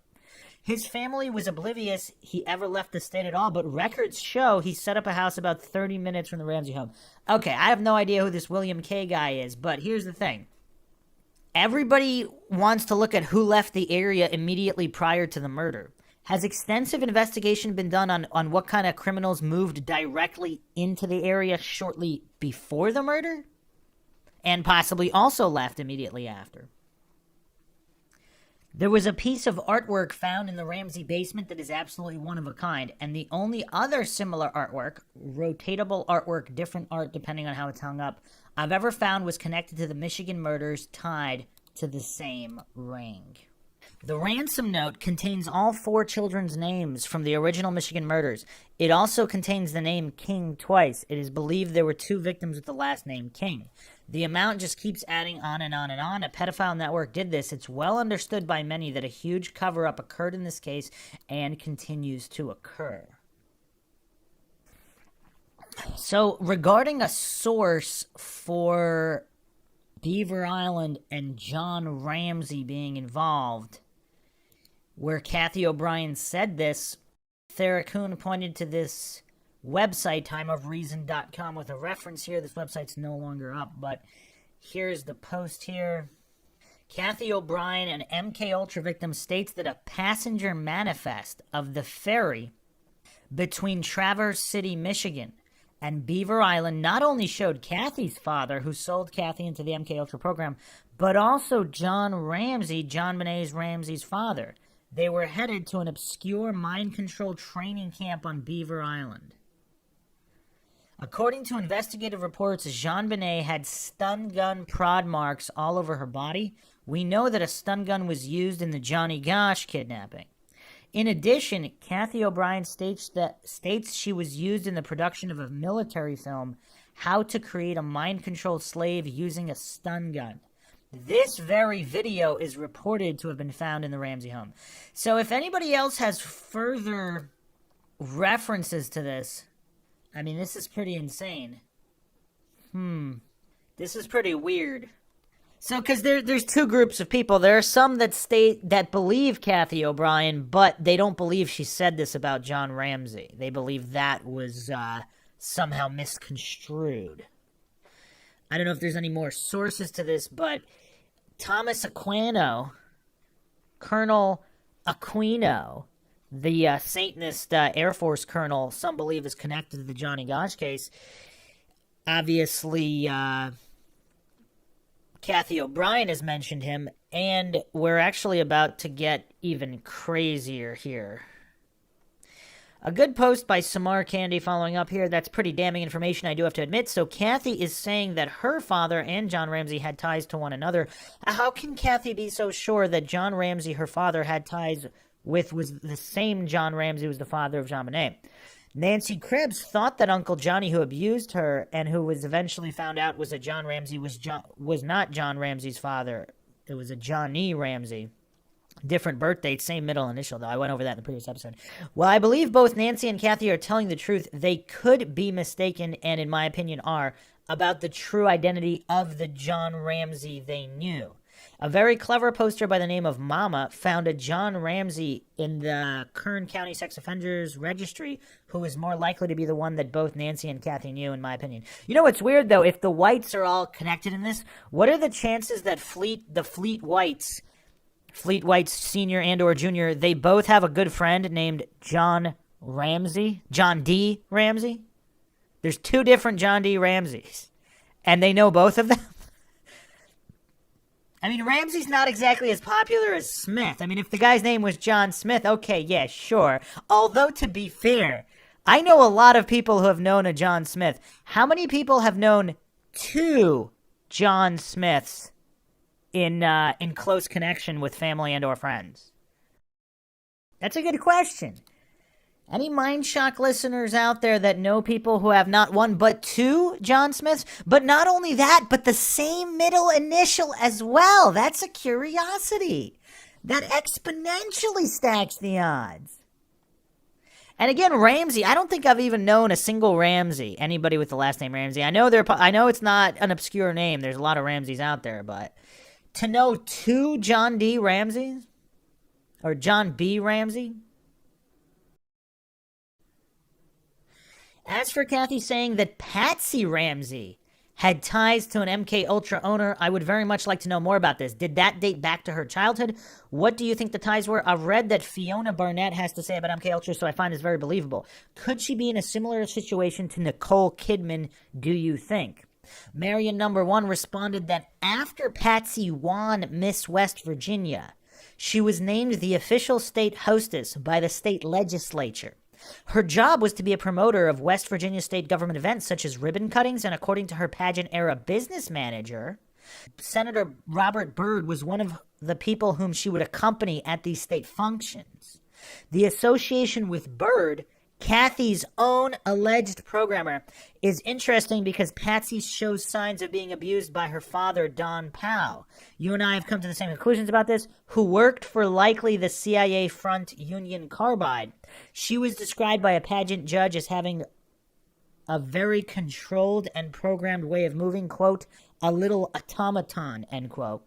And there's a history of CIA-affiliated parents who are pedophiles giving over their kids to trauma-based mind control programs. Okay, hold on a second here. I mean, we've been in MindShock land for such a long time, and we're getting deeper and deeper. Is this the greatest MindShock of all? Statistically, what are the chances that not one, but two parents, so Patsy and John Ramsey both separately had connections to MK Ultra affiliated individuals, or alleged MK Ultra affiliated individuals? So what are the chances that Kathy O'Brien, who claims that her programmer was Senator Robert Byrd, happened to also be in close proximity with Patsy Ramsey? Now, the people that say Kathy O'Brien is making all of this up, even if she is, statistically, what are the chances? I mean, this is crazy. Even if it's all made up, the links here between not one, but both of Jonbenet's parents? I mean, we're a bridge too far several bridges ago. So let's get a little crazier for the people that think Kathy O'Brien made all this up. So Kathy O'Brien's first assertions were made in the book Transformation of America, published 1995, prior to Jonbenet Ramsey's death. I mean, what does everybody make of this? And it might have been even earlier because the publication date is 1995, but obviously it takes a certain amount of time to put the book together, to edit it, to get it ready for publishing, all of that, self-published or not. It doesn't just magically appear. It takes time to write it, etc. So this was all prior to Jonbenet Ramsey's death. So I don't know if anybody's actually come up with the receipts in terms of the boat manifest that John Ramsey really was on a boat ride to Beaver Island. But Kathy O'Brien supposedly... Okay, she supposedly saw documentation that her father and John Ramsey both took a boat to Beaver Island. Also, these links to the Johnny Gosch case, links to the White House. I mean, this is just really weird, all of these links. The same names keep popping up. I mean, I don't know what to make of the stun gun being used in the Johnny Gosch abduction, as many alleged that account was real, the PJ Smith account that was attempted to be suppressed. Again, if you haven't checked out the Johnny Gosch series on MINDSHOCK, check that out. It's the most comprehensive series on the case. Also, some people dug up that Jonbenet Ramsey also did a beauty pageant in Charlevoix. So if there is some kind of widespread network in Michigan, Jonbenet competed in Charlevoix as well, not just Boulder. So is focusing only on Boulder not going to be enough here? And again, just the amount of individuals popping up in both the Charlevoix or Michigan area and specifically Boulder, Colorado, that's kind of weird. Now also, so Ramsey confirmed in 1998, there's actually a CNN transcript here. Report Jonbenet evidence could point to intruder January 11th, 1998 on CNN, on edition.cnn.com. Now, there's reference here to the stun gun might have been used on Jonbenet Ramsey. And Schiller quotes a police source as saying that an instructional videotape for a stun gun was found in the Ramsey home. You know, that's a little weird. How many people have stun gun instructional videos, rich or not? I mean, yeah, a lot of people have stun guns, but how many actually have specific instructional videos? And it's kind of vague. Which video was this? Was this really some kind of MK Ultra military video? And if so, was Kathy O'Brien really in that video? That's insane. Marion number 1 posted this regarding the stun guns. Per the Ramsey's 1998 interrogations, this stun gun video was marked as coming from Spy World Miami, a store selling amateur spy gear in Coral Gables, Florida. They made a similar claim in Death of Innocence about getting it from a spy shop in Coral Gables. John claimed he was there in 1994 for the Super Bowl and decided to pick up some equipment to help detect bugging of Access Graphics phones. Okay, hold on a second. So for the people who think John Ramsey was just some kind of small-time guy who got lucky with Access Graphics, in 96, where they crossed the $1 billion mark, as early as 1994, he's getting spy equipment because he thinks Access Graphics phones are bugged? Now, I mean, this is weird. This is all just so weird. No matter where you look, there's just a whole bunch of weirdness here. I really don't know what to make of all the weirdness. It just does not make a lot of sense. The clerk gave them a bunch of videos, including the stun gun tape, and he took them home and forgot all about them. A couple things do make me wonder about this. When I asked Spy World in September 2017, So Marion #1 is actually doing some legwork here. This is their post. When I asked Spy World in September 2017, they denied providing stun gun instructional videos.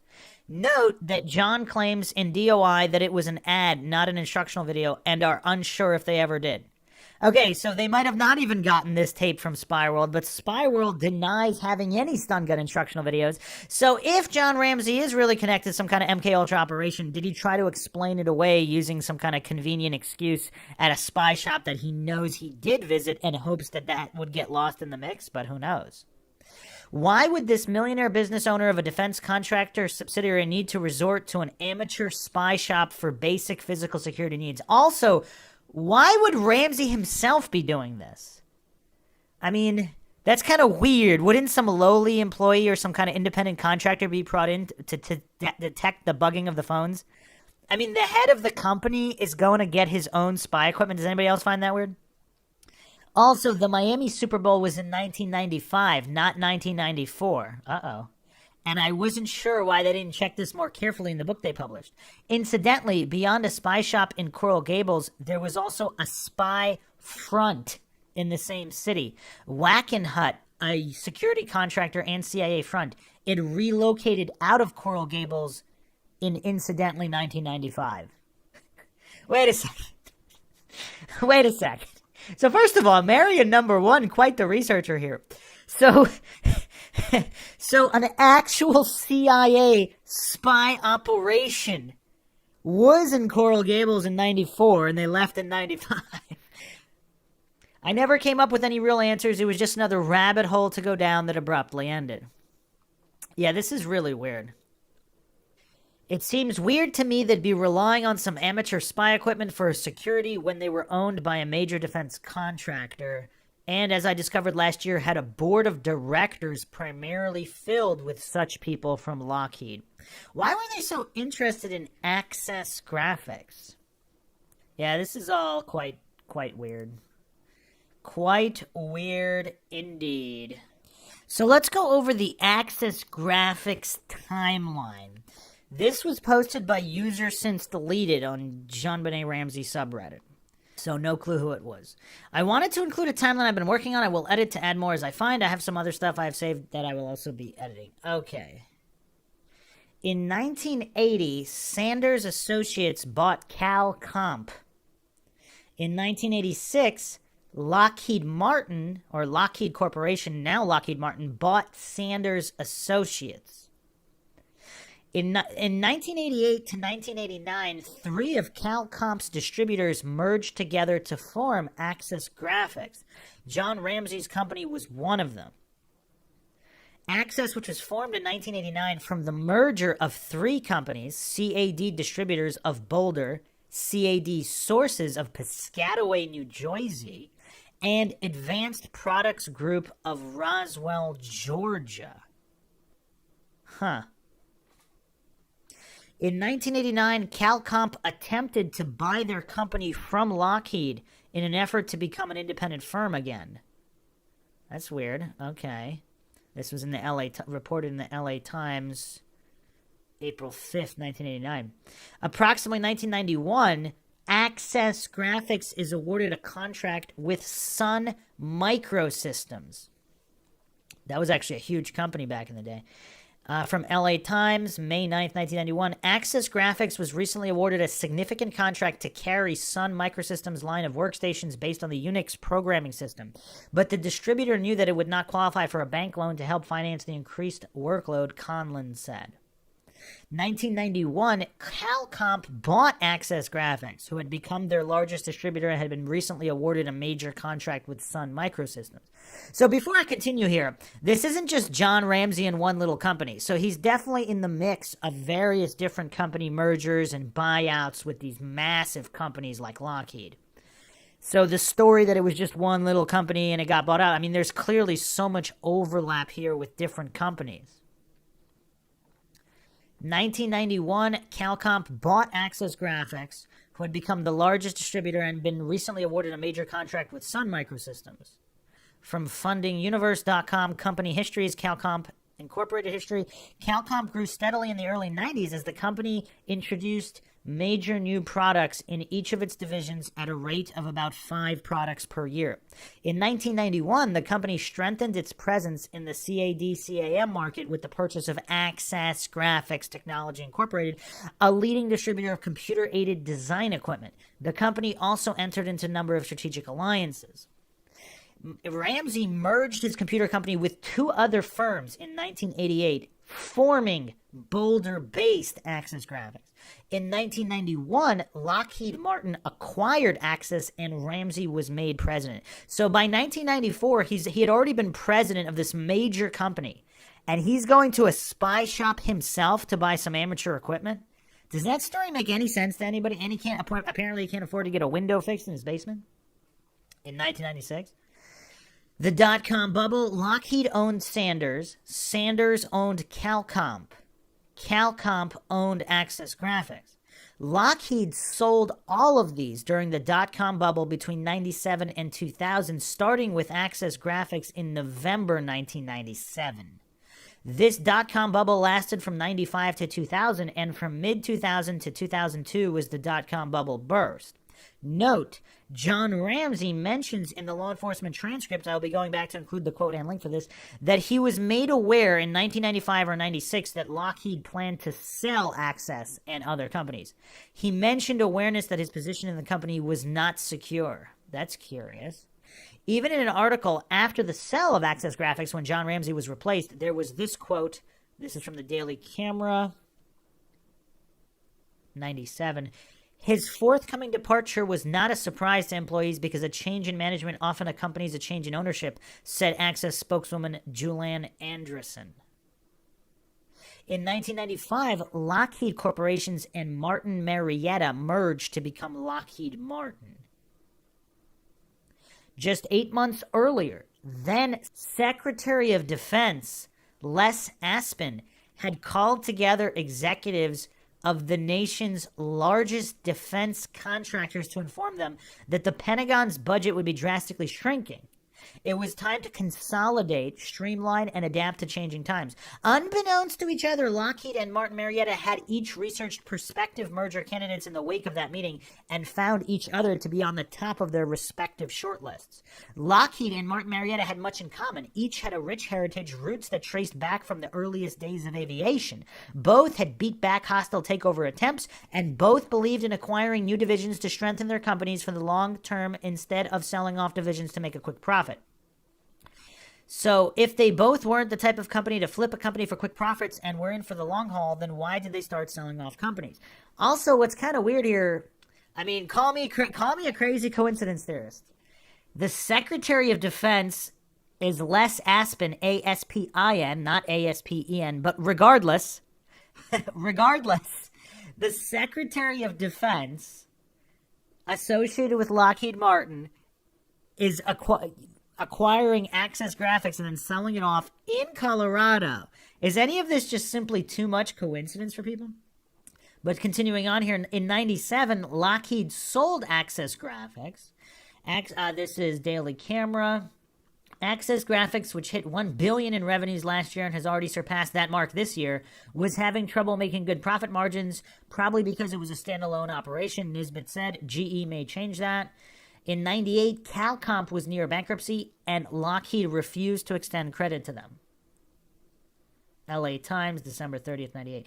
99, Calcomp was largely shut down.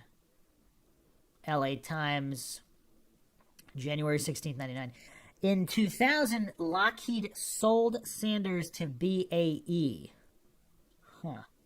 In 2009, Colorado State University will honor Sun Microsystems and Lockheed Friday, October 5th, as part of an event celebrating the grand opening of the Academic Village.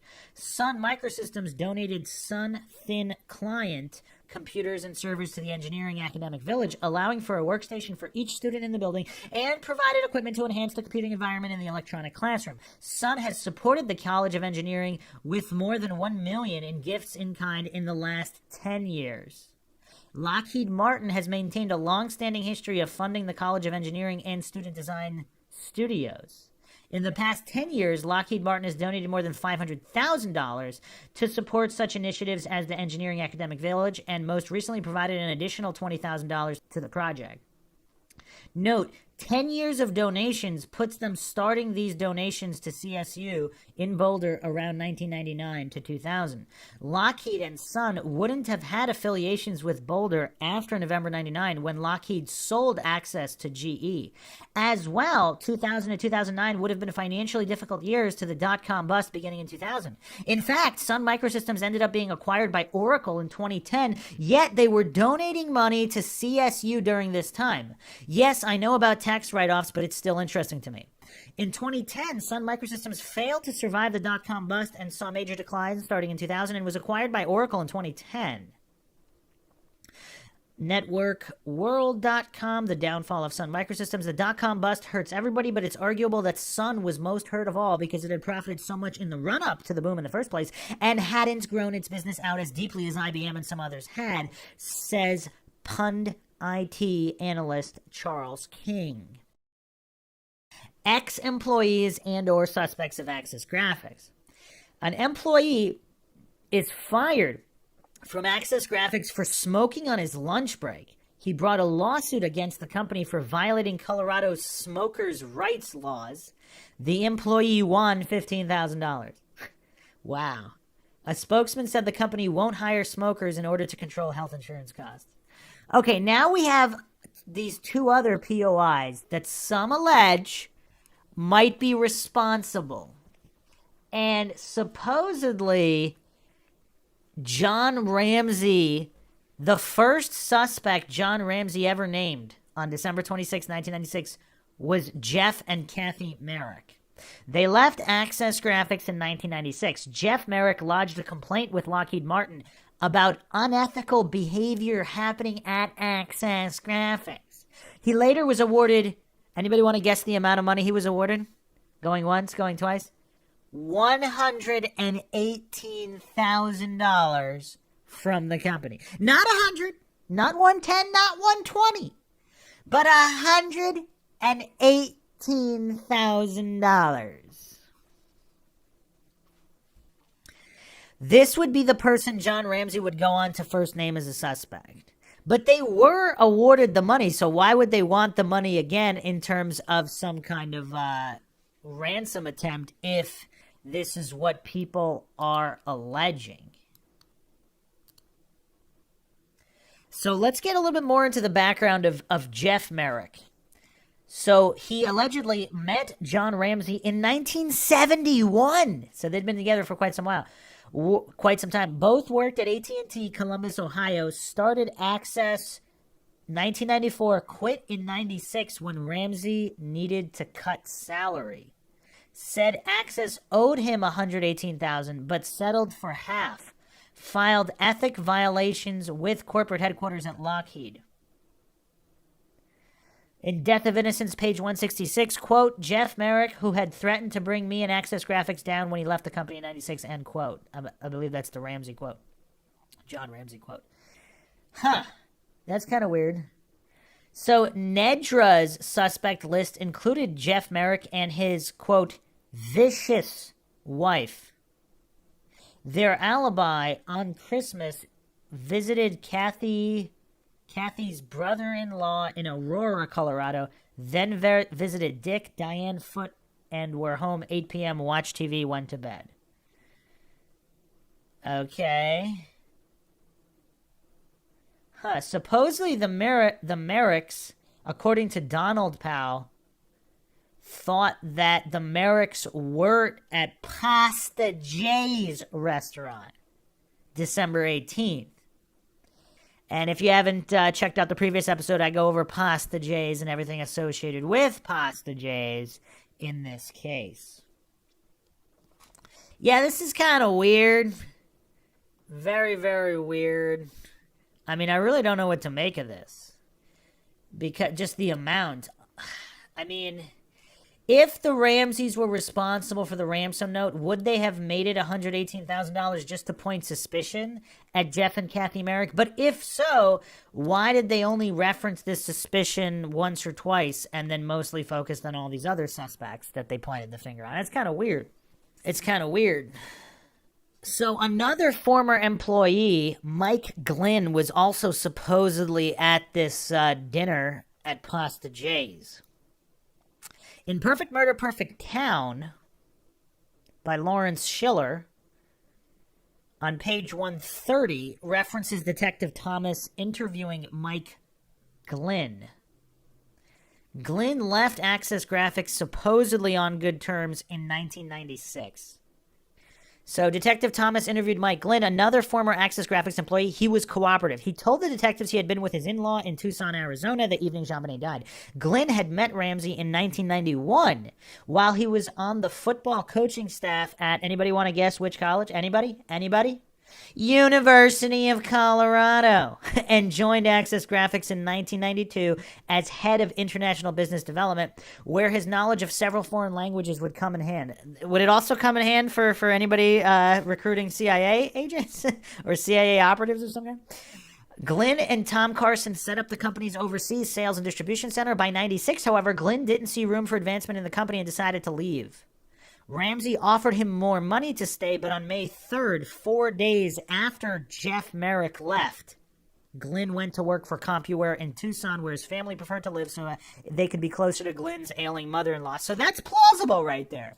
But it is a little curious that it was only 4 days after the Merricks left. However, John Ramsey said he was cutting salaries, which is the reason he got rid of Merrick, yet offered Mike Glynn more money to stay. Now, how would that make Merrick feel if the boss is saying there's not enough money to go around while offering other guys more money and firing him? And what was this dinner at Pasta J's all about? Was it really just... And this dinner was December, so they left in May. Merrick, last day of April, and Glynn in May 3rd. And yet they're having dinner at Pasta J's December 18th? Not too long before Christmas? What is this? That's a little weird, but I mean, I don't know. I guess if he's in town for other reasons, he wants to catch up with old friends. How good terms is he on with Jeff Merrick? I mean, okay. Gary Merriman had told the police that Mike Glynn had a personal relationship with the Ramseys and was one of the few Access Graphics employees to have been invited to the Ramseys' home. In fact, the two families had often vacationed together. 2 weeks after his interview with police, Glynn provided hair, blood, and handwriting samples. Letter from Mike Glynn. John Ramsey seemed like an introvert. He was just nice and shy. He never wavered in what he was like, and you could tell he was a deep-thinking guy. I never saw him ruffled by any circumstances. Sometimes internally he must have been. One time we were negotiating with Sun Microsystems, our largest vendor, and the frustrations of dealing with the game played in the computer industry got to John. Yet he stayed level-headed. He steered away from confrontation. Don Powell was a real father figure around Access. He had the ear of everyone when he was Human Resources Director. His job then wasn't to hire or recruit anyone, but he sure solved a lot of difficulties that arose in that company. Everybody enjoyed Don. He was always around. He lived by himself, and every once in a while, Don and I would sit on his porch, have a beer, and talk. When somebody new was hired, he would take them to his porch and have a beer with them. While John was low-key, Patsy was off the scale as an extrovert. Once John made a mildly sarcastic remark, quote, "Patsy spent more money renovating the house than I did buying it," end quote. As I got to know John better, I saw the impact of his older daughter's death on him. Beth was her name. He was just eaten up inside. He read a lot to try and come to terms with it. It changed him. Or did something else that happened at the time change him? Again, we don't really know. Some people, some of these really hardcore conspiracy theorists allege that Beth somehow had some kind of information and may or may not have been either going public with it or something of that nature. Or it could have really been an innocent car accident. Again, this is MINDSHOCK. I'm not claiming anything is true or untrue, but many people have many different theories. Our families went on getaways together, sometimes into the mountains where we stayed at our family's condo. We did the usual things families do. We skied, we cooked our own meals, just hung out. In the summer, we hiked. There was never any display of money on John's part. John enjoyed being outside. He loved Boulder. He loved his kids. And whenever I saw them, he always gave Jonbenet and Burke equal time. He invited my family over for dinner several times. Patsy cooked. The speculation that I ended with on bad terms with John is just not true. In October, just before Jonbenet died, I was trying to get John on our board of directors, but our bylaws limited the number of directors. At the same time, he was in discussions with Lockheed about possibly reacquiring Access Graphics and going public. So all this other stuff is just gossip, innuendo, and gross speculation. When I left, Jim Hudson was just coming back to run the European and Canadian operations. I'd blow into town every couple of months, and I'd call John or whoever was in town and would have dinner. I'd host a few. This is Mike Glenn's letter. So Perfect Murder, Perfect Town, page 449. That same week, Lou Smith received a letter from John Ramsey, who gave the investigator his list of suspects in his daughter's murder. Jeff Merrick, Mike Glenn, and Jeff Marino, all of whom had once worked for him, and Bill McReynolds, who had been Santa at their Christmas party. To Smith, it was clear that Ramsey was desperate for the police to check these men out because they had all but stopped looking for suspects other than him and his wife. Smith, too, was frustrated. He was eager for the case to be turned over to the DA's office because he knew Pete Hofstrom would be a fairer arbiter of the evidence. After the first of the year, Smith showed Ramsey's letter to Alex Hunter, who then showed it to the police. The detectives found it odd that Ramsey had written to Smith at home and that he had named Jim Marino as a suspect when Marino was appearing on television in support of the Ramseys. What else is weird, though, did John Ramsey suspect Mike Glenn and Jeff Marino or Jeff Merrick and Mike Glenn were friendly, even though he had basically gotten rid of Merrick, who had sued subsequently, and Mike Glenn supposedly on good terms? So, referring this mystery dinner at Pasta J's in Steve Thomas's book, page 121, they had also recited a list of suspects for us: Jeff Merrick, Mike Glenn, and Jim Marino, all former Access employees who had been seen at a mysterious dinner with Tom Carson, currently the company's chief financial officer. Then he shocked us by also offering the name of Fleet White. The Ramsey camp had turned on one of its best friends. Gosage and I returned to Access Graphics for an appointment with CFO Tom Carson, who had been so negatively portrayed by Patsy's mother and who was now linked by John Douglas to a suspicious dinner with Merrick Marino and another friend, Mike Glenn. Unlike most of the others at Access, Carson was open and helpful and had a rock-solid alibi. At the time Jonbenet was killed, he was in France with his girlfriend Natalie and her parents. He dismissed the controversial dinner as a get-together with old friends, not a conspiracy to commit murder across a table in a public restaurant in which John Ramsey was part owner. I would devote many hours to running down the stories of the others named, and the result was always the same. It was an innocent gathering that meant nothing to our case. But here's the thing, though. If it wasn't an innocent gathering, would anybody ever admit that? So, I mean, what would be the... I mean, it's kind of weird to just take their word for it. Not that I'm saying it's not innocent, but it's kind of... I mean, I guess it's not that weird if the current CFO was really friendly with both Merrick and Glenn. Merrick, who had left on bad terms, got a settlement. Would Tom Carson not care about that? I mean... We also don't really know how they really felt about John Ramsey, because would they really ever actually say after the guy's daughters died?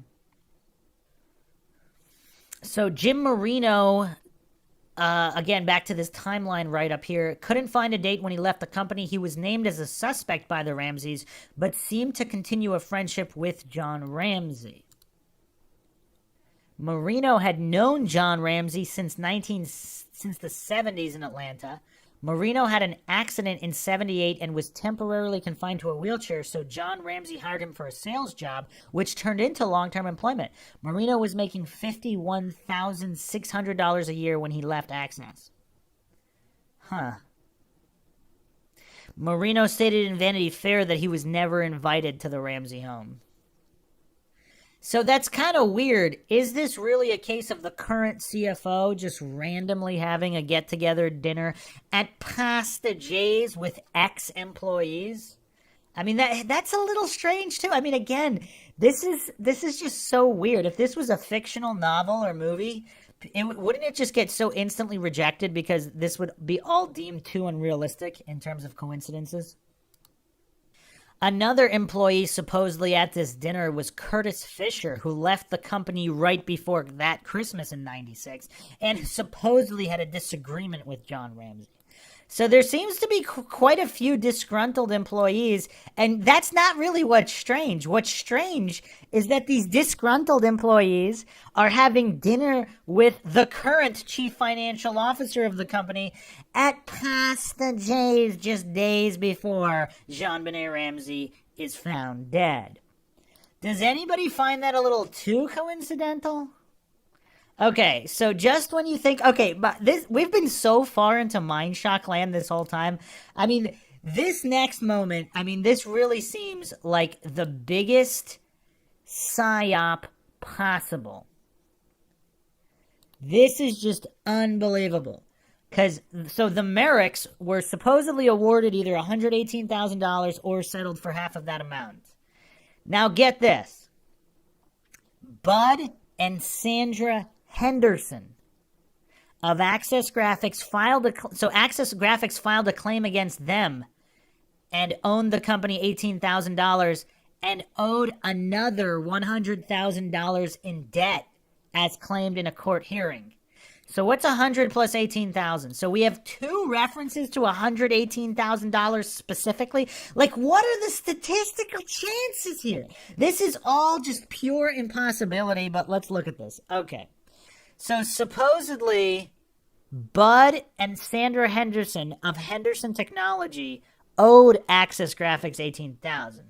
So Bud Henderson started Henderson Technology in 1984, sold telecommunications equipment, bought supplies from CAD, distributors of Boulder. So he divorced Sandra in 1995. Distribution was $18,000 owed each. Moved to Colorado in 91.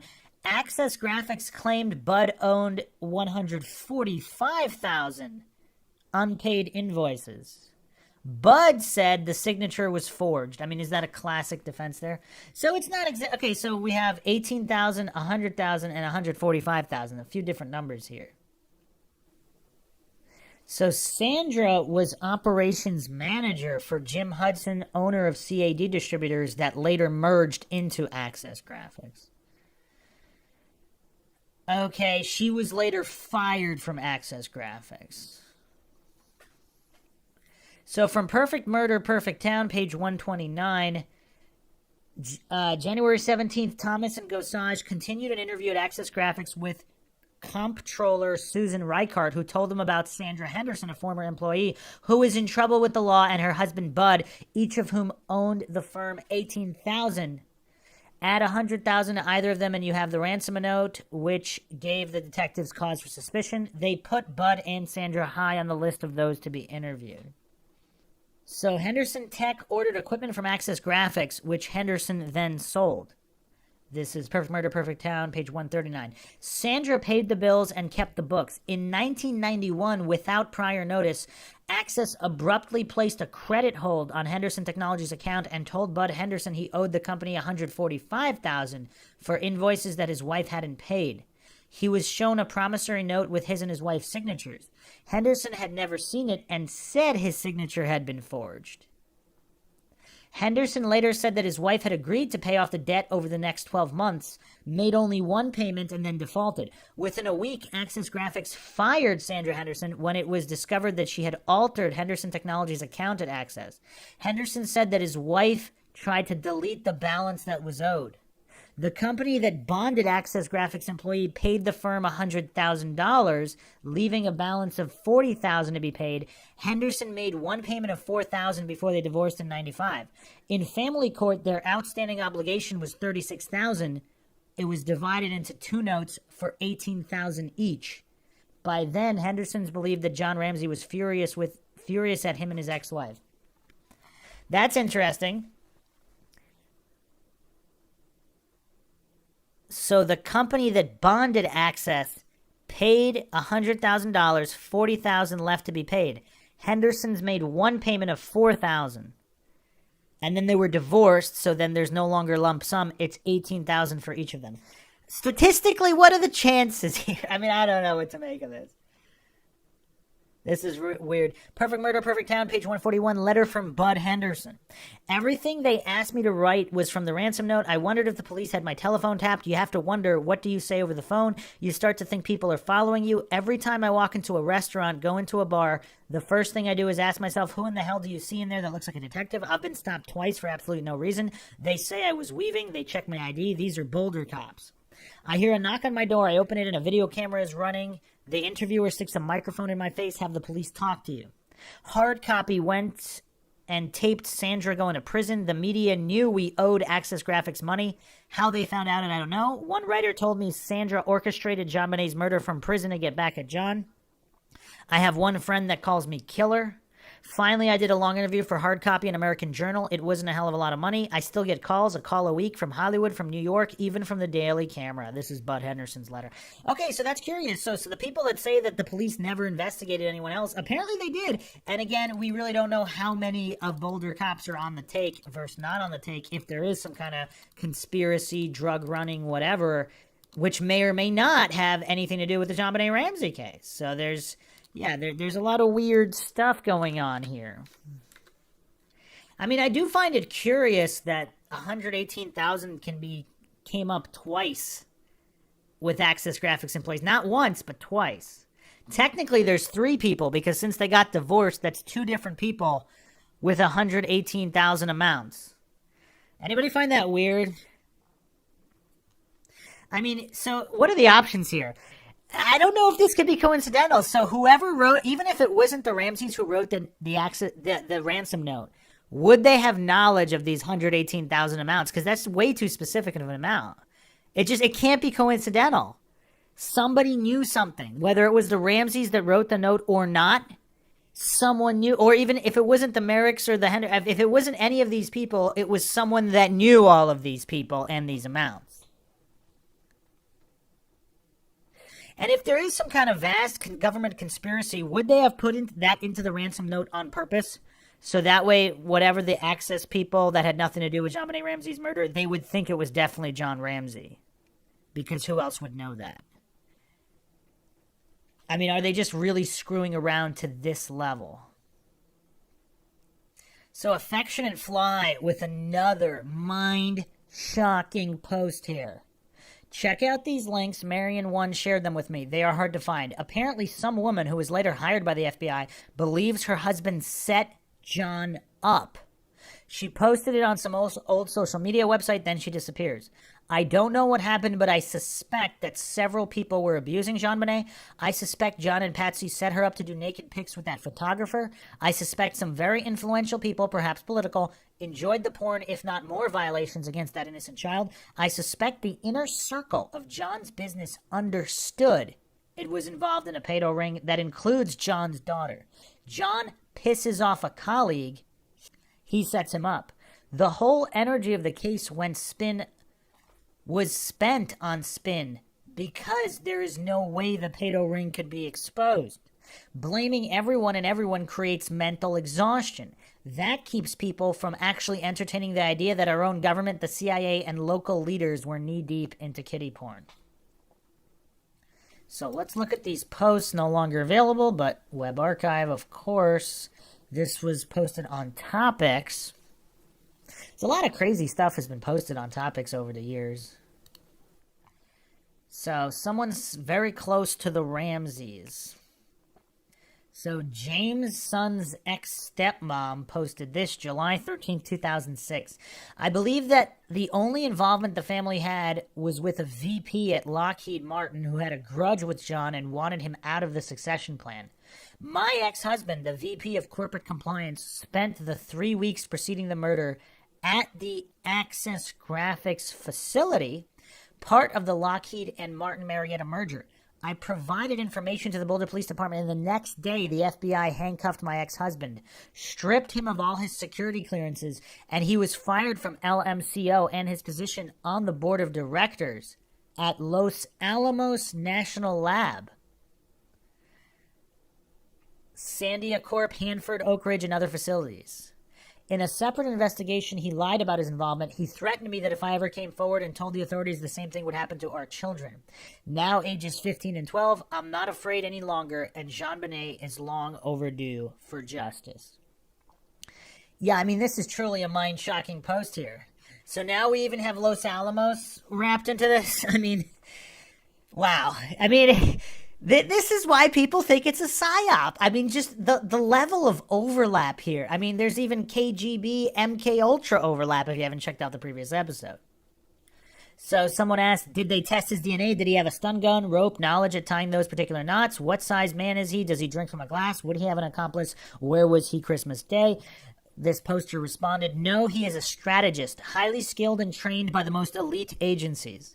He was most commonly used his services in military planning and met frequently at The Hague for strategy sessions. Now we got The Hague in here. And is a graduate of the LMCO Senior Management Executive training at the Y River Institute. He served in intel in the Army, was a cryptologist during Vietnam, and worked his way up the corporate ladder via various strategic assignments. He wouldn't have been the person to commit the murder. He would have been responsible for the tactical aspects of executing the plan. I doubt his DNA is at the scene, and if it were found in the house, he was a business colleague and admitted friend of John Ramsey, so it would not implicate him conclusively. A couple of weeks after the murder, he completely broke down, wailing in our basement, claiming, quote, John Ramsey is my best friend, end quote. I knew this to be completely untrue, and his behavior was extremely unusual. Remember, the man was a defense executive, not a pediatrician. And if, in fact, he was the first responder as VP of Compliance Validation, remember, the ransom note indicated it was an assault against John Ramsey's company. Then he would have had a valid excuse for being there. At the very least, he is guilty of obstruction of justice. He knows way more than what he's telling. The FBI has removed him from all access to classified information, and he now lives in England. I was not privy to the outcome of the investigation by the FBI. I suspect his involvement on the following facts. 1, he considered himself intellectually superior to everyone around him. Quote, grow a brain. Was a common insult he employed. 2, he was not at our home on the night of the murder. I assumed he was with his mistress. 3, he received repetitive calls from a man claiming to be from Access Graphics following the murder. The caller initiated the call minutes after my husband left the house en route to work in the morning. I found the incident so disturbing that I filed a report with the police department because I was fearful someone was watching the house. Our house was broken into 2 times following the calls, but nothing was disturbed. The alarm went off minutes after I left, and the intruder was gone before the police responded. On one occasion, I left a $100 bill on the table, but it was still there when I returned home. 4, after our separation, he was abusive to our son. He was consistently able to evade conviction, even though 7 organizations filed child abuse allegations against him, and the investigation produced a 192-page, 3-count criminal indictment of child abuse. He is above the law and very skilled. I mean, these are very specific points here. I mean, some allege that this would have to be crafted very carefully by a hoaxer, or maybe it's the real deal, but either way, very specific here. 5, I hired a PI during our divorce. The investigator claimed that he was known as a ghost in the PI business. He also noted that my ex was involved in a large number of fatalities. 12. I responded that he was responsible for 151 facilities worldwide. I grew up in Louisiana, where one refinery explosion was capable of killing 12 employees at a time. But most striking was my ex was usually present or had visited recently when the accident took place. Of note was a time when we were on vacation in Florida in August 98. He was on the board of directors at Los Alamos National Lab, and the G3 picked him up in Jacksonville en route to Los Alamos for a weekend board meeting. He was supposed to return on Sunday evening, but called me to report that there was an electrocution at the plant, and he was notified when the plane was on the tarmac. So they postponed their return trip. When we arrived home in Denver, I read in one of the papers that the fatality occurred on Monday. The death at the time of the Wen-Ho Lee controversy was ruled an accident, but I'm skeptical. Because I refer to planned accidents as murders, I filed for divorce 2 months later. Someone asked this individual why they started posting here in July 2006. Response, I began posting here because I have provided some of the evidence I have to the Boulder Police Department, and to my knowledge, there has been no follow-up. The only action that took place was my ex was removed from his position, stripped of security clearances, and now lives out of the country. I'm frustrated and feel guilty that Patsy died without realizing justice for her daughter. My feelings of guilt started to rise again after I learned that Patsy had died. I'm looking for answers to questions that have plagued me since the murder. I have no specific information about SBTC other than it means saved by the cross to some. My ex became a religious fanatic after the murder. I've searched the term with relation to defense, and the only information I found was speed brake thrust controller used on the space shuttle. LMCO had the space shuttle contract at the time. I do not think it would be legal or prudent to post my ex's name. The FBI is quite aware of who he is. I'm just baffled as to why they are not solving this crime. Wow. Okay. So back to Affectionate Fly here. Super side note, I used to work in Marietta, Georgia, early 2000s. I used to wax the eyebrows of some middle school girls who went to school with Burke. They were friends with him. They told me that business associates of his dad killed Jonbenet. I actually went over this in the previous episode as well. Wow. Okay, so, yeah, I mean, this is all very, very mind-shocking. There's definitely some kind of in order for all of the variables to line up, there's got to be some kind of an overlap here. Okay, so let's go back to the ring theory that there's some kind of government ring operating and is responsible for this. On Cav Def, there's another curiosity we did not discuss here. I mean, this is all quite crazy. So, this is straight from cavdef.org. Law enforcement response, Boulder Police Department. Detective Linda Arndt of the Boulder PD requested assistance numerous times throughout her investigation at the Ramsey home, which never arrived. The BPD response was lackadaisical and prevented the field detectives like Arndt from properly securing the crime scene. Such a failure was later pinned on her, indicating the department tried to make her into a scapegoat. And again, I went over this in the previous episode. Was that all by design? Because why would they not respond to help her? According to an FBI agent who advised the Boulder police, the high-level command staff, quote, inhibited the officers and the detectives from doing the job that they knew they needed to do, end quote, by separating the Ramsey parents before questioning them. Threats against Linda Arndt, Steve Thomas, and Bob Whitson. Insistence on a PDI theory. Groupthink by Kobe, Eller, and Thomas. Misrepresentation of the CBI handwriting results. No follow-up on John's shirt fibers purportedly being found in Jonbenet's underwear. Linda Arndt facing retaliation, such as stories damaging her reputation being leaked by Steve Thomas, and ultimately fearing for her life from members of her own department. Boulder County DA. The Boulder County DA's office under Alex Hunter was inappropriately differential to the Ramseys. A likely factor in this was John Ramsey was hiring lawyers from the firm Haddon, Morgan, and Foreman, who had close ties to Colorado's Democratic power structure, including Hunter's office. Hunter himself had a reputation for being very hands-off as a prosecutor to the point of protecting drug traffickers and sexual predators. The DA staff, which had frequently held friendly meetings with the Ramsey's lawyers, gave over key evidence in the case to the defense team.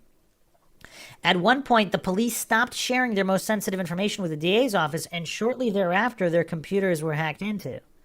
Refusal to authorize search warrants that the police requested. So from all this information here, it seems like there might have been some good cops here trying to do an honest investigation, but they were blocked.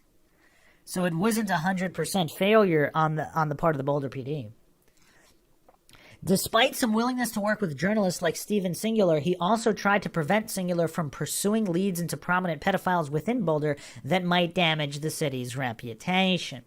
Boulder activists Evan Ravitz and Bob McFarland were blocked from presenting evidence about pedophile rings to the grand jury, even as the defense handwriting experts were allowed to testify. That's curious. When the grand jury indicted both parents on accessories to Jonbenet Ramsey's murder, Hunter not only refused to prosecute it, but he hid the indictment. 9 years later, his successor, Mary Lacy, issued a controversial public exoneration of the Ramseys from guilt in their daughter's murder.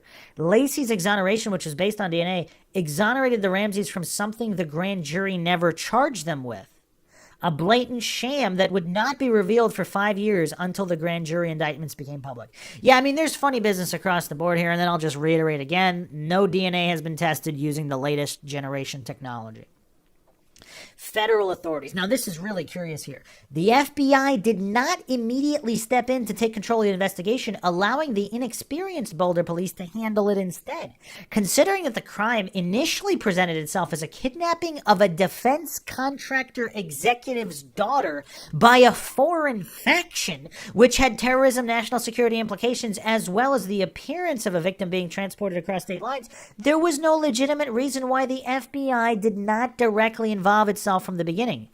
Donald Freed, in highlighting this irregularity, argues that the most likely explanation for this breach of protocol would be a stand-down order from a higher-level authority, such as FBI headquarters in Washington, D.C., or maybe even higher than that.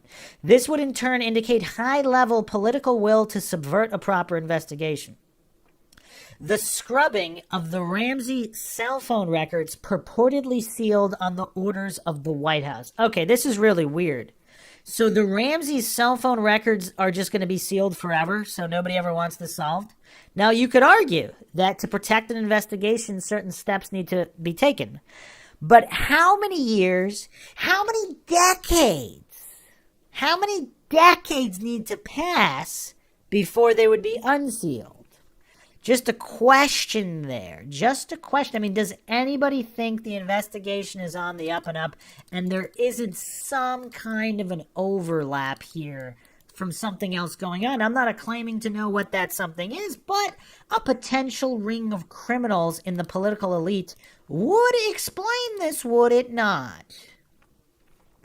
During the Wonderland child pornography raids in 1998, one of those arrested was Richard Bruce Thomas, a computer consultant in Fort Collins, Colorado.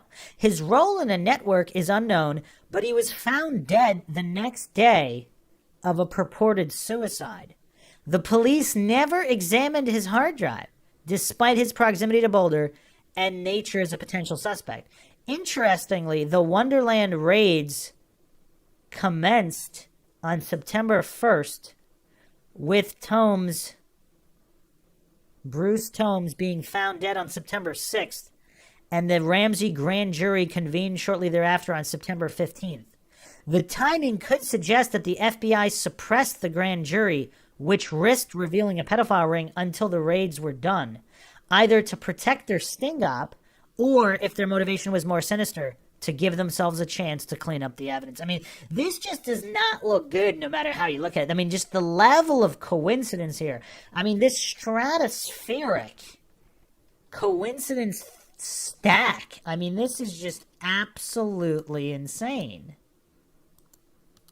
So for people who think that none of these rings exist, I mean, this is Washington Post, Thursday, September 3rd, 1998.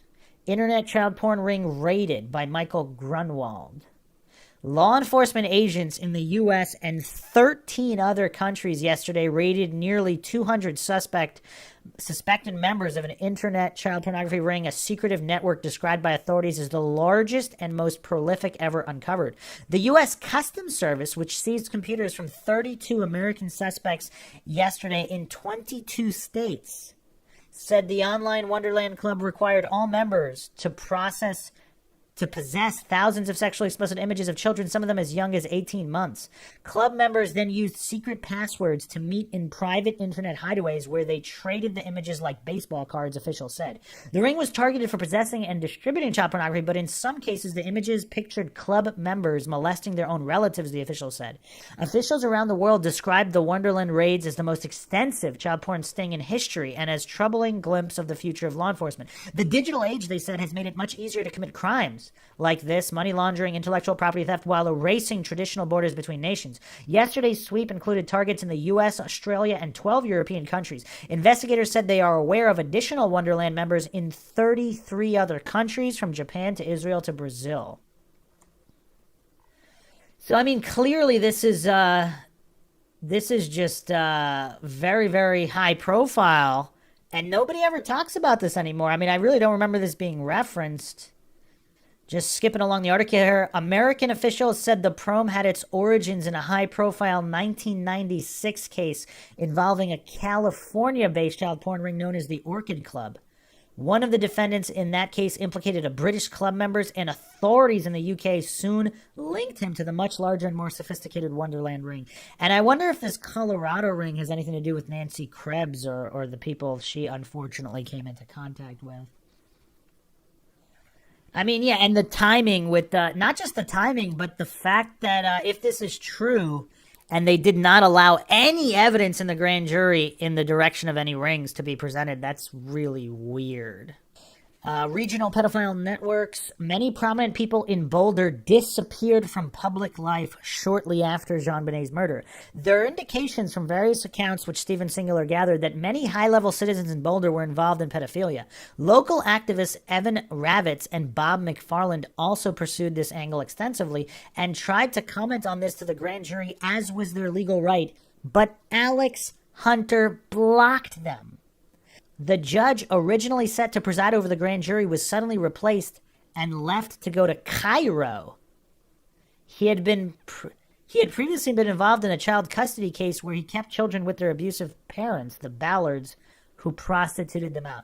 Yeah, I mean, just the level of coincidence here is just stratospheric, if this is all true on CavDef. And again, I don't see a source for this here, but regarding, I mean, everything that I've double-checked on CavDef did check out thus far. Again, that doesn't mean that's true, but everything that I've double-checked so far regarding news articles and court documents on CavDef, it apparently checked out, so this is really crazy. James Parton. Early in 1998, James Parton was arrested in Columbus, Ohio for distributing child pornography online. A former resident of Idaho Springs, Colorado, he was found to have a photograph of Jonbenet Ramsey in his possession. Parton also became a suspect in the disappearance of 14-year-old Beth Miller, who vanished in Idaho Springs back in 1983 when Parton lived there, due to him having newspaper clippings on her case and a map of Idaho Springs with 3 X's marked. One anonymous source alleged that Parton was continually let off on his crimes due to his well-connected father, Alan Parton, a high-ranking military officer who allegedly molested his own children. I mean, this is all such dark stuff. I mean, this is just absolute insanity here. And also regarding James Parton, I mean, this is all just very, very crazy. I'm going to go over one more article here, which makes a lot of connections. So, roseforjustice.com posted this, September 21st, 2020. Was Jonbenet an unknown victim of child pornography crime as multi-billion-dollar business? Child porn and abuse is linked to cyberspace social media employees fired from IT jobs such as Lockheed Martin and ... At the time of the murder, John Ramsey worked at the forefront of the tech world, starting a computer company in the 80s that he would merge with 2 other firms in 1988 to create Access Graphics, which sold Unix-based computer systems and would go on to become a billion-dollar company. Ramsey to leave his company, Denver Post, November 6, 2015.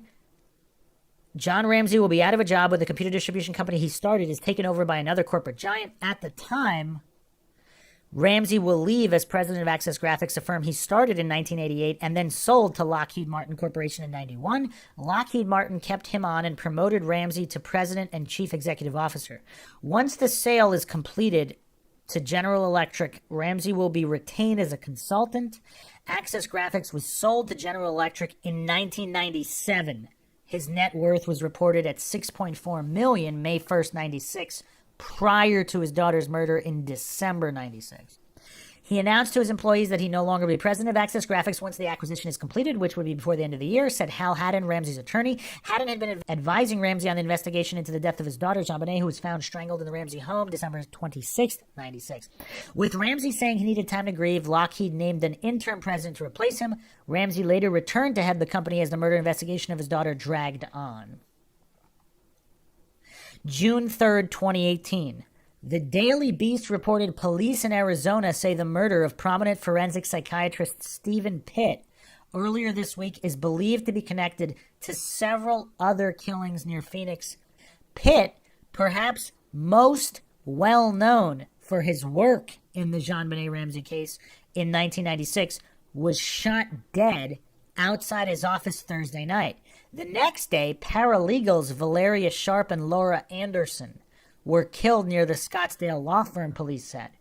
Shortly after investigators said they believe the 3 killings are linked, a 4th victim turned up on Saturday. I mean, this is insane. So let's look at this article. Let's do a quick sidebar on abcnews.go.com. Forensic psychiatrist who consulted on Jonbenet Ramsey case killed outside his office. Stephen Pitt helped with a number of famous cases during his career by Mark Osborne, June 2nd, 2018. Okay, so he was found shot to death outside his Phoenix office on Thursday night. Witnesses told police they heard an argument between 2 people outside the office followed by gunfire, according to Phoenix ABC affiliate KNXV. Police said it is unknown whether the shooting is connected to Pitt or Pitt's work. Police described the suspected shooter as a bald Caucasian man wearing a dark hat with a short brim. Stephen Pitt and Associates is headquartered in Phoenix, but Pitt worked on a number of nationally known cases, including Ramsey's murder in 1996. The murder of the 6-year-old beauty pageant competitor found dead in the basement of her family's Boulder, Colorado home has never been solved. Pitt was brought on by Boulder police and the DA to consult on the case in February 97. In a 99 profile of Pitt by the Phoenix New-Times, centered around the Ramsey investigation, the psychiatrist was described as, quote, a street-smart, openly ambitious, wise guy who seems most comfortable helping detectives sort out the pathology, the psychopathology that has led someone known or unknown to commit a crime, end quote. Pitt's website is a laundry list of prominent cases in which he consulted, including the Columbine High School massacre, the Jodi Arias trial, the sexual assault civil case of the NFL quarterback Ben Roethlisberger, the Kobe Bryant sexual assault case, and the Phoenix serial murderer known as the Baseline Killer. After Pitt's consultation on the Baseline Killer, the suspect, Mark Goudreau, was convicted and sentenced to death in 2011 for 9 murders. Pitt, 59, was the father of 2 children. An article from the Mirror, mirror.co.uk, Jonbenet Ramsey, serial killer hunted for 4 murders, including shooting of murdered child beauty queen psychiatrist. June 2nd, 2018. Okay. A high-profile forensic psychiatrist who consulted on a famous American murder investigation into the death of a child beauty queen has been revealed to be among the victims of a serial killer being hunted in the U.S. Dr. Stephen Pitt, 59, known for his involvement in the Jonbenet Ramsey case and raising suspicions about the 6-year-old's family, was shot dead outside his office in Arizona Thursday. He was the first of now 4 victims who have been shot in the area, others of which are understood to have connections to the legal world. Witnesses told police they heard a loud argument followed by gunshots when Dr. Pitt was leaving his office and officials said he died at the scene. You know what's weird, though? If this really is some kind of professional hit to clean up loose ends or whatever, why would there be an argument? Wouldn't they just kill him quietly? Unless maybe they tried and they couldn't and it turned into something, but... The shooter fled the area, and Phoenix Police Sergeant Vince Lewis said the shooter was described as an adult male, bald and wearing a dark-colored hat with a short brim. Lewis also said the police had no information as to whether the murder was related to Mr. Pitt's work. On Friday, 2 paralegals, Valeria Sharp, 48, and Laura Anderson, 49, were shot and killed at the law office where they worked in Phoenix at about 2:15 p.m. Wow, right in the middle of the day? Police are now investigating a 4th shooting in Scottsdale, Arizona, and police said they believe the 4 murders are related. The psychiatrist raised suspicions about Jonbenet's family and believed that the pineapple found in the child's digestive tract, which her mother denied she ate, was evidence the family were involved in a cover-up. He believed the pineapple proved Jonbenet ate not long before she died. Her mother, Patsy, claimed Jonbenet hadn't eaten any fruit before her death, but the mother's fingerprints were found on the fruit bowl, which made Pitt believe the family weren't telling the truth about what happened. Pitt had previously told People magazine, quote, the fingerprints on the bowl or cup that were used to give Jonbenet the pineapple were Patsy's fingerprints. It suggests someone is not telling the truth about what happened at that home that night, end quote. Pitt also worked on the 99 Columbine High School shooting that saw 15 people killed. He recently worked on a string of shootings in the Maryvale area, and his friend and fellow psychologist David Weinstock speculated that someone connected to one of his cases was behind the murder. He told Arizona Republic, I could be wrong, but the timing and circumstances sound a lot like someone who was waiting outside his office for him. I suspect this was one who either got out after Stephen helped put him away, or someone whose case he was working on and felt threatened about what Steve would do. Yeah, I mean, this is all very, very weird. So the only follow-up I could find on these 4 murders, Daily Mail, June 4th, 2018, suspected gunman Suspected gunman who killed Jonbenet Ramsey psychiatrist, 2 paralegals, and a hypnotherapist in Arizona murder spree kills himself after being cornered by police at a motel. Police were trying... Okay, a suspect linked to a series of murders in Arizona in recent days has killed himself after being surrounded by police at a motel. Police were trying to make contact with the suspect at Extended Stay Hotel in Scottsdale Monday morning when he opened fire on them from his room. Authorities said they gassed the motel room and sent in a robot where they found the suspect had fatally shot himself. Law enforcement sources identified the suspect as 56-year-old Dwight Lamont Jones. ABC News reported. While police have not yet confirmed a motive, sources told NBC the shootings may be linked to his bitter divorce from his wife. Court records show his wife filed for divorce in 2009, but the case dragged on until last year due to various elements, including child support.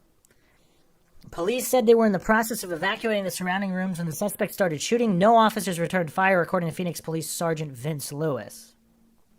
The hotel raid came after authorities identified a 4th professional found fatally shot in the 3-day span of killings. Authorities say they have strong evidence that links the killings of a Jonbenet Ramsey forensic psychiatrist on Thursday, 2 paralegals on Friday, and the death of a hypnotherapist on Saturday. Dr. Stephen Pitt, a prominent forensic psychiatrist who assisted in high-profile murder cases, including the Jonbenet Ramsey mystery in Colorado and a notorious Phoenix serial killer investigation, was the first victim found dead near Scottsdale Thursday. Witnesses reported hearing a loud argument, then gunfire outside Pitt's office. It has since emerged that Pitt had carried out a court-mandated mental health test on Jones in the early years of his divorce battle. Police said the killings Friday of paralegals Valeria Sharp, 48, and Laura Anderson, 49, at the law office were related to the Pitt shooting, but we're still trying to determine exactly what linked the 3 victims. The 2 women worked at the law firm of an attorney who represented Jones's wife in their divorce case. A 4th professional, Marshall Levine, was found shot inside a Scottsdale office building shortly after midnight Saturday. The 72-year-old worked as a hypnotherapist and life coach. He also provided marriage and divorce counseling. Jones had been seeing a therapist at the same building, but it isn't yet clear if he was Levine's patient. Yeah, this is really weird, although if there was a mass cover-up, is this how they would do it? They would Manchurian candidate this guy to carry out the plot, a guy who actually had motive and a link to all these people, so it could easily be swept under the rug. Again, I am not alleging that this is what happened or this is true in any way. This is MINDSHOCK. I'm not alleging anything is true or untrue. But if there is a vast conspiracy, how would it be carried out? Is this a convenient way to do it? Just asking a question. But continuing back to Rose for Justice here, the truth or conspiracy theory. Did the Ramseys have any connection to Jeffrey Epstein and Ghislaine Maxwell, the international sex traffickers of little girls? YourTango.com posted, now the internet has gotten interested in her case again after a photo of Jonbenet resurfaced showing the child smiling into the camera next to a woman who looks shockingly like sex trafficking suspect Ghislaine Maxwell. Longtime romantic and business associate of Jeffrey Epstein. She was arrested earlier this month on charges of sex trafficking related to Epstein's sex abuse crimes. It's interesting that the Epstein and Maxwell Island appeared to be cultish going back to the days of the Egyptians. And the beautiful state of Colorado is alleged to have a myriad of Satanists and also known as Luciferians across their state who allegedly engage in secret ceremonies, including the city of Boulder, Colorado. Also, Your Tango posted, neither Maxwell's representatives nor spokespeople for the Ramseys family have commented on the photo so far. However, just a little research shows that Maxwell had some ties to Denver, Colorado, where the Ramseys lived, and that's enough to keep the rumor and conspiracy theories going. On June 23rd, 2016, the Daily Camera published Ramsey murder suspect charged in Boulder child porn case. As more than half a dozen national television productions prepare to mark the nearly 2 decades that have passed since the murder of Jonbenet Ramsey, a suspect in the notorious unsolved slayings is in Boulder County Jail on charges of sexually exploiting a child. Gary Howard Oliva, 52, was booked without bond into the jail Friday in 2016 on a case brought by the Boulder Police Department, the same agency that has labored for 2 decades to bring resolution to the Christmas night 96 murder of 6-year-old child and beauty queen. This writer's opinion about the homeless suspect and his description falls short of being capable of plotting out a kidnapping for ransom, but I could be wrong. The suspect is a homeless man and child predator. He smokes marijuana. Oliva, according to reporters, is diagnosed as a schizophrenic. It appears to me, as a layperson, that this suspect would be incapable of plotting out and kidnapping for ransom and demanding an odd amount of money, such as $118,000, that just so happens to be the same amount of John Ramsey's Christmas bonus. And as we just learned earlier, the same amount of not one, not two, but 3 different disgruntled employees and or associates with the company. What if the person writing the note was writing about someone he or she was very close to and giving a clue with or without intent? Furthermore, it appears that Olivo would be incapable of writing a 3-page ransom and be so specific with details considering his description. It's my opinion that the suspect may be capable of rape and murder, but it's difficult to believe that this homeless schizophrenic on drugs would even know how to write a 3-page detailed letter demanding a $118,000 ransom. Furthermore, city spokeswoman Sarah Huntley added, quote, "The police department diligently investigated these current allegations and believe there is probable cause to support the arrest, but we're currently not comfortable ruling anybody out as a suspect or ruling anybody in as a suspect in the Ramsey case," end quote. The Ledge newspaper reported on January 3rd, 2020 and January 5th, 2020, the following story online linked to Samsung, phone, and eBay and Lockheed Martin, where he was formerly employed. Polk County Sheriff's Office detectives arrested Jose Areza of Orange Valley Lane around 4:26 p.m. after investigating a National Center for Missing and Exploited Children cyber tip line report received in August concerning Areza's email address. The report noted numerous child porn video and image files of prepubescent children were sent to his email. Areza was employed at Lockheed Martin as an IT specialist, according to reports. When detectives asked to see his Samsung cell phone, he gave them permission, and they didn't find any media on the device, but they did find the eBay application installed. He faces $1,000 bond for tampering with physical evidence charge, a 3rd-degree felony, and is being held on no bond for 16 child porn charges, which are 2nd-degree felonies. Case number 2, former Lockheed employee and former NASA employee by Sister Giordano, Syracuse. The Syracuse man accused of having child pornography in his home computer was briefly employed by Syracuse University. Donald Leskew, 60, of Berkeley Drive, earned his doctorate in electrical engineering from SU in 2011, and officials confirmed he had worked at the university in 2012. Leskew's LinkedIn profile lists his employment history as a consultant at NASA and a systems manager at Lockheed Martin before managing his own company, Leskew Associates. You know what's also weird? I just keep going back to Kathy O'Brien's account, where she said she was taken to different NASA facilities as well, not just military, but specifically NASA. Kind of weird.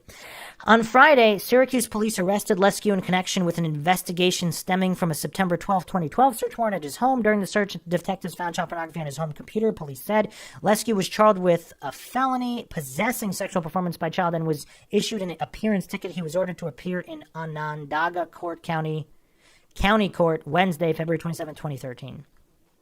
Case number 3. Fox 35 Orlando, Grady Judd on child porn arrests video, including Lockheed Martin former IT employee. Child porn arrests, Polk Sheriff Grady Judd says they've arrested 16 men, 3 theme park employees, including Disney, nurse, and a pharmacist of child porn because of more than obvious reasons we can never, ever locate all the children. One man is charged with the most counts of anyone on the board here today, and a married man with kids employed as an IT specialist in communication for Lockheed Martin with a master's was arrested and fired. John and Patsy Ramsey were both indicted for child abuse resulting in death and accessory to first-degree murder by a Boulder County grand jury that reviewed the case for 13 months before being disbanded in October 2000. The indictments were not disclosed to the public at that time and only became public 13 years later after a lawsuit filed against Garnett secured their release. Also, those indictments were never prosecuted by former Boulder DA Alex Hunter. However, he concluded they were based on evidence insufficient to secure a conviction at trial. Perhaps we will never know the truth when a 6-year-old award-winning beauty queen, 6-year-old child was brutally murdered and allegedly sexually injured, as reports by several writers. However, the Ramseys denied the accusations as false and denied all accusations. One thing is for sure, we know Jonbenet is in heaven with the Lord and surrounded by angels. The important thing to take away is that perhaps large companies hiring IT computer personnel in social media, cyberspace, NASA, who are masters at computer technology, will screen their employees more diligently when it comes to predators who secretly use their abilities to spy on children and prey on children and engage in child pornography or seduce them for instant self-gratification and for the multi-billion-dollar money laundering, international, illegal, and unlawful criminal business. Remember, even the Microsoft billionaire Bill Gates, who was linked to the international child trafficker Jeffrey Epstein, stepped down as the chair of Microsoft, recently hit the news when his employee was arrested at his mansion. Rick Allen Jones, reportedly employed as an engineer at the Gates home, is accused of trading pornography images via Gmail. He is charged with possession of child pornography. The 51-year-old has been connecting pornography for a decade, and Gates or other employees remained unaware for 10 years, allegedly, according to King County prosecutors December 31st, 2014. What is more amazing is that these men are hired and work for these wealthy CEOs for years, and no one notices that they're engaging in child pornography top down, or do they? Why aren't the social media, cyberspace, major corporations, and Wall Street investors, as well as NASA, who hire IT geniuses who use their positions to target children for sexual abuse, be held accountable as well, instead of dismissed as if firing someone is going to end the problem, instead of fining them and paying reparations to the families?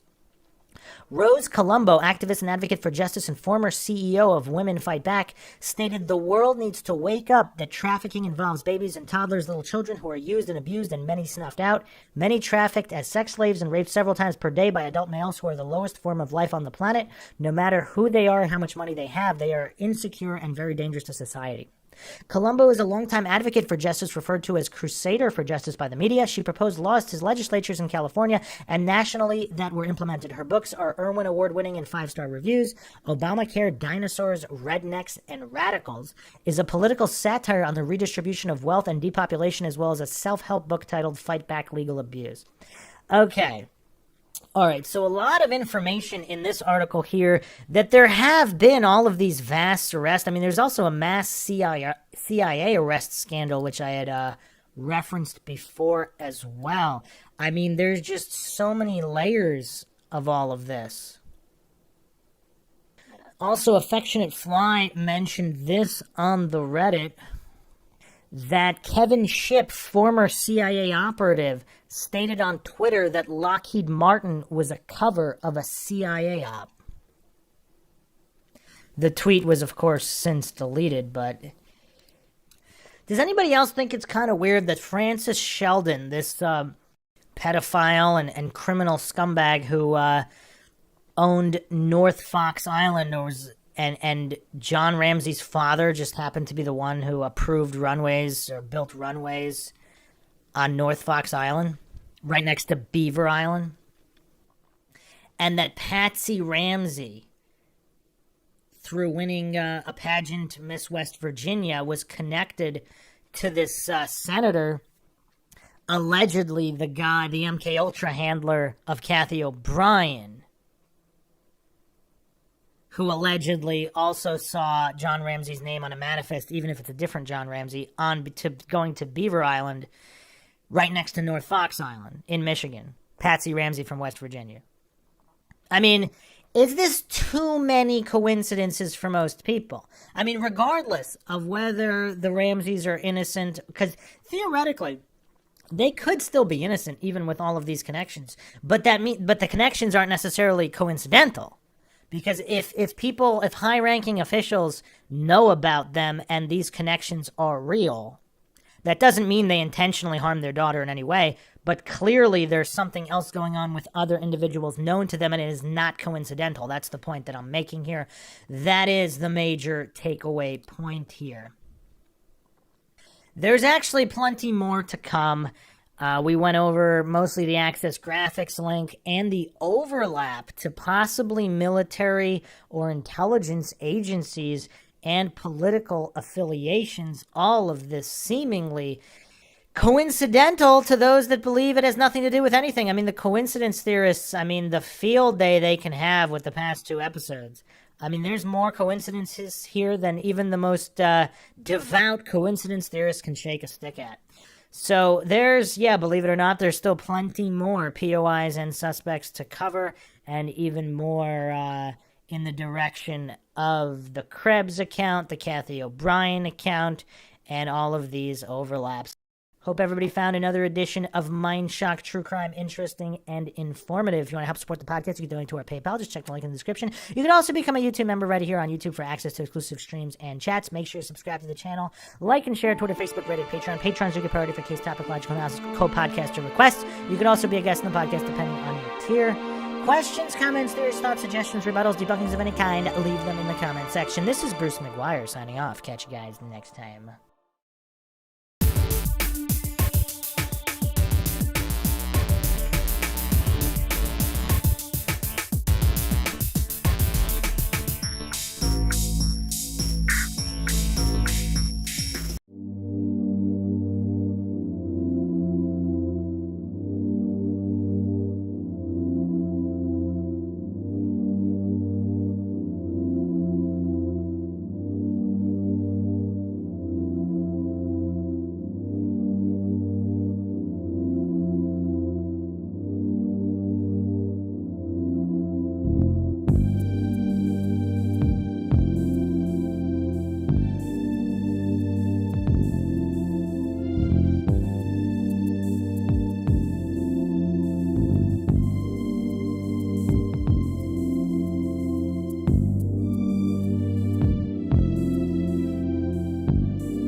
you like audiobooks or audio shows, check out a free trial of Audible. Just click the link in the description.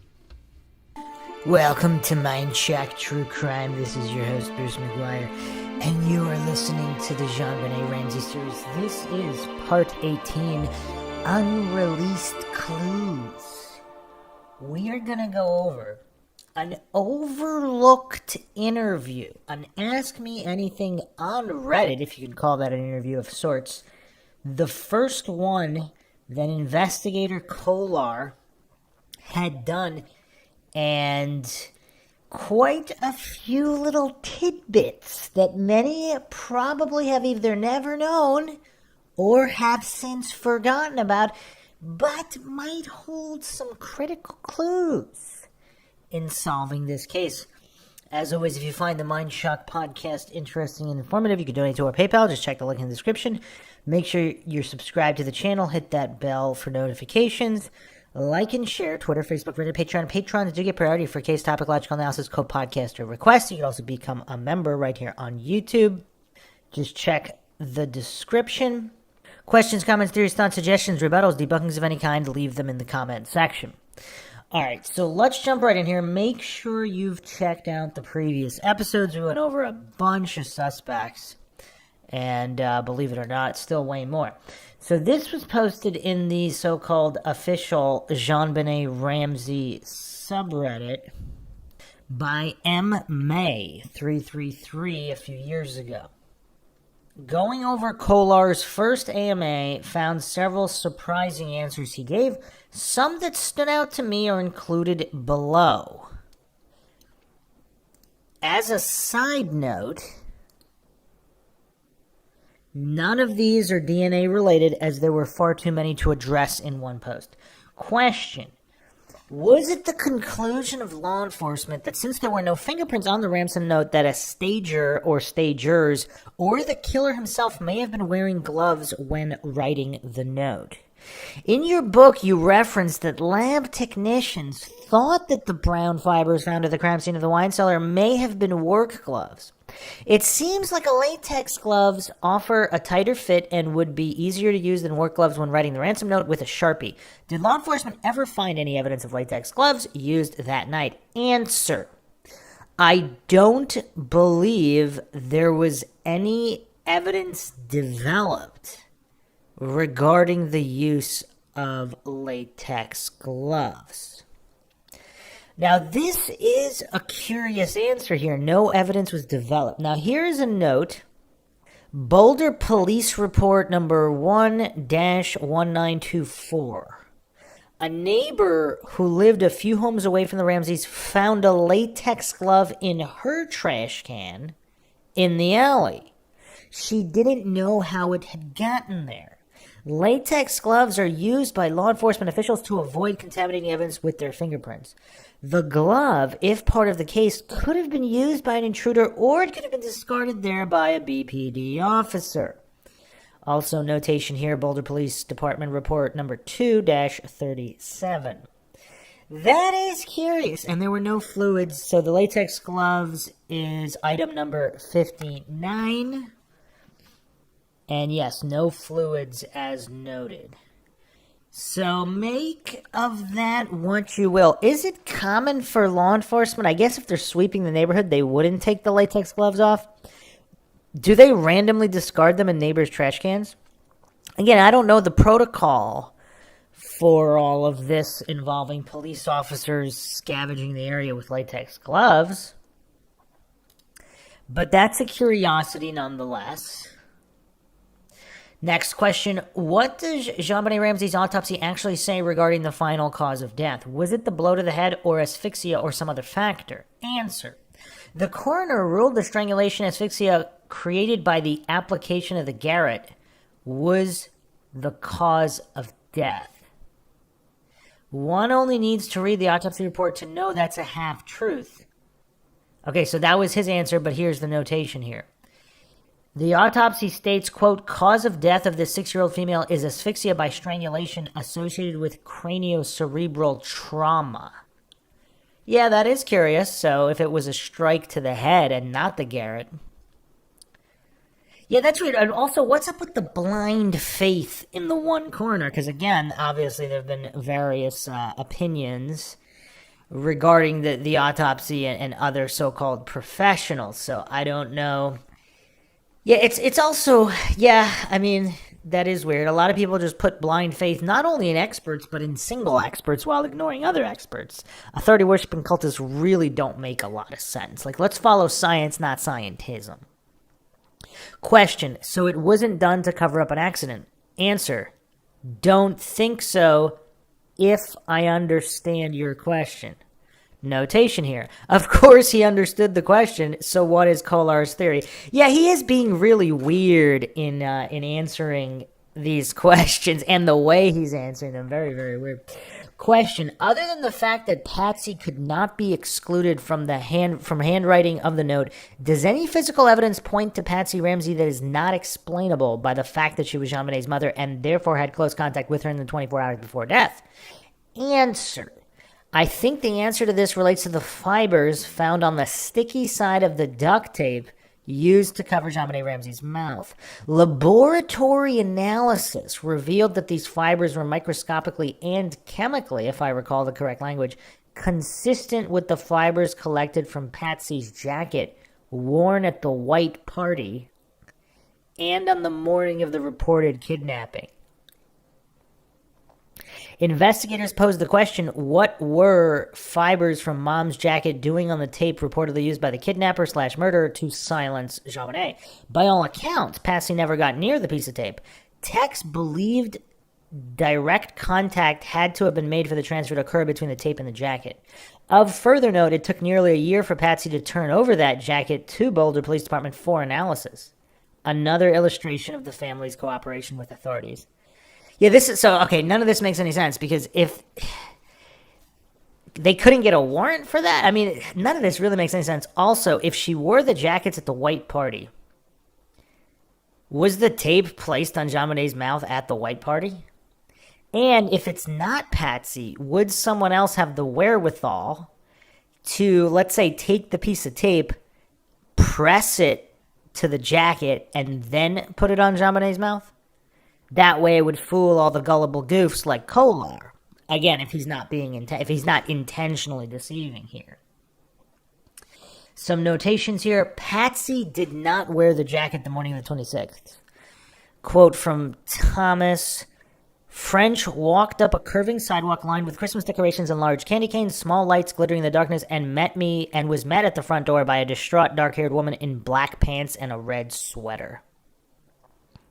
That's interesting. So why is Kolar saying Patsy not only wore the jacket at the white party, but also on the morning of the reported kidnapping? And how would he know if she wore that jacket?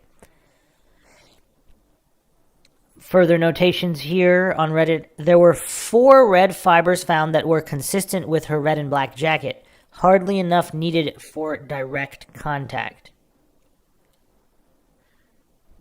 From Perfect Murder, Perfect Town, the lab had been sent a red blouse and sweater, black pants, and a red and black checked jacket belonging to Patsy. Now, the CBI reported that the fibers were not consistent with the slacks or the sweater, but were consistent with a jacket Patsy had worn the night Jonbenet had been murdered. The CBI could not say for sure the fibers didn't come from some other piece of clothing made of the same material, but this important evidence would be included in the police presentation. Yeah, this is actually very interesting because, so what type of jacket was it? So would it match any jacket of that color, of that type? Because if it was a unique jacket that nobody else had, okay, then there might be something here, because then the only way they could get on there is either because it was her or because somebody was specifically framing her using the jacket. Or if it belongs to any jacket of that type and it's a popular type jacket, what does this really mean? Further notations here from the Bonita papers. Cellmark Laboratories, who conducted the testing on the tape, found red, blue, pink, purple, and brown cloth fibers and animal fur, probably beaver. That's interesting. So there were a whole bunch of different types of fibers, and only the red ones, the 4 red ones, were consistent with the jacket, which may or may not have been Patsy's. And then there were also a whole bunch of other fibers. Yeah, that's weird. Okay, further notations. It took nearly a year for the police to receive the clothes the Ramseys wore that day because the police didn't ask for them until December 97. Oh man, Kolar is so intentionally deceptive. Wow, that's weird. Okay. So, sources here Boulder Police Report number 1-1429. According to correspondence between the Boulder Police Department and a Ramsey defense investigator, clothing John and Patsy were wearing on the evening of December 25th, 96 wasn't requested by investigators until 1 year later in December 97. On March 3rd, 98, Detective Trulio of the Boulder Police Department met with a Ramsey PI, during which time Trulio collected clothing purported to belong to the Ramseys. A letter from the investigation commander on the case at that time supports the request for the clothing 1 year after the murder. Okay, we also have Boulder Police Department report number 1-1430 here. Another police report indicates some pieces of clothing belonging to Patsy and John were turned over to the police January 28th, 97, approximately 4 weeks after their daughter's murder. From John, 2 black shirts. From Patsy, black pants and a red and black sweater. There is no indication if one or both of these reports may be correct if there's a mistake related to the date discrepancy. Well, I guess they could both be correct because that doesn't pertain to the jacket.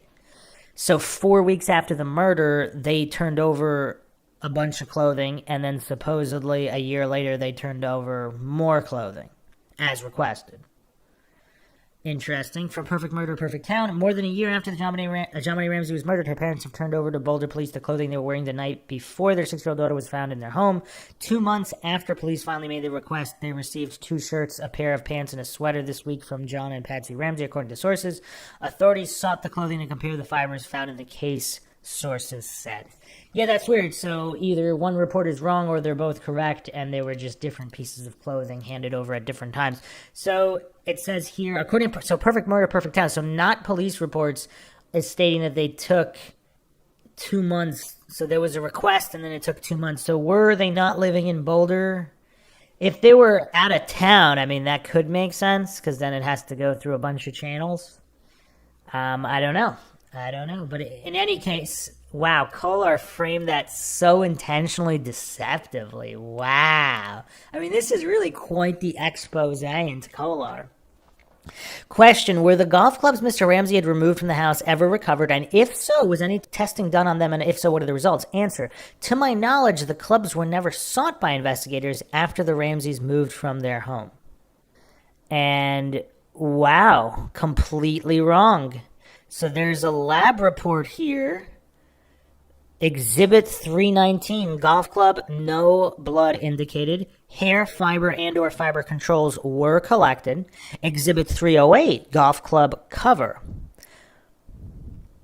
So this is a CBI report. The document number here, it's no longer available online, but the title of the document was 1996-1230-CBI RPT.PDF, and these are the exhibit numbers.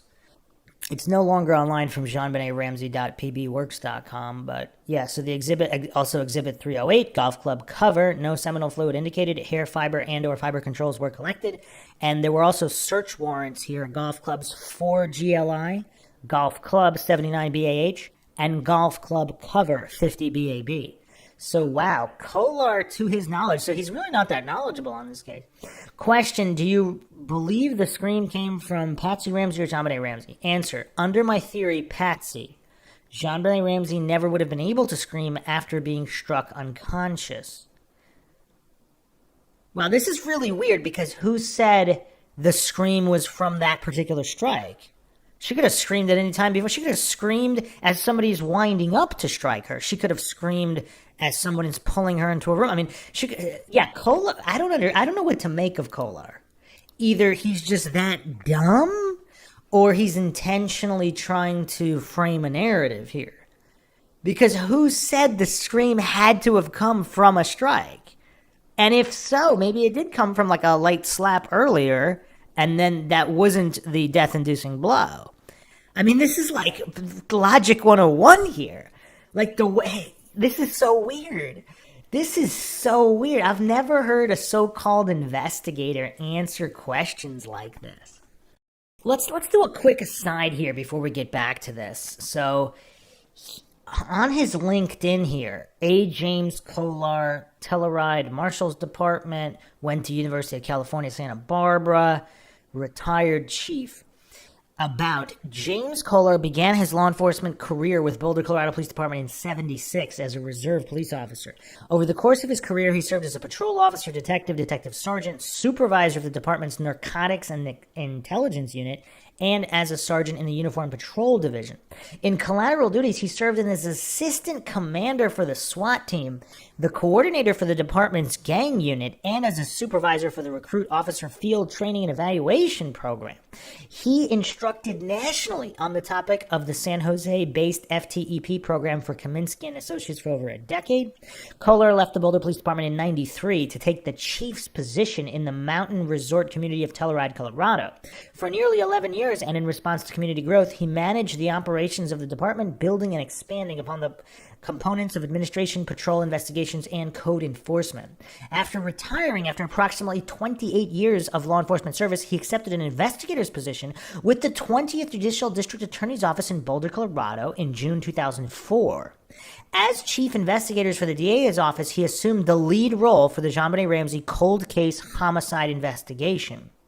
The town of Telluride subsequently recruited Kolar back to the chief's position in March 2006. Since that time, he served 6 years on the executive board of the Colorado Association of Chiefs of Police as a representative for the Southwest region of the state and is currently serving a 2-year term as the chair of Colorado's CCIC Board of Executive Directors.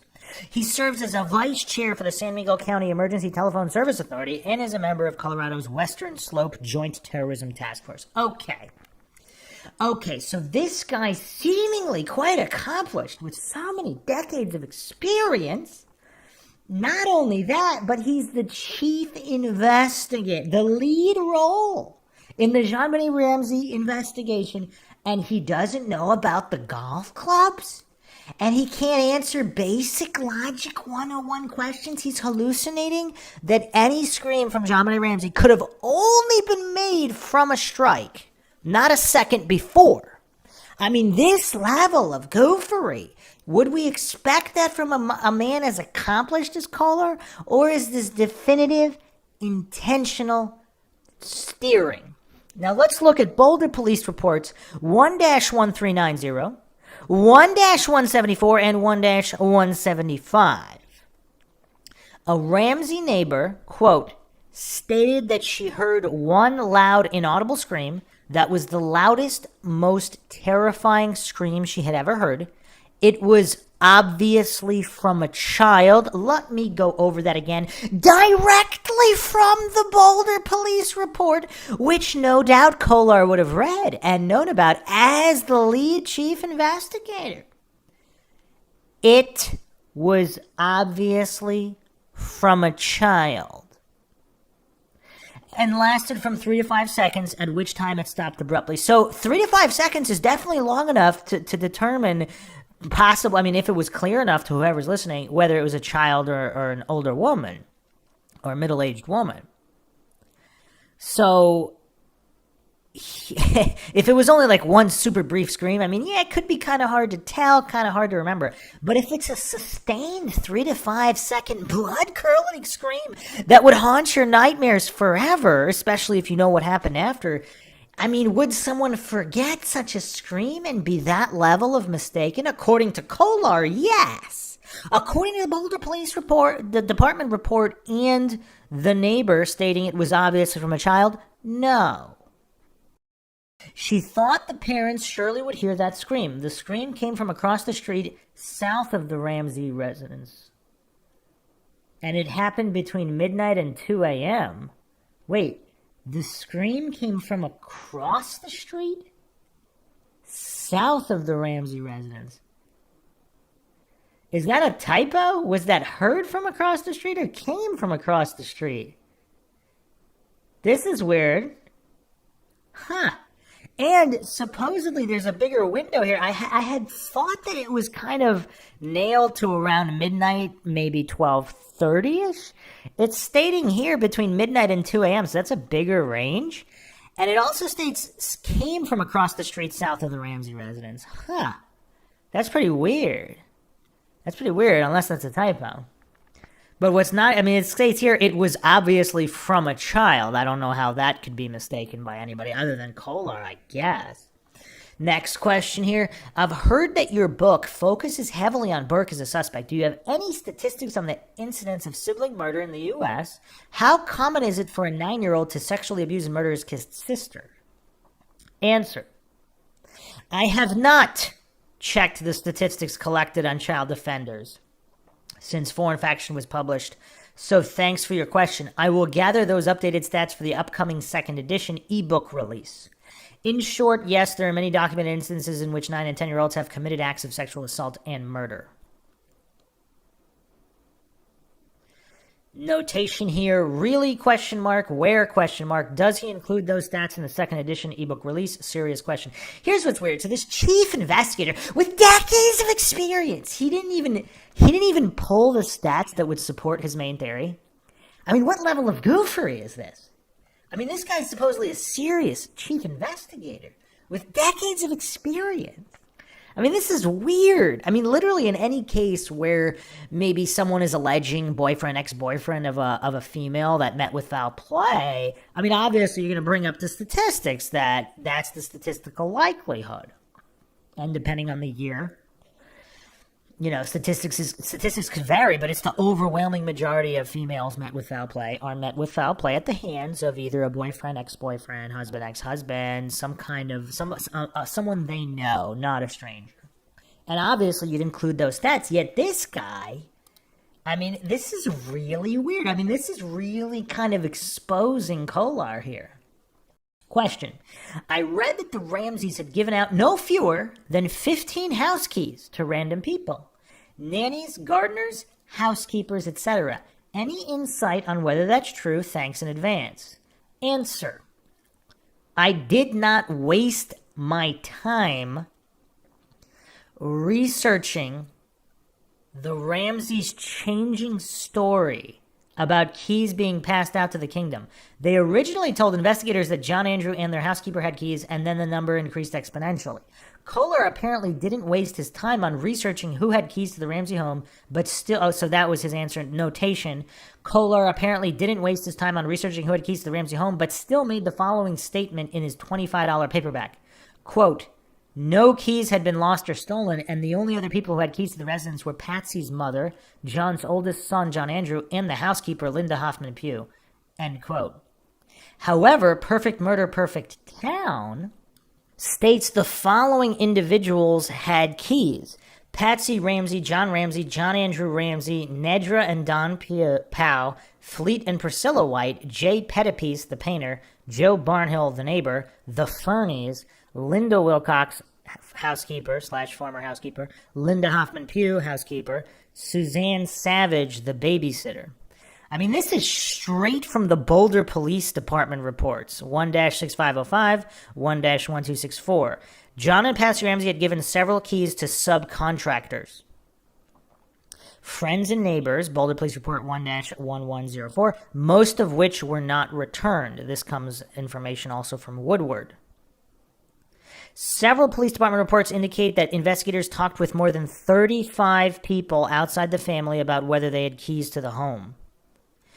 Boulder Police Reports 5-3920, 5-3921. Patsy Ramsey, while preparing for the tour of homes, openly told a variety of people where a key was hidden outside the home under a statue. The key was not found during a check for it after Jonbenet's murder. I mean, so this is critical information that Kolar, quote, didn't waste time on? I mean, the spare key or whatever that Patsy apparently told a ton of people wasn't even found. And this goof didn't even waste time. I mean, this critical aspect of the case. And how does he not know what's even stated in the Boulder Police Department reports? I mean, this is insane. This is the chief investigator. Like, what is going on with Kolar? I mean, does anybody have respect left for this guy? I mean, this is so weird. And it was the way that he stated that, too. He didn't waste his time researching. I mean, what kind of an honest, competent investigator doesn't pursue that angle?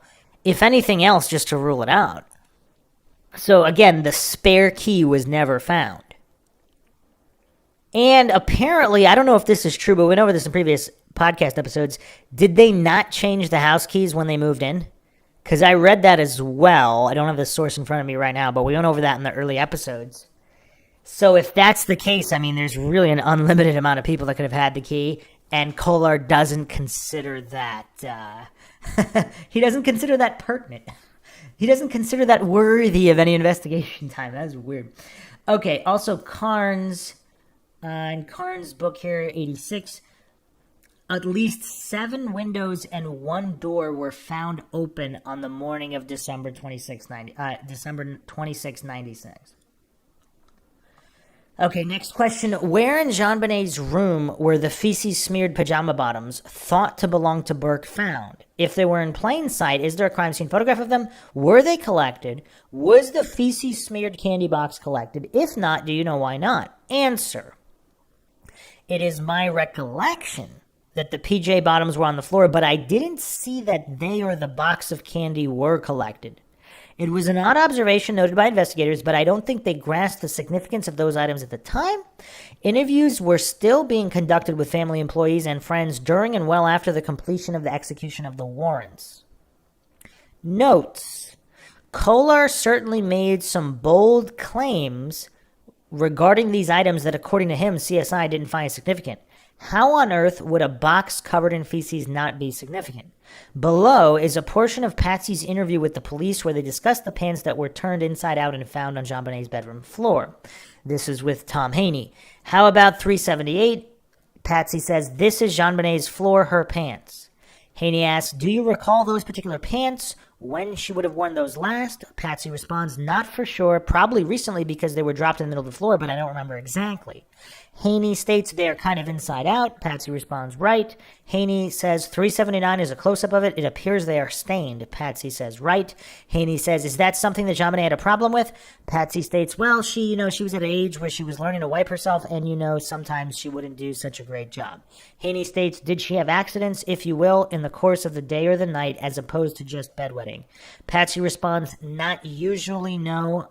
That would probably be from just not wiping real well. Potential search warrant items and questions: gift box with black velvet, 12 JRB, and blue sweatpants, 34 BAH. Question: Chief Kolar, what is your opinion of the fact that Patsy's sister was allowed to go in the house and remove enough property to completely fill the back of a squad car? I understand that none of the things she took were cataloged or inspected. Didn't the fact that John want his golf bag in the middle of winter raise any alarms? Well, it depends. So did he have another golf bag in Atlanta or not? I simply find it mind-boggling that this was allowed to happen, especially when she was going there under the premise of getting clothing for the Ramseys to wear to the funeral. Answer: I didn't see that any of the things that Pam removed from the home had been cataloged in any specific detail, but I could have missed that document. Investigators denied her access to the basement, so she was unable to collect John's golf bag. Steve Thomas raised that very question about his need for his clubs at that time of year, and given the circumstances pressing upon the family with his daughter's death. Well, see, again, that depends on a few different things. Again, I'm not defending John Ramsey in any way, but so let's take him out of the equation before all the goofs get triggered. Now, in a case where there's some kind of family tragedy, if an individual finds golf some kind of solace or relaxing activity, that would be the time they turn to it in times of grief to relax them or calm them. I mean, everybody has these types of activities. Again, I am not saying that John Ramsey is this type of person or that golf was an activity that he would use in this way. I'm just, again, presenting some food for thought where it wouldn't necessarily be strange. Now, if he also has another golf club set in Atlanta that he would use in Atlanta, then it is strange, because why would he need that one in Boulder if that's his Boulder set and it's winter? Obviously, that's weird. But if he only has one set and he takes it back and forth, I mean, again, I don't know. Some rich people have a lucky set that they always play with. Not that they can't afford another one. They simply prefer their one set. So yeah, without knowing whether or not he had another set in Atlanta, where, of course, you could probably play throughout the winter, depending on the day. But so another interesting note here from investigative journalist Paula Woodward. So, quote here, That same Saturday, Patsy's sister Pam went to the Ramsey home to collect clothing and personal items for the family. Pam said the officer on duty at the front door told her she could go in and get what she wanted. She insisted he accompany her and make a list of what she took. The WHYD Investigative Archive, however, states from a police report that the officer only allowed Pam to stand in the doorway of each room and tell the officer what she wanted to bring back. The officer would then take the item and catalog it before giving it to Pam. Okay, so we have basically three different stories here. We have the general story that's, again, I don't see any sources for it, where she basically went in and took whatever she wanted. Now, in her account, she stated that she insisted that the officer make a list of what she took. Okay, interesting.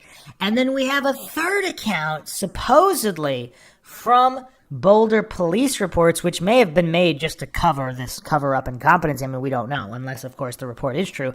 In which case, Pam wasn't even allowed to actually take anything herself. She just pointed out and the officer took it. So we have three completely different accounts of what transpired in how she got these items from the home. Make of that what you will. Actually, there might be even more accounts. Let's go to the Jonbenet Ramsey subreddit. There's a thread here from Standard Neutral. Pam Powell given police vest during raid on Ramsey house. No matter how much I research this case, I always find new information. Allegedly, when Pam Powell, Patsy's sister, came to take items out of the house, she was given a police vest so she could work undisturbed and not catch the attention of the media. I'm looking for more info and sources on this, but as I understand it, she made off with a ton of stuff from the house, including Jonbenet's pageant outfits, bed linens, and other household items. Why was she allowed access to the house in this way? She removed items from the scene of a homicide that could have solved the case, or is it not that big of a deal? Of all the mishandling of the crime scene, this is almost never discussed. So, some discussion here from Michael. The fact that they didn't have two officers watch her as she took the items needed for the funeral and kept track of everything she took baffles me. No streetlights responded, they did. Where did you hear that Pam just went rogue, grabbing up stuff randomly and walking out? Steve's book, Steve Thomas wasn't there. Michaela responded, that's how I remembered it. Slightly exaggerated on my part. And yes, Steve Thomas may not have been there, but here is his description of the list that was taken of items taken from the home, page 52. Everett kept only a general inventory of what was removed, and even that abbreviated listing was astonishing. Stuffed animals, tiaras, 3 dresses for Jonbenet, pageant photo portfolios, toys and clothes for Burke, John Ramsey's daytime. What is a daytime? I don't know what that is. The desk, or is that a magazine? The desk Bible and clothing. For Patsy, there were black pants, dress suits, boots, and the contents of the curio cabinet. Bills, credit cards, and a black cashmere trench coat. Jewelry that included her grandmother's ring and an emerald necklace. Bathrobes, a cell phone. How many cell phones did they have? Did John or Patsy have personal phones, and then did John also have an Access Graphics cell phone? Or possibly additional phones? Personal papers, bank records, Christmas stockings, her Nordstrom's credit card, and even their passports. The patrol car was loaded with zipped bags, boxes, sacks, and luggage. The true contents unknown. And here's the other thing, too. Why are there even so many different versions of this? Does anybody find that problematic? Just the fact that there's so many different stories and versions and nothing is nailed down or corroborated? I mean, even law enforcement sources seem to be contradictory on a lot of this stuff, or none of these details can be exactly nailed down. Kenny's Jasmine responded with even more stories here. It's crazy that they would even allow her inside. I read several times that she even had the police car stop through a fast food drive-in to get her some lunch. This is a rumor. From Steve Thomas, Inside the Ramsey Investigation, page 51, quote, Patrol Officer Angie Chromiak told me later that when she showed up to pull a security shift at Tin Cup Circle, she was ordered by police headquarters to ferry Pam Powell over to 15th Street to collect some clothing that John, Patsy, and Burke Ramsey could wear to the funeral. Even that decision, as kind as it may have been to grieving parents, was questionable, for nothing should be removed from an active crime scene. Page 52, quote, she spent an hour on our first trip to the crime scene and emerged with a big cardboard box filled to the brim, which she plopped, that's an interesting choice of word, plopped, into the trunk, not put, but plopped, into the trunk of the police car. For the next several hours, Pam made about half a dozen trips through the house, often spending an hour or more inside, and hauled out suitcases, boxes, bags, and loose items until the back seat of the police car was stuffed like a steamer trunk. Pam's last trip, so there's several trips in and out of the house. Pam's last trip was into the bedroom of Jonbenet, and she pumped herself up again, quote, I can do this, I can do this, I can do this, end quote. She came back carrying an armload of stuffed animals and other items from the first room in the house to have been sealed off by police. Everett kept only a general inventory. Okay, I already read that part. Okay, wow. I mean, the cell phone definitely stands out there, because how many cell phones did the Ramseys have? Gretchen posted that the Ramseys had multiple cell phones. Huh. It would be curious on how many phone logs from how many different cell phones they had. And are these all cell phones on the same plan, or are there different plans, like a business versus personal, with different records? And did police were they actually able to access all the records for all the phones? Other people, even users' profiles since deleted, stated that she disposed of the weapon. I would postulate, did she do that unknowingly? Huh. So yeah, we have quite a few. I mean, there's one more thing here. Pam Powell was on the Larry King live show, October 19th, 98. Some reference here, she stated, quote, but I know that on the 28th, when I had to enter the home to get some personal belongings, some clothing, and obviously some things appropriate for Jonbenet's burial, I knew then that the police had made up their mind that Patsy and John had done this hideous thing. Larry King stated, you must have been totally shocked then. Pam said, well, of course I was. Larry, did you speak to any police officer? Did you say to anyone, you people are nuts? Pam responded, of course I did. Larry asked, and what did they say? Pam stated, not much. They just kept asking me a bunch of questions while I was in the home. Okay, so Pam is basically corroborating here that everybody thought that the Ramseys did it at this point. But why are they letting her remove cell phones and all these things then? I mean, does this make sense from any angle? It seems like it doesn't really make sense from any angle. And why are there so many different stories of whether she was escorted, whether she wasn't, how many trips in and out, what she took, how she took it, and even whether or not she had a police vest? Benny Baku posted this in response to this post. I may be misremembering, but I thought Patsy's jacket had red, black, and gray checks in it. I will have to go back in the interviews and read a description of the jacket. Still, the fact that the Ramseys kept the clothes they wore that night is amazing, especially if they were involved in a murder. Here's the other thing, too. Is it possible Patsy had more than one jacket that had similar fabric and colors? Like, when someone likes a particular brand of jacket, they might have different ones, right? Like people with certain shoes, they have different, they might even have more than one of the same exact type. I mean, I've even known non-rich people who liked a particular piece of clothing or jacket or shoes where they had two of the same exact model. Or they just like a particular brand and they have a few, not exact items, but similar items. They could certainly afford it, right?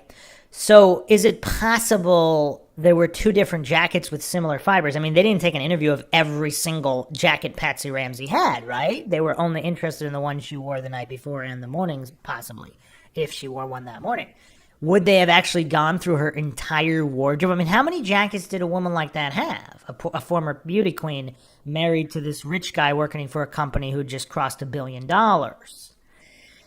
So, yeah, I mean, nobody's really bringing that up. I think that's very relevant here. But continuing Benny Baku's post here, and that's also another good point from him, like, why would they keep the clothes, right? I suspect their lawyers told them to hang on to them because the BPD would want them eventually once they got their shitola together. The problem with fiber evidence, unless the garment is so rare, so unique, especially in this case, consistent as well, almost redundant. Patsy changed her out of the pants to the long johns. She tucked her into bed. If she was wearing the jacket when she did so, they were left on Jonbenet or the blanket. The fibers could have transferred from Jonbenet onto the blanket. Fleet dropped the tape onto the blanket, and there you go.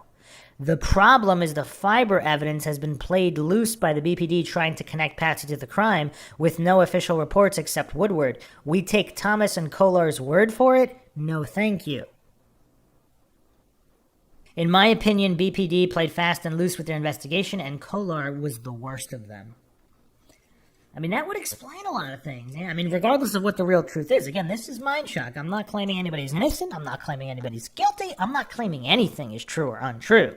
I'm just looking at this logically, and there's a lot of goofery here. There's a lot of goofery. It might have been unintentional. I mean, maybe Kolar's really just is a clueless goof. I mean, law enforcement is no exception to the field where a lot of yes men just get promoted. Because, they play well with others or the people that matter up top, and they get promoted, not in relation to their competency. You see this in every single field. Obviously, authority-worshipping cultists and all these clueless goofs that just worship experts and authorities, they're too mentally weak to conceive of the possibility that people get promoted because they're buddy-buddy with certain people. Nepotism, cronyism, all that stuff, connections, favors, just the politics of everything. It's not necessarily related to competency. I would actually even argue, I don't know the percentages, I would say a pretty decent percentage of the time, possibly even majority percentage. In most industries, this is the case. Eggnog Shake posted in We Have Your Daughter, Paula Woodward says the coroner told her that he put the two causes, strangulation and head blow, together because he did not know what came first. If the strangulation came first, which I strongly believe it did, it completely blows Kolar's theory completely out of the water. There is an RDI theory that supports strangulation first proposed by Dr. Cyril Wecht. However, I really think we need to be able to agree on this basic fact to get accurate theories. The autopsy says she had petechia. She has a horrifying big red neck injury if you have seen the autopsy photos.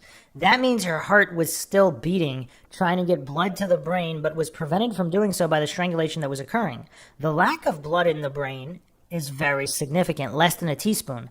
This was an 8.5-inch crack in her skull. If that head blow came first, there would have been massive bleeding and swelling. There wasn't. Barely any blood, as Dr. Cyril Wecht says. If she had been struck in the head first, there would have been at least enough time for blood to rush to the head, causing swelling and even more bleeding. I don't know who killed Jonbenet, but I do know what happened to Jonbenet. Now, there is actually something we haven't discussed here. This is actually very curious. We have not discussed this yet on MINDSHOCK. Gatsby posted her brain was 1,450 grams, which was huge for a tiny 6-year-old girl. That's closer to being the size of an adult male's brain. It takes time for the brain to swell that much after being struck. May responded, that's not entirely true, and I know we've spoken about this before. At birth, the average baby's brain is about a quarter of the size of the average adult brain. Incredibly, it doubles in size in its first year. It keeps growing by about 80% of adult size by age 3, and 90% nearly fully grown by age 5. By age 2, it is at 75% of its adult weight, at 95% by age 6, and at 100% by age 7. Wow, did not know this. This is pretty crazy. your brain weighs the same at 7 years old as it does as when you're an adult? Huh. There's no source here for this, but at age 20, the average weight of the male brain is approximately 1,400 grams. And by the age of 65, brain weight is approximately 1,300 grams. Brain weight for female follows a similar trend, although the total weight is 100 to 150 grams less than that of males. So Jonbenet was 6, not 7, and her brain was 1,450 grams. That's pretty big. Huh. Yeah, this is actually kind of weird, so perhaps she was struck first. I think this is all critically important, and I guess you would have no way of knowing how much her brain weighed the year before that, etc., etc. Unless, of course, people speculating that that's not her body.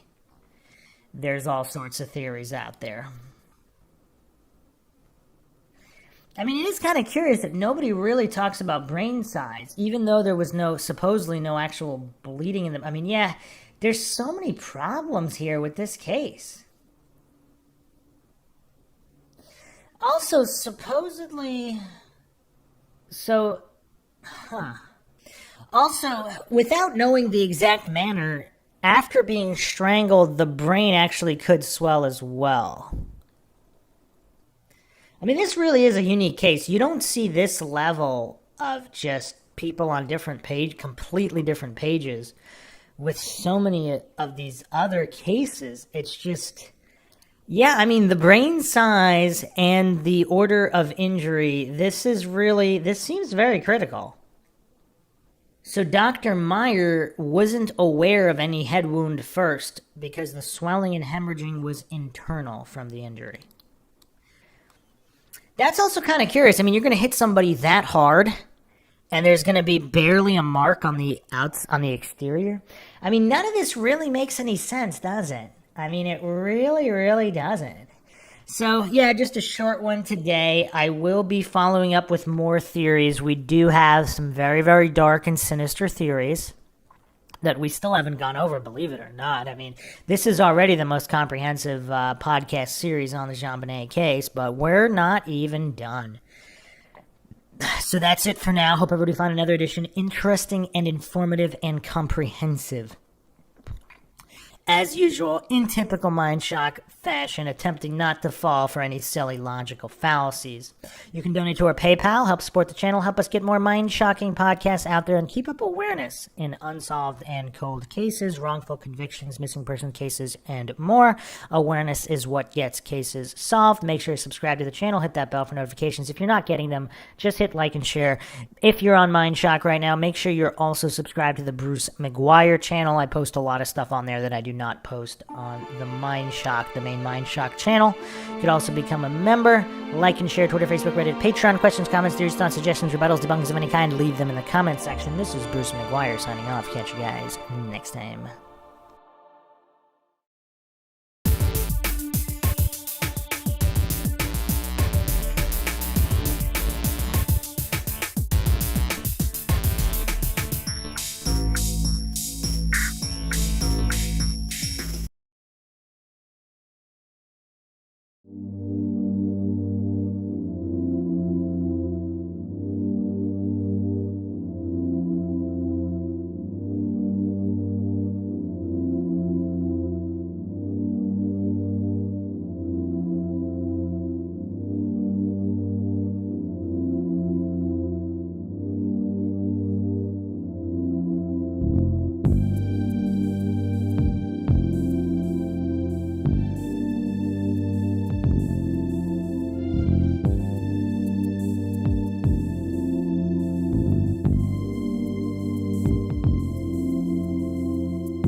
If you like audiobooks or audio shows, check out a free trial of Audible. Just click the link in the description. Welcome to MINDSHOCK True Crime. This is the Jonbenet Ramsey series. Episode 19. This is episode 19, Mysterious Vehicles. Now, this is one of the least talked about aspects of the case, a mysterious vehicle that was supposedly of quite some interest early on in the investigation, and then we don't hear about it anymore. I am, of course, your host, Bruce McGuire, and we'll be examining this topic in typical MINDSHOCK fashion, with logic and reason at the forefront, attempting not to fall for any logical fallacies, unlike all these other true crime podcasts out there, and of course, anything in the mainstream on the idiot box. We will be doing a deep dive into this vehicle and everything, all of the information known about it, and what it could all mean if it's related. As always, if you enjoyed the podcast, find it interesting and informative, you can donate to our PayPal. Just check the link in the description. You could also become a YouTube member right here on YouTube. Help support the channel that way. Help keep up awareness in unsolved cases, cold cases, missing persons cases, and wrongful convictions. Make sure you subscribe to the channel. Hit that bell for notifications. Like and share Twitter, Facebook, Reddit, Patreon. Patrons do get priority for case topic, logical analysis, co-podcast, or requests. You could also be a guest on the podcast depending on your tier. Questions, comments, theories, thoughts, suggestions, rebuttals, debunkings of any kind, leave them in the comment section. Okay, so I don't know if we've ever even mentioned this black Jaguar. So apparently there was a black Jaguar on the 25th supposedly circling the White's house during their Christmas party. Now, this actually intersects with a theory that Jonbenet Ramsey was actually killed at the Fleet White home. Now, whether some people believe this was just some kind of an accident, other people believe it was some kind of satanic Illuminati abuse ritual. There's all sorts of theories out there, but regardless, it is kind of curious how supposedly there was quite some interest with the black Jaguar, and I've actually found information on the Jaguar that supposedly it was around not just that night, but a previous night as well, possibly the night of the other 911 call on the 23rd.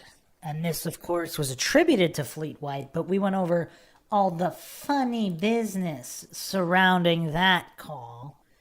And, yeah, that's obviously very weird. And the black Jaguar was actually not the only suspicious vehicle, but we'll get to that in a moment. Let's go to the Jonbenet Reddit subreddit. This was posted by Justice for JR 4 years ago. Suspicious Jaguar vehicle. While the Ramseys were having Christmas dinner at the White's home, a suspicious Jaguar vehicle was seen driving back and forth by the residents on numerous occasions. I don't know who reported it. Does anyone have any more info about the report? A Jaguar is a luxury car. Not many people own these vehicles. If the Jaguar was indeed involved in the crime, it could narrow down the background of the intruder or intruders. Someone from a wealthy background, perhaps. So Gen C posted the response here. There's also a Jaguar mentioned as being parked in front of the house in the Boulder police report. I don't know about the reports of one driving by the Whites on Christmas night. So again, I don't know how verified any of this is. Of course, on MINDSHOCK, we go over every single theory and possibility in exhaustive fashion. So there might have been up to 3 separate reports Ramsey home on the 23rd, the night of the suspicious 911 call. The night of the 25th, at the Fleets and also at the Ramsey home. So potentially there could have been 3 reports of a black Jaguar. So what's curious about black Jaguars, I've also seen reports that it could have been dark gray or black. So I guess it's possible there could have been a mistake and these could be 2 or 3 different vehicles even. And it doesn't state the exact nature, the exact model here. But these are not the most popular vehicles. I mean, you can go out and not see a single Jaguar in the U.S. Now, I don't know about Boulder. People living in Boulder, I mean, are there more Jags? I mean, Jags, I think, were more popular probably in the 90s, but I don't know. They really weren't that popular. So, yeah, I mean, yeah, it's not like other vehicles like Mercedes, BMW. I mean, there's a lot of these other type of luxury vehicles that are way more popular than Jaguars. So, yeah, I mean, it's definitely a curiosity. Heather posted this response: Christmas Day isn't really an odd time to see an unknown vehicle driving around a neighborhood looking for the home of a friend or relative who's hosting Christmas dinner. See, it depends what time, though, because if this was earlier in the evening, correct. But if this is closer to midnight when everybody's already home, like, why would it be circling? I mean, if someone's lost, I mean, if they're already going home, I mean, I don't know. She also posted, my aunt and uncle owned a brand new Jag in the mid-90s. They lived comfortably, but they weren't millionaires. It would be helpful to know the exact model because, like most vehicle manufacturers, even among the luxury lines, I mean, there could be a substantial difference in price. So Lou Smith was the one who said the vehicle was suspicious.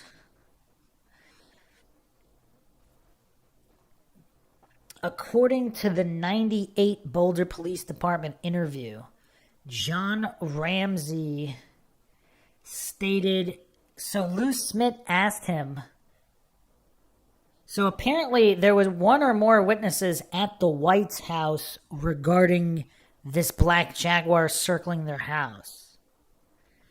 Other sources state that John Ramsey himself was the witness. Lou Smith asked him about the Jaguar in the 98 interview. He asked, do you know anyone that owns a black Jaguar? John Ramsey asked late model like XJ6 or a later model. Lou Smith responded, right. John Ramsey responded, no. I think they're talking about the Fleets here. They had a white one. It was kind of an unusual color. Gold, it wasn't green, you know. But do they have a Jaguar convertible? Yeah, they do. And then also, Patsy Ramsey has a white Jaguar. I mean, there's a lot of Jaguars here. Because earlier in the interview, again, this is the 1998 Boulder PD interview with John Ramsey. Anybody can look this up. His interview with Lou Smith. So he states later in the evening, so when did you go up to the Whites? At what time it was that you left your house? 4:30 to 5. It was an early dinner. Then Lou Smith asked, later on in the evening, you dropped off some presents at different places. Now, Smith asked him about who loaded them into the car. John Ramsey says he doesn't remember loading anything. Lou Smith asked, which car did you take? John Ramsey responded, we took Patsy's white Jaguar. So hold on a second. Let me try to get this straight here. You can't make this stuff up. So they took Patsy's white Jaguar to the Whites, who also own some kind of Jaguar, white or gold, like a non-regular white or gold Jaguar convertible, and witnesses at the White's home said that there was a suspicious black Jaguar circling the house. So there's 3 Jaguars in close vicinity of each other at the same time. I mean, how popular of a vehicle were I don't remember Jaguars being that popular. Okay, so I found some production numbers. CarolinaJaguarClub.com published some production numbers, various years. The Jaguar XJS, only 115,000 produced during a 21-year production life. I mean, obviously there's different models here. That's the XJS. But even modern sales, like XJ sales, US annual sales 2016, 3,834. In 2019, 1,072. Is that accurate? That's goodcarbadcar.net. Might not be accurate, I don't know. But production numbers do not look like they're a lot. So anywhere between thousands and hundreds of thousands. I mean, this isn't for the regular XJ. I mean, yeah, we're looking at tens of thousands per year.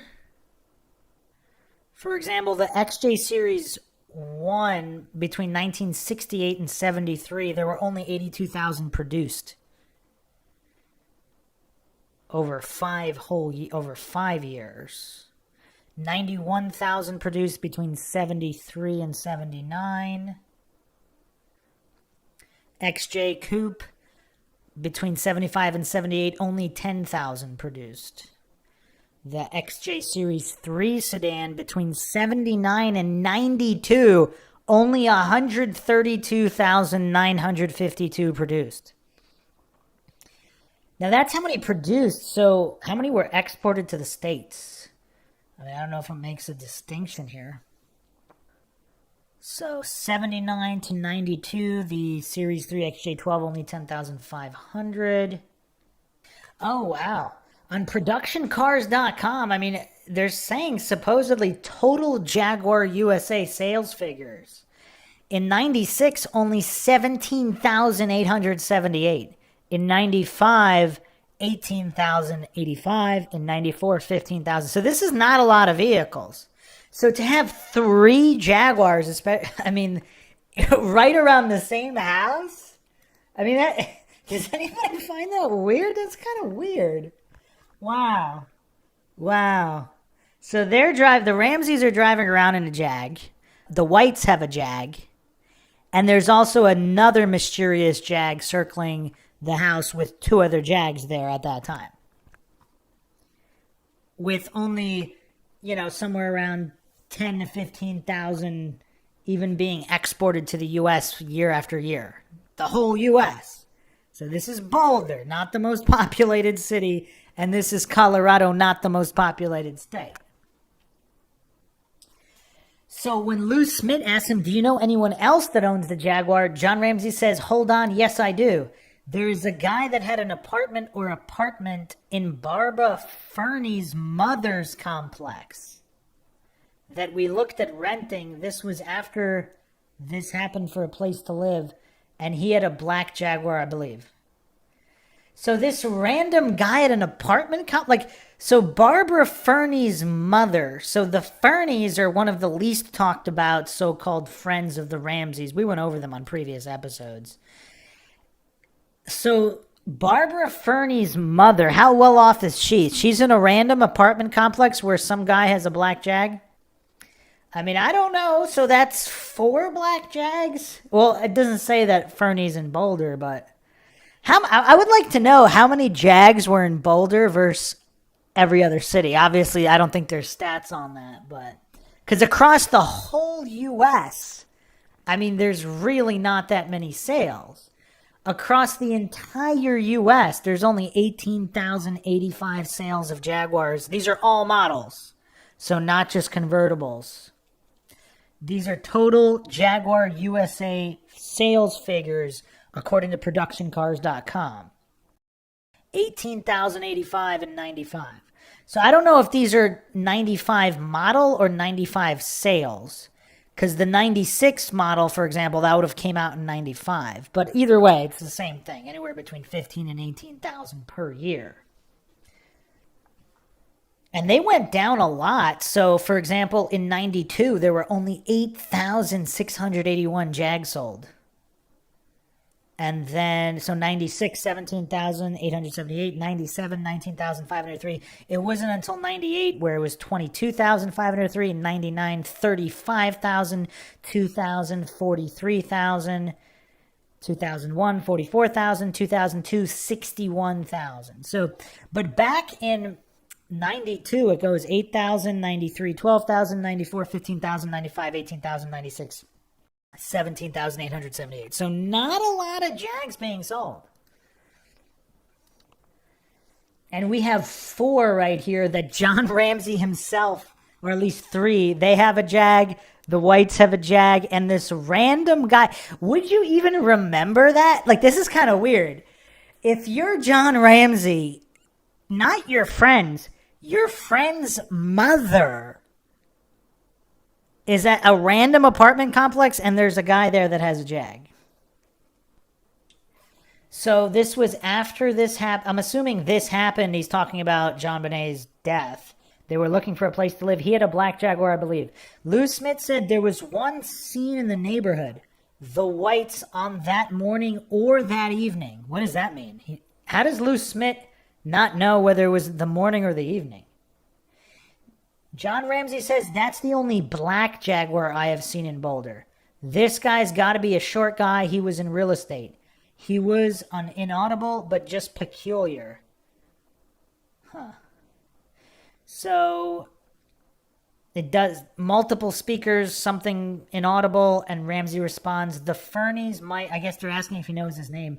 No, but the Fernies might, because I think they put, I can't think of the name of the apartment complex, but it's where Barbara's mother had an apartment in Boulder.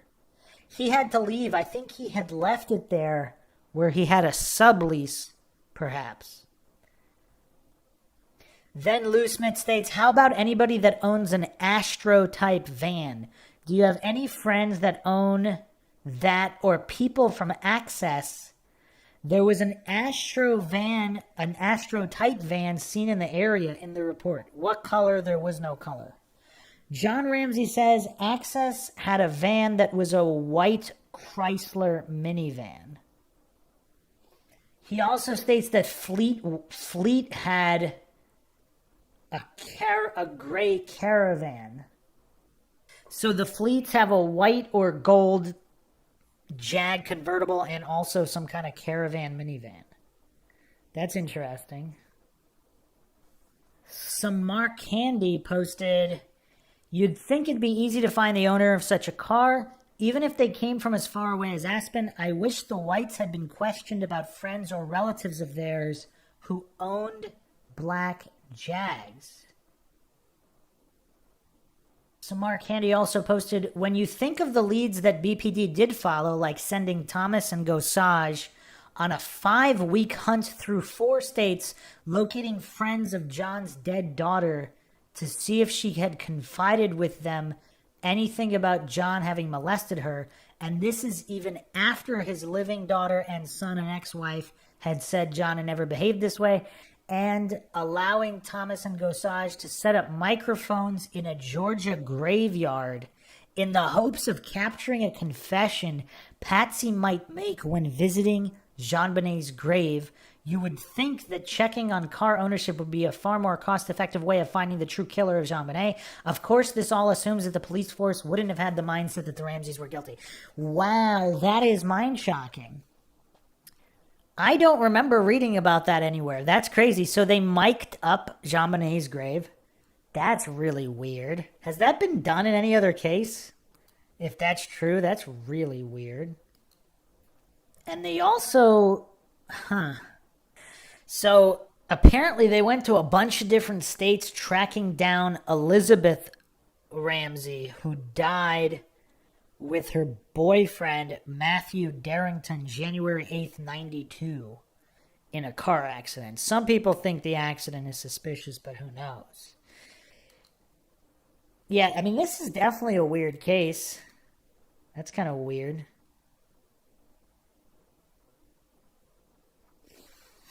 Here's an interesting post from Stupid Eyes Me. Who saw the suspicious Jaguar and who decided the Jaguar was suspicious? By one account mentioned above, it was somebody at the Fleet's house, which is utterly ambiguous because the Ramseys were at the Fleet House too. A Candy Rose gives the source of the suspicious Jaguar as John Ramsey himself. I find it utterly ludicrous to imagine that a small foreign faction of terrorist kidnappers was carpooling around Boulder in a Jaguar. If they could afford to drive a Jaguar, why did they ask only $118,000 for a ransom? Well, maybe it was a rental Jaguar. You'd need a big chunk of that cash just to keep the Jaguar running. Ask somebody who owns one. Good point there. But again, maybe it was a rental.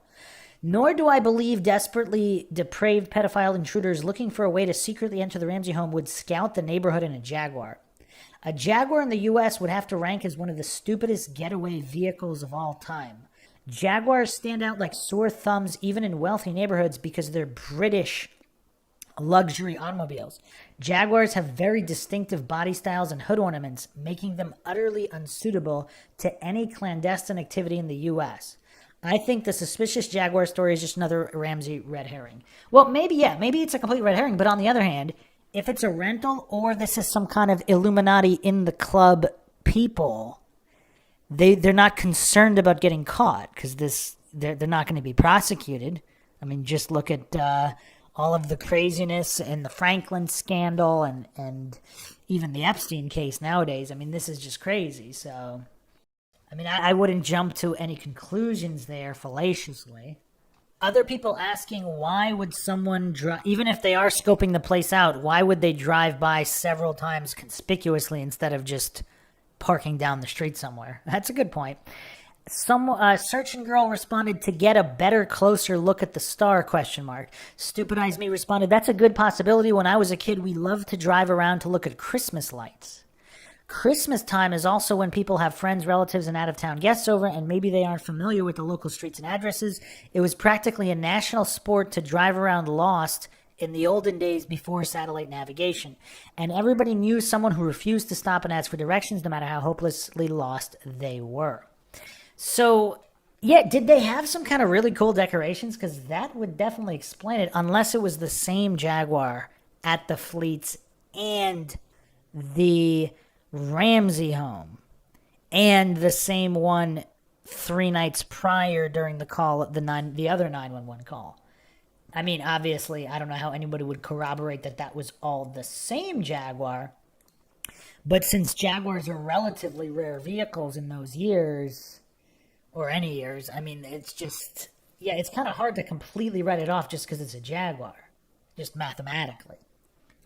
Searching Girl posted, I remember reading in the camera when he died that the Vermeer boy's father was known for his elaborate house, Christmas lights, and display. The boys lived in the house to the south of the Ramseys with their mother, and their father lived only about a block away. So that alone might have attracted looky-loos. CU was on break, meaning there wasn't much traffic, so the distinctive car would have stood out, especially to John Ramsey, who owns one. That's another good point, too, because if the Whites and the Ramseys own Jaguars, they would recognize another Jaguar. Or maybe it could have been someone looking for a drug dealer. There are quite a few of them on the hill, and Christmas is a special occasion. That's another good point. I mean, who are the Whites' neighbors? But, I mean, so there was notable Christmas decorations near the Ramsey home a block away, but not necessarily near the Whites' home, because this is about the Whites' home, huh? Oh, regarding the Boulder Star, Searching Girl posted, when my first thought is when I read this is that the location of Cleveland Ave is directly underneath the Boulder Star, and it might have caused more people driving in the neighborhood to get a better look. However, there probably weren't many registered Jaguar owners in the state at the time. And perhaps cross-referenced in the license plate database to any phrase or wording in the ransom note might lead to a suspect. Seems too late now. Yeah, I mean, if there's like a Boulder Star landmark, Christmas decoration, whatever, in the general area, then I guess there would be a lot of people driving around. That could be explained away unless they can somehow prove it was the same Jag at the Ramsey home the morning of and 3 nights prior. May asked if this was talking about the dark blue Astro van where there were multiple police reports reference this Astro van. Justice for JR responded, no, this is different to the blue Astro, a suspicious Jaguar driving back and forth. I don't know the color who reported it. Lou Smith considered this Jaguar to be suspicious, and I agree with him. I think someone was watching the White House to make sure that the Ramseys had not left. When the Ramseys left, they may have called the person who was in the home. Remember what the note said about the family being under surveillance? This is curious, actually. I didn't even think of this. I was thinking maybe they followed the Ramseys home. But if they had people in the Ramsey home, like setting up or whatever, while they were at the White home, did they have someone keeping tabs on the Ramseys to know when they were getting home? Huh. That's curious. That's curious. And if anybody stopped, let's say they stopped the Black Jag and they were like, oh yeah, we're just looking for the Boulder Star, that's kind of a good excuse. But why would they need to drive back and forth? Did they think it'd be too suspicious if they parked like down the street? I don't know. Because if the Ramseys have a white Jag, that should be pretty easy to spot even from a decent distance. Even at night, I mean, it's white. And with all the Christmas lights out and about. May also posted that it wasn't exactly a wealthy neighborhood. There are large homes in the area, but there are also complete dumps sprinkled throughout. That's curious. Huh. That's curious, because if it was a mixed neighborhood of rich and not rich people, like literal dumps next to giant houses, that would make, yeah, I mean, that's a little weird. That's definitely weird. And like the supposed drug party going on that JT Colfax supposedly found out about in jail. If you haven't checked out the Colfax episode on the MINDSHOCK series, check that out. May posted, one of the things that bothered me so much about the media coverage, I too had the impression until I drove down their street in 97.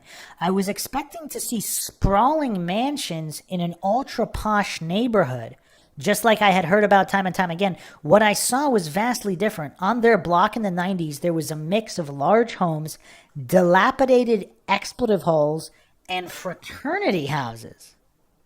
Huh. Jameson posted here, I don't know if this is the Jameson, especially if you put the Ramsey house in the center and have a circle around it for perhaps a quarter-mile radius. There were some very nice houses, most a bit smaller but very nice, and then there were the others. After my 22-year involvement, my husband recently traveled with me to Boulder for the first time. He has clearly seen photos of the house, seen all the documentaries. He was not prepared for the reality. The houses are pretty close together, not a rural setting at all, lots of cover for anyone wanting to hide, study, or stalk. Now from a June 98 interview... All right, let's look at, this is Jonbenet Ramsey murder.discussion.community forum. Unidentified, possibly suspicious vehicles seen around the Ramsey house and also around the White's house around the time of the murder. So Samar Candy posted this September 20th, 2020, blue Astro van, observed parked directly across the street from the Ramsey house by a neighbor December 24th. This is from the Lou Smith deposition, January 2002. On December 24th, 96, in the morning hours, a neighbor who was also a personal friend of Boulder detective Linda Arndt, quote, observed a dark blue Astro van parked across the street from the Ramsey home. This is BPD report 1-98. Wait. This neighbor just so happened to be a personal friend of first on-scene detective Linda Arndt?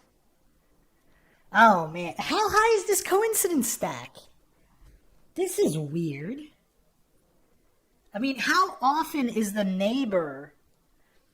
one of the neighbors where a death of a child occurred the close... some kind of personal friend of the detective? This is so weird.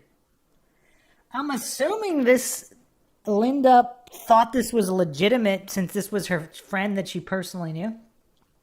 So that's the 24th, 96.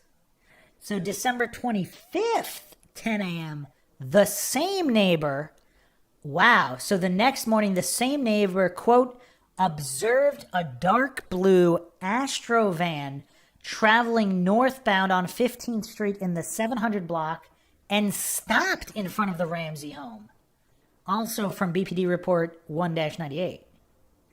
December 26th, 96. So for the third day in a row, the same neighbor, quote, may have seen a dark blue Astro van parked in the same general location near the front of the Ramsey home from that same report 1-98. That's actually kind of weird because, so she's not sure if it was the same one. So for 3 mornings in a row, it doesn't say what time on the 96th though, but it was parked all in the same location. Now, keep in mind what we just learned about the neighborhood. Apparently, it's not this rich, posh neighborhood. It's a mix of somewhat, there's rundown homes, and there's also really posh homes. This is all very weird. So, Jean Fortier reported a dark blue Astro van parked across from 755 15th Street on both Christmas Eve and Christmas Day. As far as is known, no one knows whose vehicle it was or who they may have been visiting or watching. Lou Smith questioned John about the blue Astro van in his June 98 interview, asking John if he knew any friends of theirs who owned one. But John didn't know of anyone. Incidentally, there was another blue van seen parked across the street from the Ramsey house the morning of December 26th, but that was investigated by Detective Steve Ainsworth and was found to have belonged to a friend of the Ramseys. So no, it said it was an Astro van because Fleet apparently has a Caravan, not an Astro van. So if they're that adamant that this was an Astro van, then this is not White's. So was it another family friend? Okay, more specifics here. The Black Jaguar. On the 25th, there was a Christmas party at the White's house just before the murder, just before the Ramseys came home. And there was a suspicious Jaguar vehicle reported in the police reports driving back and forth by the White's residence on numerous occasions. So this is from the Lou Smith deposition, January 2002. On Christmas Day 96, someone inside a Ramsey family friend's home noticed that a Jaguar convertible drove by that home at least 5 times. That's a lot of times. If they're just going to see the star and they got lost, at least 5. So 5 or more. So 5, 6, 7, 8 times. That's crazy. The Ramseys joined close friends for dinner inside that home on Christmas Day night. This is from Boulder Police Report 26-125. Wow. At least 5 times? So, someone inside the Ramsey friend. So, this could have theoretically been John Ramsey who gave this report. Other sources say that there was more than one witness to the Jaguar. So, we don't really know. And then I can't track down. I don't know if it was just a rumor that a black Jaguar was also seen outside the Ramsey home on the 23rd during their Christmas party during the other 911 call. Okay, also another suspicious vehicle we have is the pickup truck.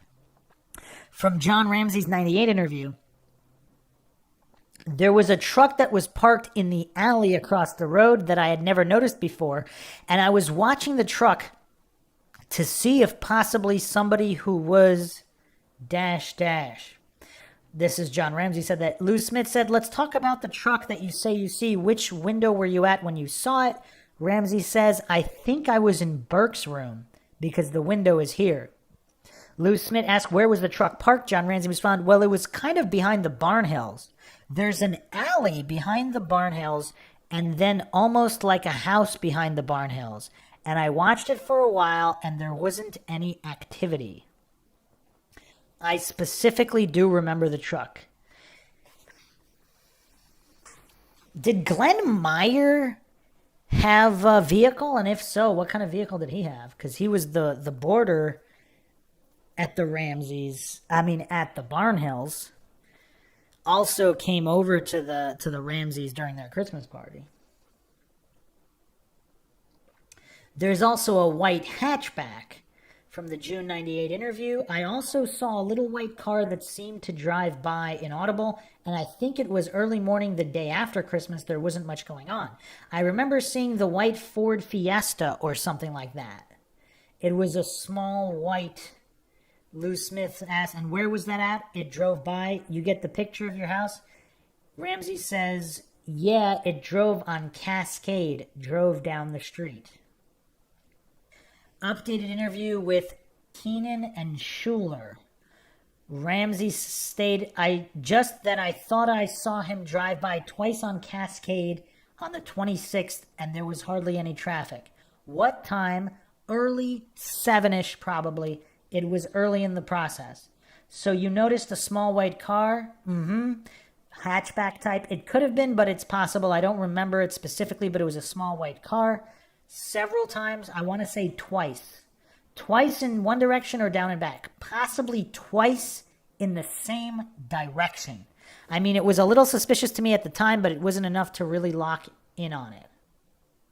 So Samar Candy also posted this. Biz's information she dug up relating to the blue van, B-I-Z. I don't know this user, but this was, I guess, copy-pasted from somewhere May 14th, 2012. Missouri in January 97. What is strange is that this blue van is mentioned as being seen before and around the murder time near the Ramsey house. It would have been a rickety thing. She only paid $200 for it, but it ran. And perhaps that's why it stuck out so much. I think it is very odd that someone drove that van to her in Missouri. Did someone want it out of Boulder because it was used in the crime? John Kennedy has called me 3 times, but I was too busy with family to call him back. And if you haven't checked out the John Kennedy podcast and his connection to quite a bit of strangeness with Helgoth and others, check that out. We went over that in previous episodes. It is kind of weird. Would you drive some kind of rickety $200 van to some kind of high risk to do a high risk kidnapping or something? That's kind of weird. Like, wouldn't you be afraid it would stall out on you? I guess if you're a totally non-intelligent, desperate criminal, who knows? But May 15th, 2012, the blue van was very interesting to Lou Smith. It was there for 2 days in a row, or 2 different days close to the murder. Possibly 3, according to what we just read. Unless there was a mistake there. For those, and the person reporting the van is supposedly a personal friend of Linda Arndt, the first detective on scene. Anybody find that weird? I mean, this is all really weird. For those of you just entering the conversation, I just spoke to Karen Gygax, and she told me she left an old $200 rusty Dodge van at Valmont Auto with the keys in it when she left with Gygax for Indiana. Again, if you haven't checked out the Kennedy Gygax Helgoth podcast on MindShock, check it out. These are very strange individuals, to say the least. They never made it to Indiana because he tried to kill her, and she ran out of the rental truck with the clothes on her back, and she stayed in Paris, Missouri ever since. You can't make this stuff up. This is crazy. However, in January 90s, so some guy involved with blowing the whistle in the Jonbenet Ramsey case with his own associates supposedly tries to kill his wife. Is Karen his wife? It doesn't say here. He tries to kill her while they're taking this. Well, it says this is a $200 rusty Dodge van. Is this the Caravan? But the neighbor said Astro. So does the neighbor not know her vans? But you would think someone could show her a photo of the difference between a Dodge Caravan and an Astro van. Unless, I don't know, how old is she? Does she can't see clearly? Maybe it was the same van, maybe it wasn't. And is it coincidentally the same model that Fleet White has? You would think Fleet White would have a model that wasn't breaking down, though. $200 rusty, I mean, who knows? However, in January 97, someone drove that van out to her in Paris, Missouri. I wonder who drove it out and why didn't they just scrap a $200 van for parts? Did someone want it out of Boulder? Is this why the perp did these things in the home and Jonbenet Ramsey was not taken as planned because the van broke down? Question mark. Gygax, Helgoth, and Kennedy are all expert mechanics. So wait a second. If they're all expert mechanics, does it just look rickety, but they somehow... The other thing that's kind of weird is, this is a weird thing. A lot of people say this. Mechanics, even not completely dead broke mechanics, like some non-quite broke mechanics, all drive like broken down cars that always break down. Isn't that kind of weird? I've heard this from many people, by the way. I had a mechanic once, a friend of mine.